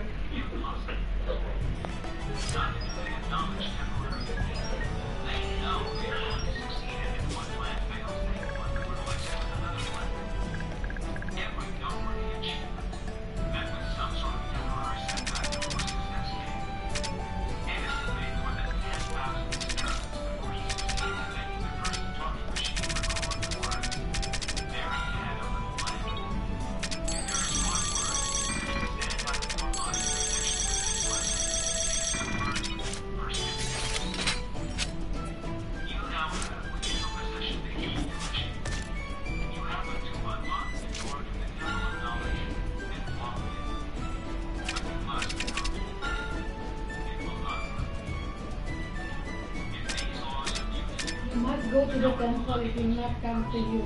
Okay? Stumble many times, but keep moving. Very soon you will come to the brow of the mountain you have been climbing, and you will behold the valleys below, the rich estate of knowledge, which shall be your reward for your faith and efforts. Everything has a price. There is no such possibility as something for nothing. In your experiments with the law of the mastermind, nature in her highest and noblest form. Nature cannot be tricked. She will give up to you the object of your struggles only after you have paid her price, which is continuous, unyielding, persistent effort. What more can be said of this subject?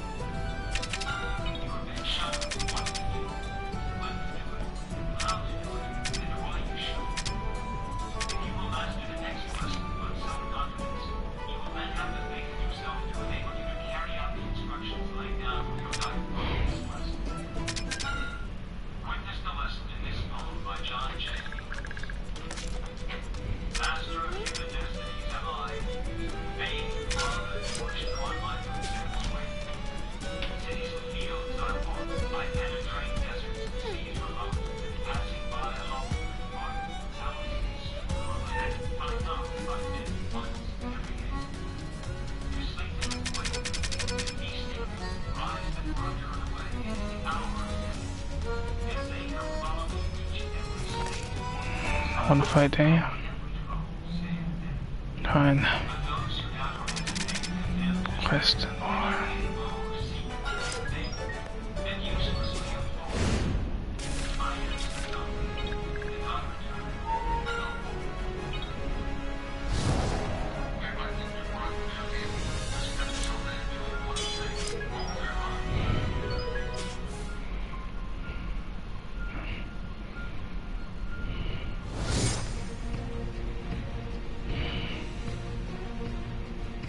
What is it? Is that thing, huh?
強さだ。 The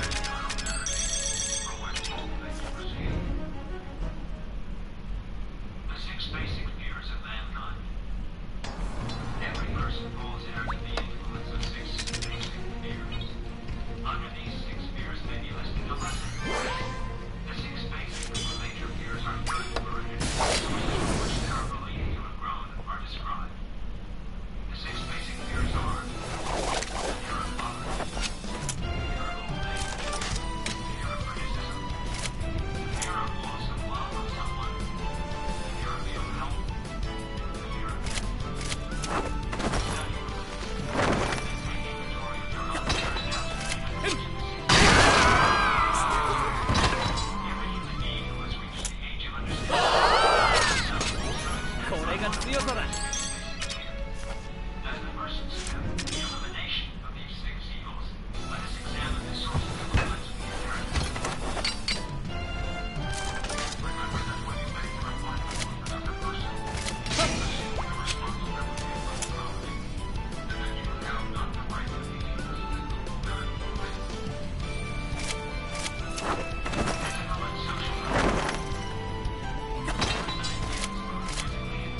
Through the law of physical heredity, man is slowly evolving the idea of a single cell animal.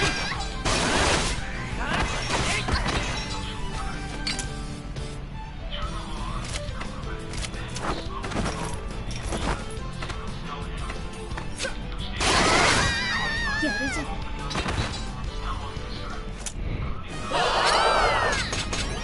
まだまだこれからだ。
まだこれからだ。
こ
れじゃ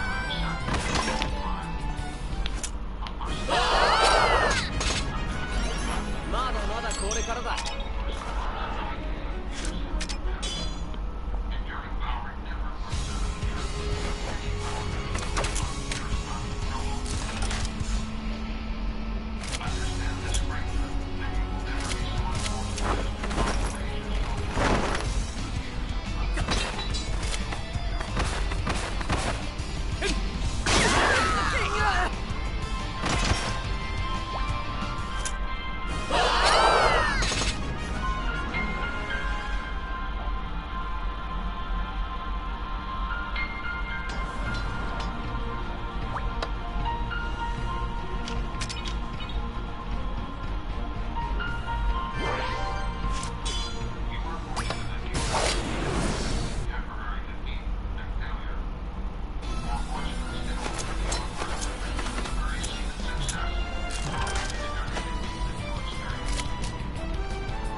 レジェンド。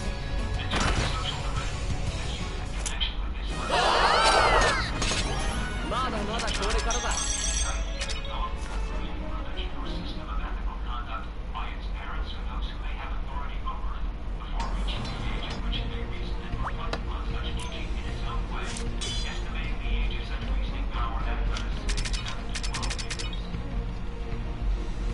Here in Middle Age, there are myriad forms of fear, but none more deadly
Red javelin. What the heck is red javelin?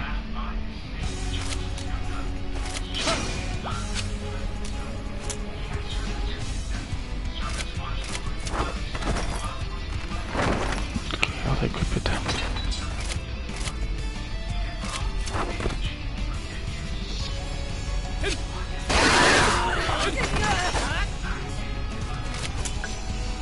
Oh, that was stupid.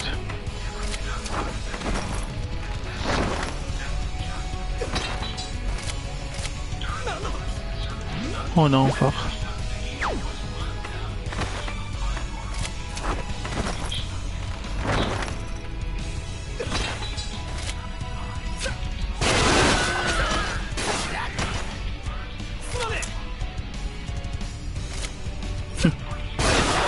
Thank you, double attack. これが強さだ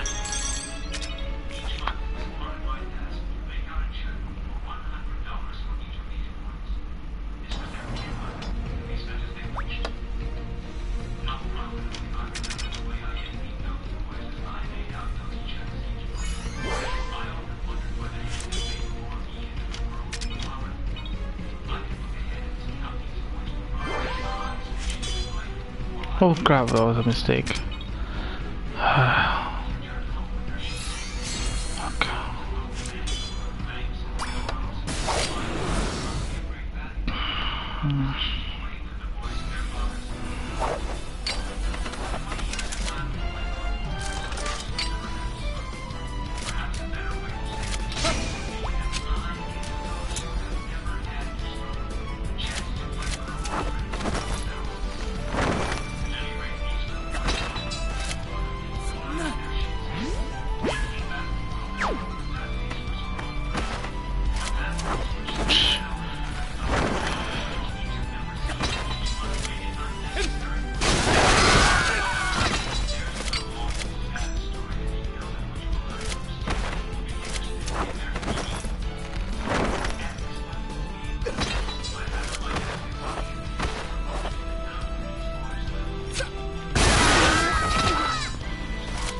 白さだ。 With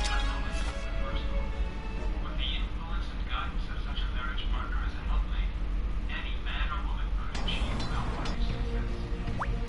Analyze his creative to notice how freely the personal pronoun is used. It starts off with the affirmation of self-confidence, which is perfectly possible. You cannot make history your own without developing the positive attitude that would attract people who are eager to struggle for success. This would be a great for every salesperson.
が強さだ。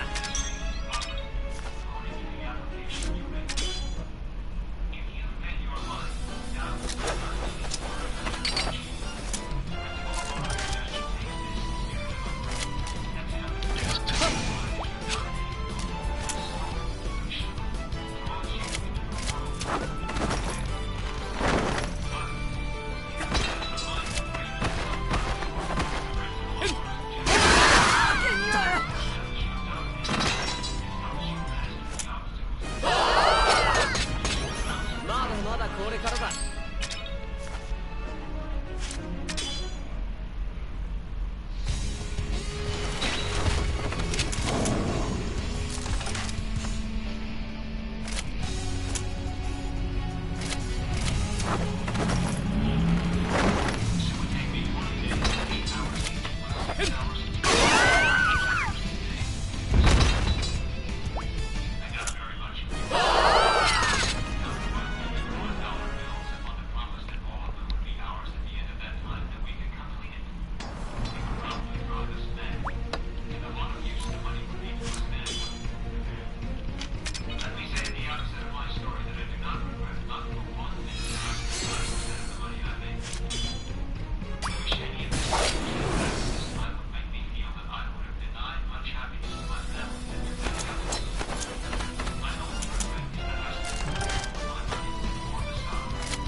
これからだ。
Part.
強さだ My son and elder daughter played with me, and they learned to play well too. It was necessary that my younger daughter should spend the winter in the south and summers in the Adirondacks. But instead of her mother going with her alone, I felt it would be fine if the son and elder daughter went along with me. This arrangement was carried out. We went to Pinehurst, North Carolina for the winter, and to expensive resorts in the Adirondacks or the Marsh in the summer. This took a great deal of money. My son and elder daughter were keen about golf and spent a lot of money on it. I also dispersed the money with my golf courses around New York. Between the three of us, we won 80 prizes, most of which are now in storage. We sat down one day and calculated what these prizes had cost. I discovered that each $5,000 over a period of これが強さだ ridiculous, wasn't it? I entertained lavishly in my home. Montclair folks go around with dinner. I frequently invited groups of business to a golfing club, and they never get to meet me. I would have been satisfied with a plain old dinner, but now I must serve an elaborate affair staged by a famous speaker. These dinners never cost less than $10. And not even the money spent on music well. I had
からだ。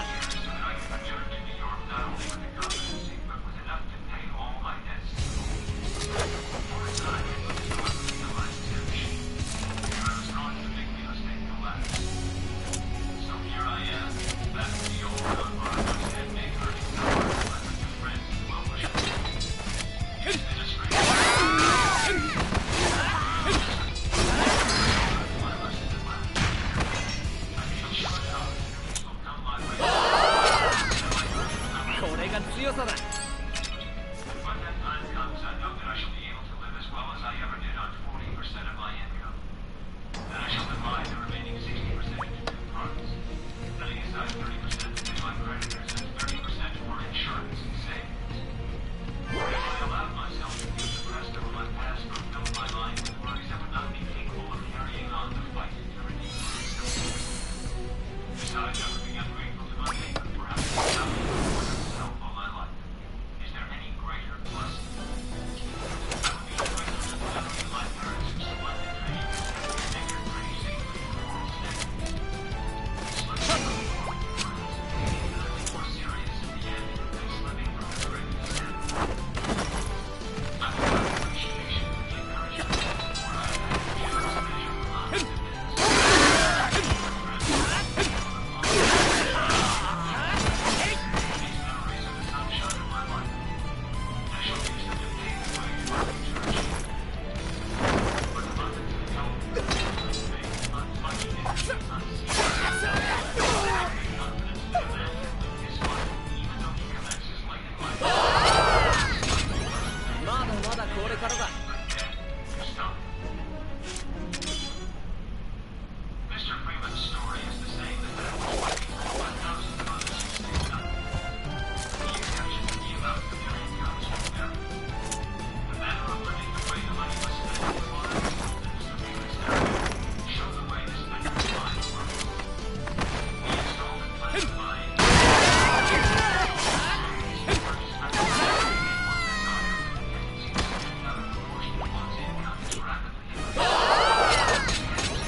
が強さだ。 The idea of the Great Northern Railway system.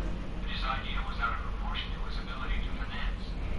However, he informed the habit of saving money, and from the meager salary of $30 a month, had saved enough to enable him to pay his expenses on a trip to Chicago. Are you interested in financing his plan? The fact that he himself worked on a small salary was considered good evidence that he would be a safe man to trust with other people's money. Obviously, this will not trust others with their money unless that person has demonstrated his ability to take care of his own and use it wisely. The test of others is only embarrassing to those who have not performed the habit of saving or practice one. I know that one average to save. He went to a renting supply house and saying he desired credit for renting lessons of pipe and other small equipment. The first question asked by the manager was, "Have you saved any money of your own?" He had. Out of a salary of $30 a week, he had saved $15 a week regularly for nearly 4 years. He doubted the credibility. Later on, he got more credit. So today, he was one of the most successful restaurants in Chicago. His name is 20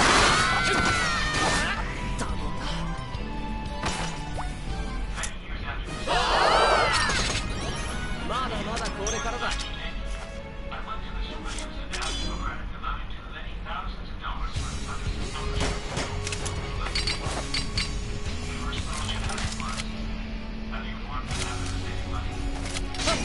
Despite the fact that all the money I had saved was lost in the war, the mere fact that I had actually formed the saving habit was the real basis on which I had worked for about $30,000. There are opportunities on every side. But they exist for those who have ready money, or who demand money to credit themselves to have it. No one can turn unfair. まだまだこれからだ。 Arbiters of all disputes. Give them a chance, and you will no longer want to defeat a brother subverter by the wayside of life.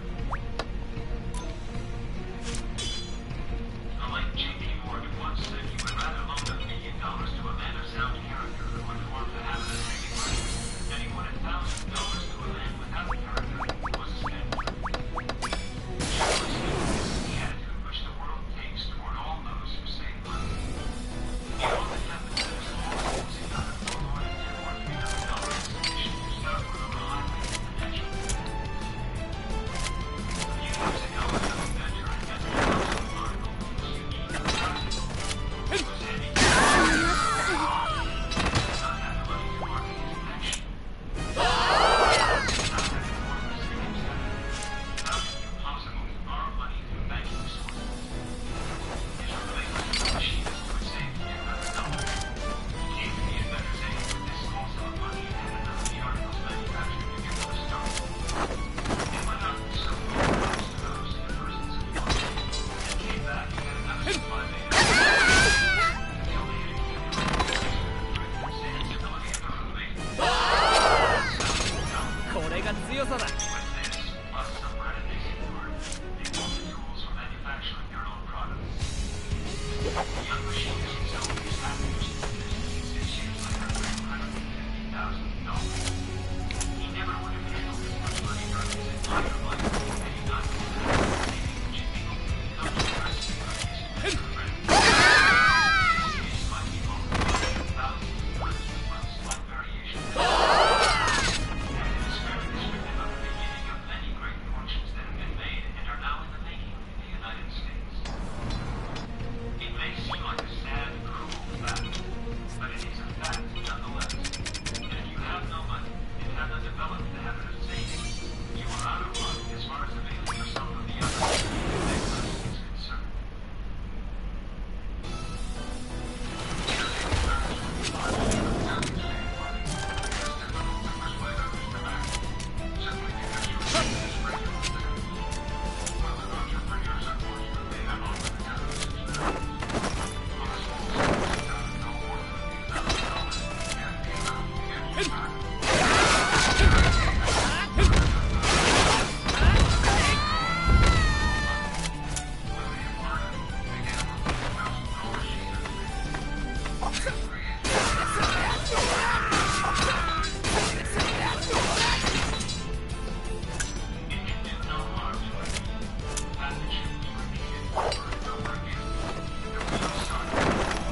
君たあな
Hello.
calculator.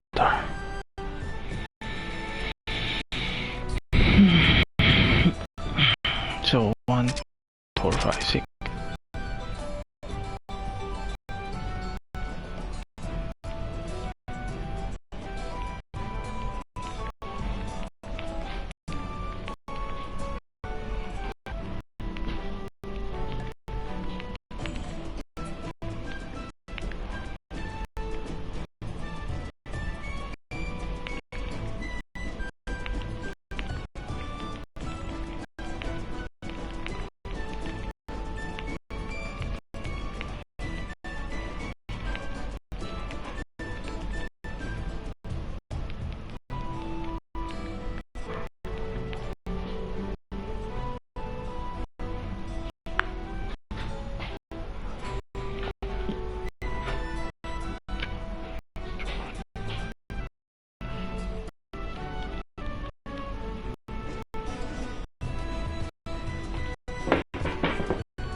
Near is okay with it, I guess.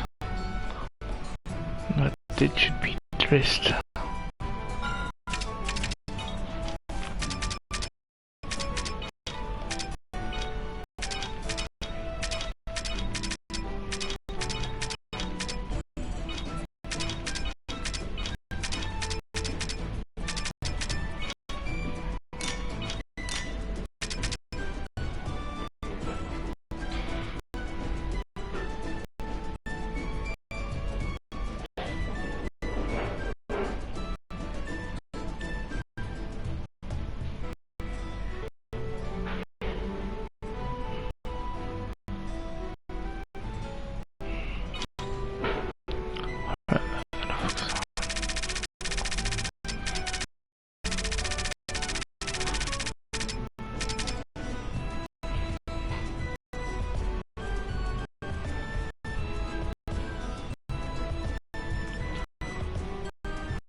Six.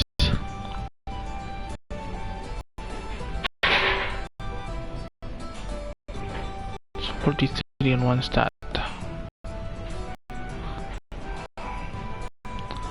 43 on power.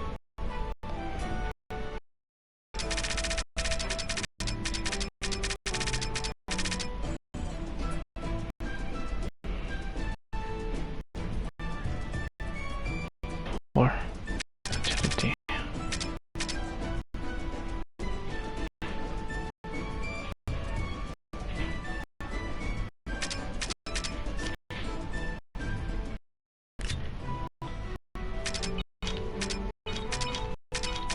Missing 10.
Incomplete. So for the only thing that's complete is power. It's fine.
Agility 1, 2, 3, 4, 5, 6.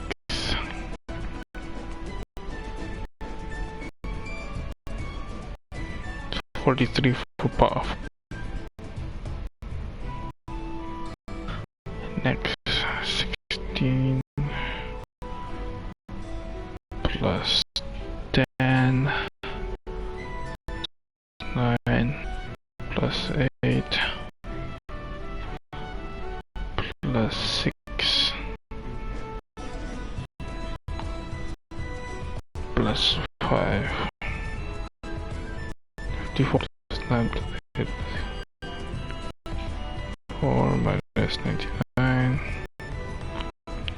43 and 45.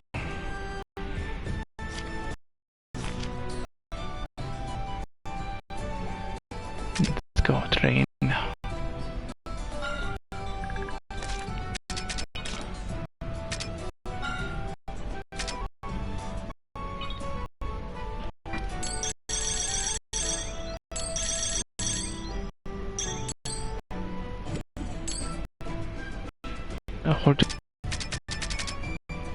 Agility.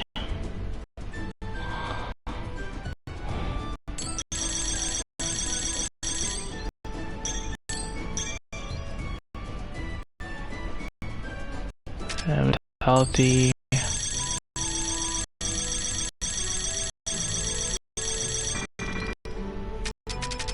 And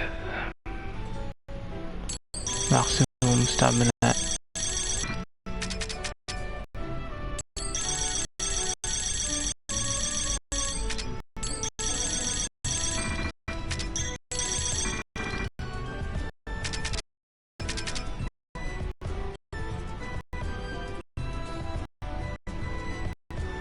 Let's make it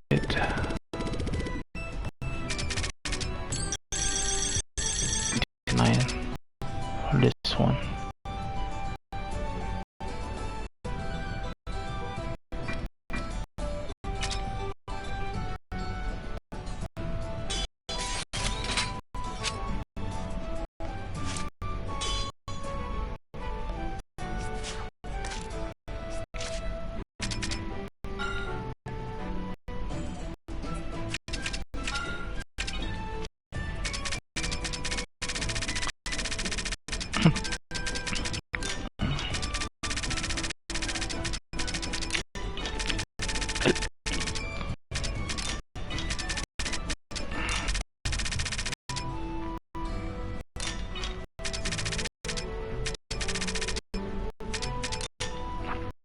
Perfect fit.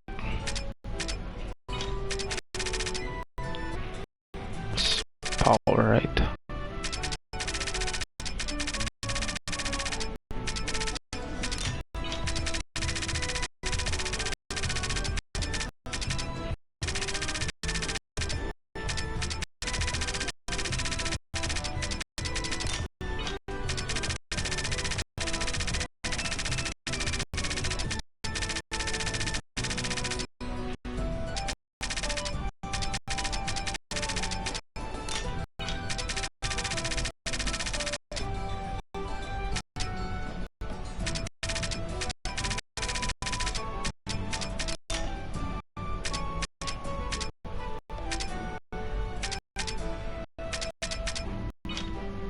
Move.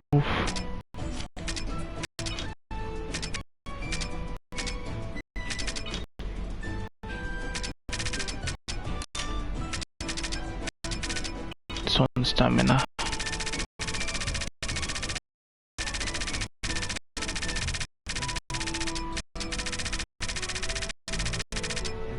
What? Where's the stamina?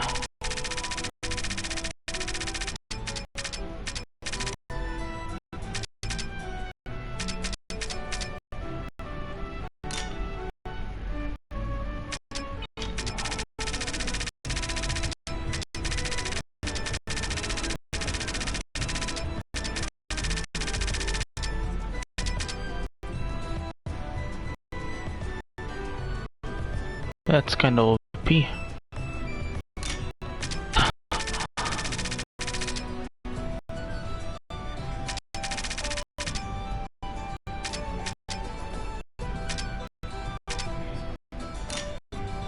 Oh my god. Even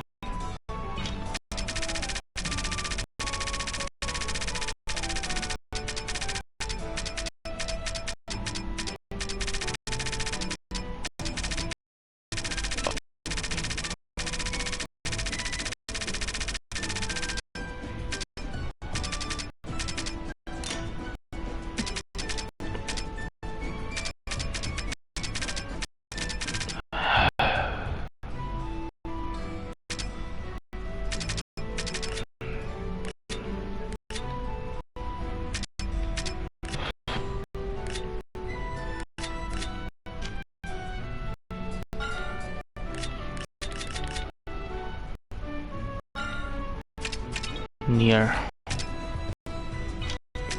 98763.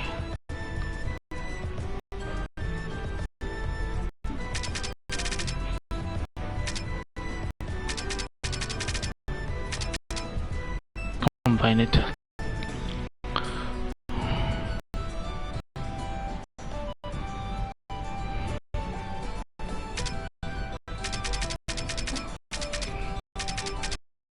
I'll give you.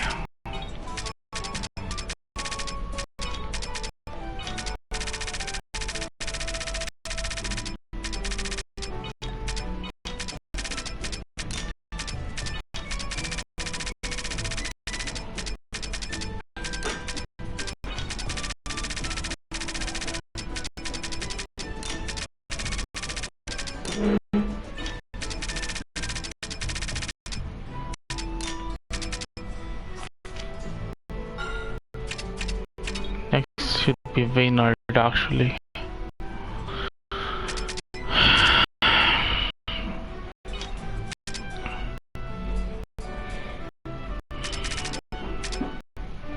Things are fine.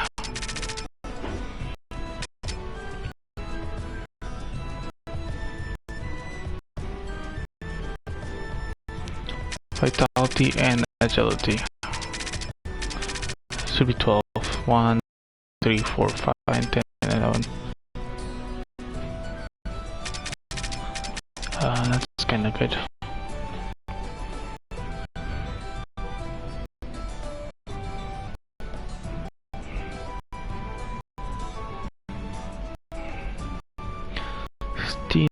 Plus 9 plus 8 plus 7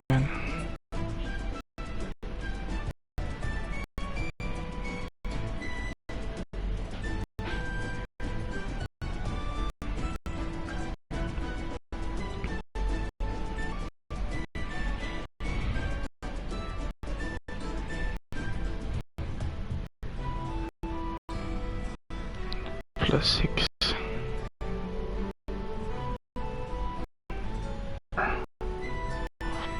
plus 3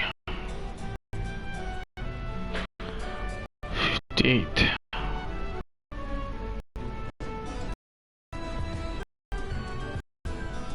minus 99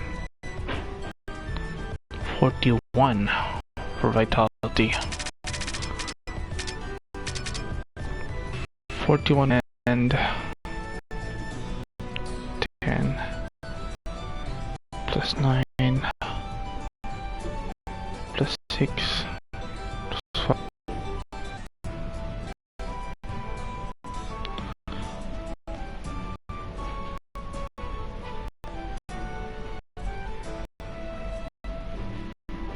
4 and 69 agility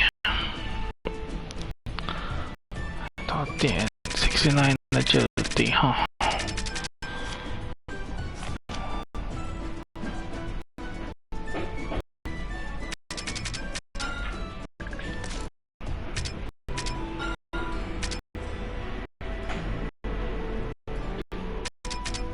Vitality 69 agility.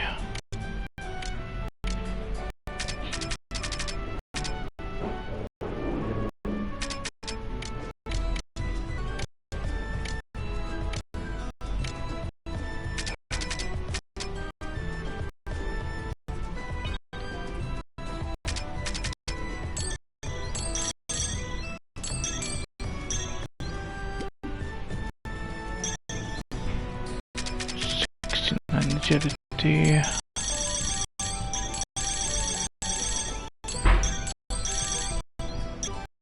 Personal agility. Max strength. And of course, max stamina. Let's max SP first.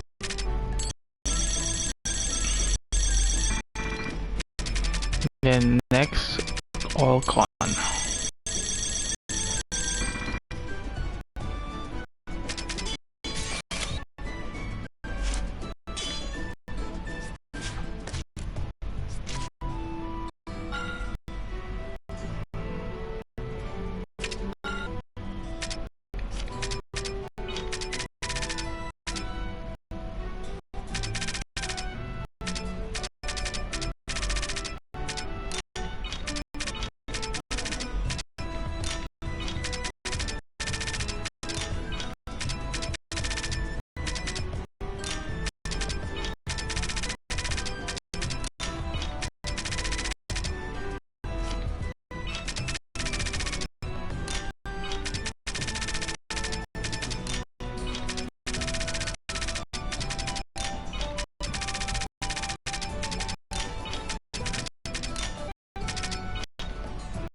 Of each.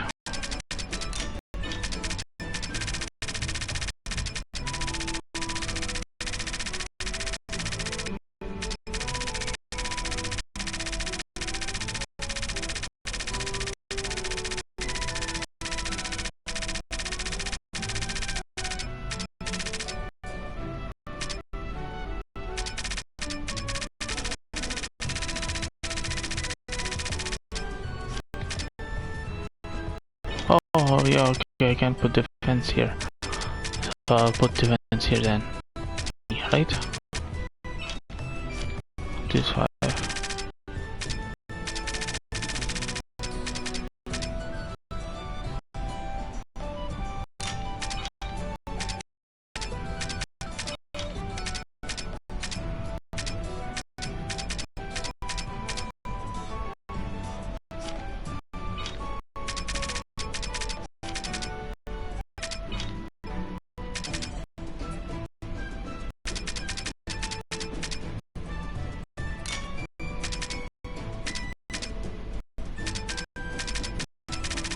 Nine, 6,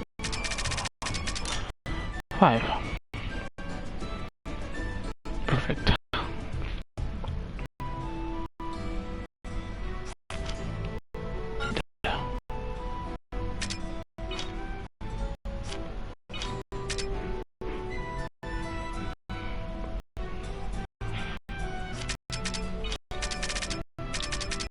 Eight, 4, 3. I need 12. 1, 2, 3, 4, 5, 6, 7, 8, 9.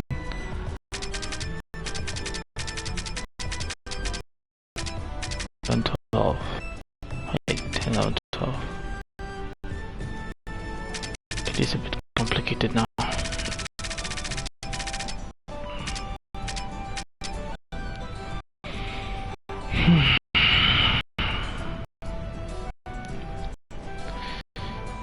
Eight plus 7 plus 5 plus 4 plus 3.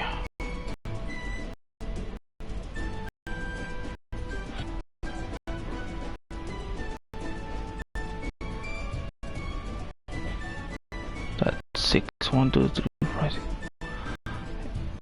So it's vitality equals 99. 66 vitality. Next we have 66 vitality. 9, 6, 3.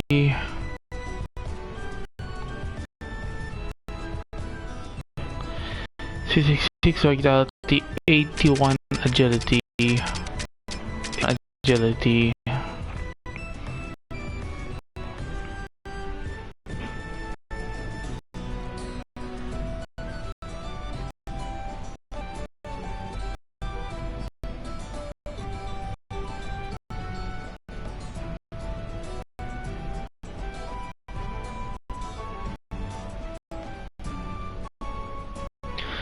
Agility.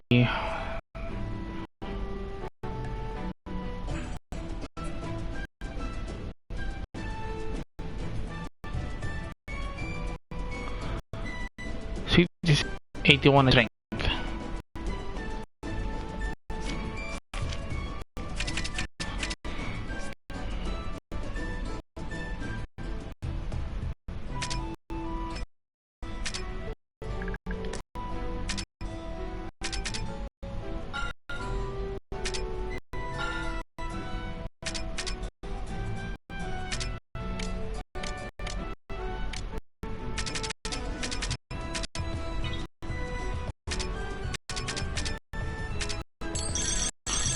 Six vitality.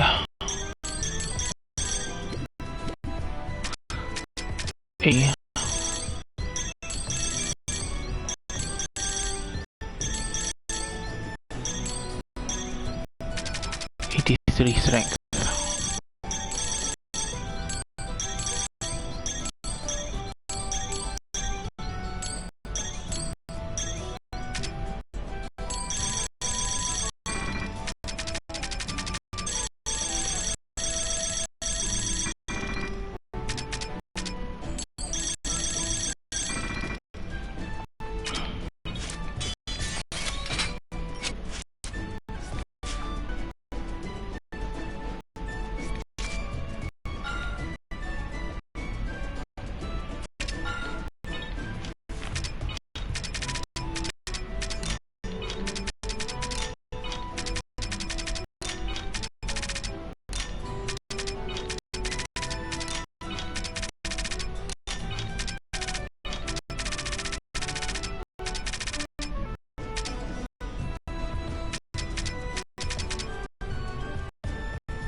Oh no, I made a mistake.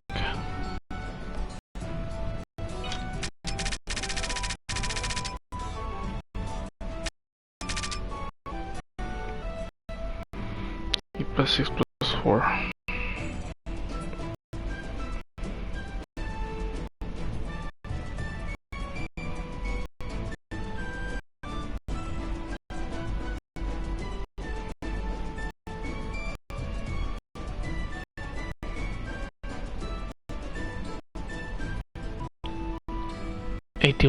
Stamina.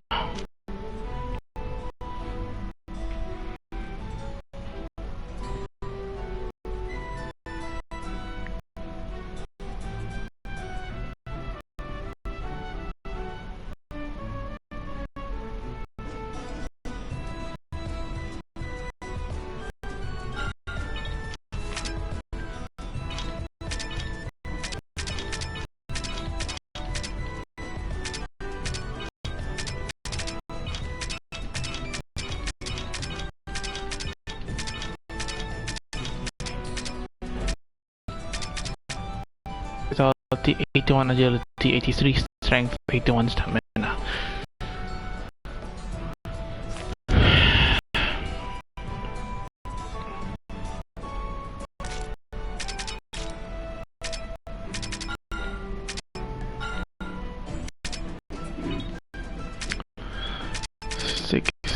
Six.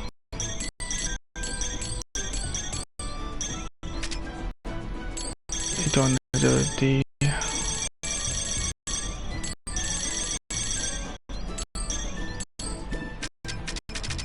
Strength.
got it.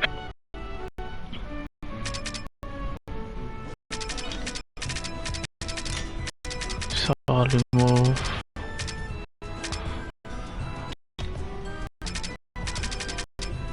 6 and 3.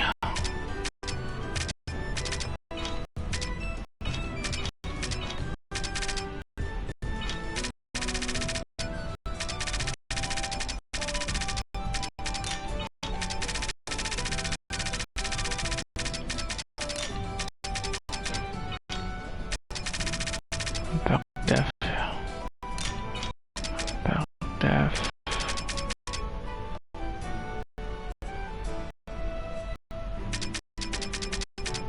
Just 10.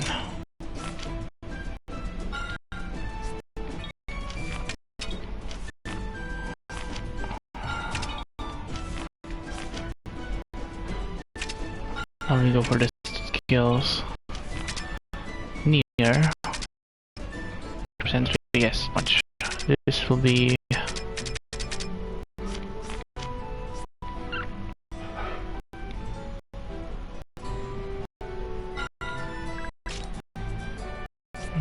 Svinard. Will teach people what they need to learn.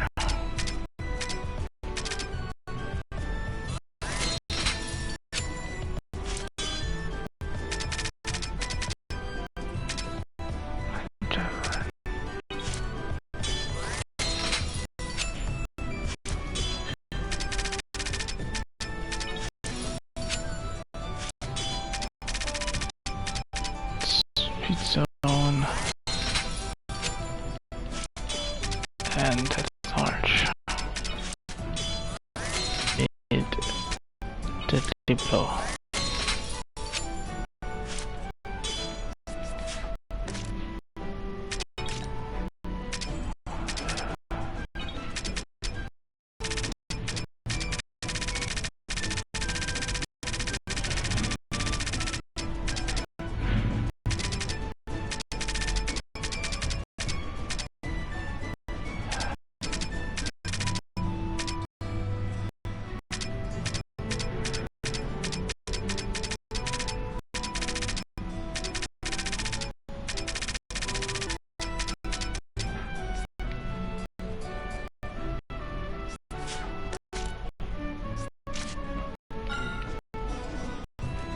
He has it.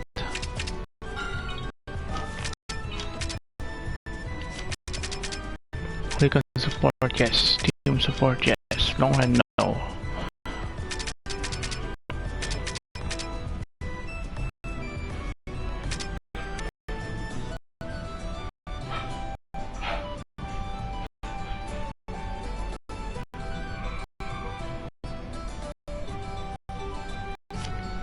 Nothing else. Sentry, yes. Team support for sentry, deadly blow, recon support. For deadly blow for sentry, piercing strike. Sounds legit.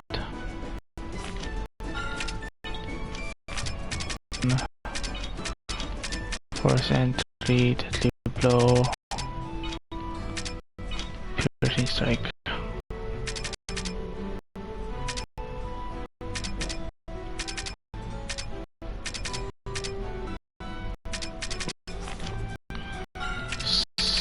Same with this.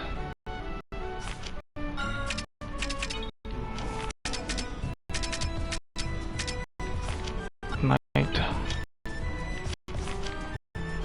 Learn a few skills.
시야에서는 this.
Can't use speed zone to near us use it.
This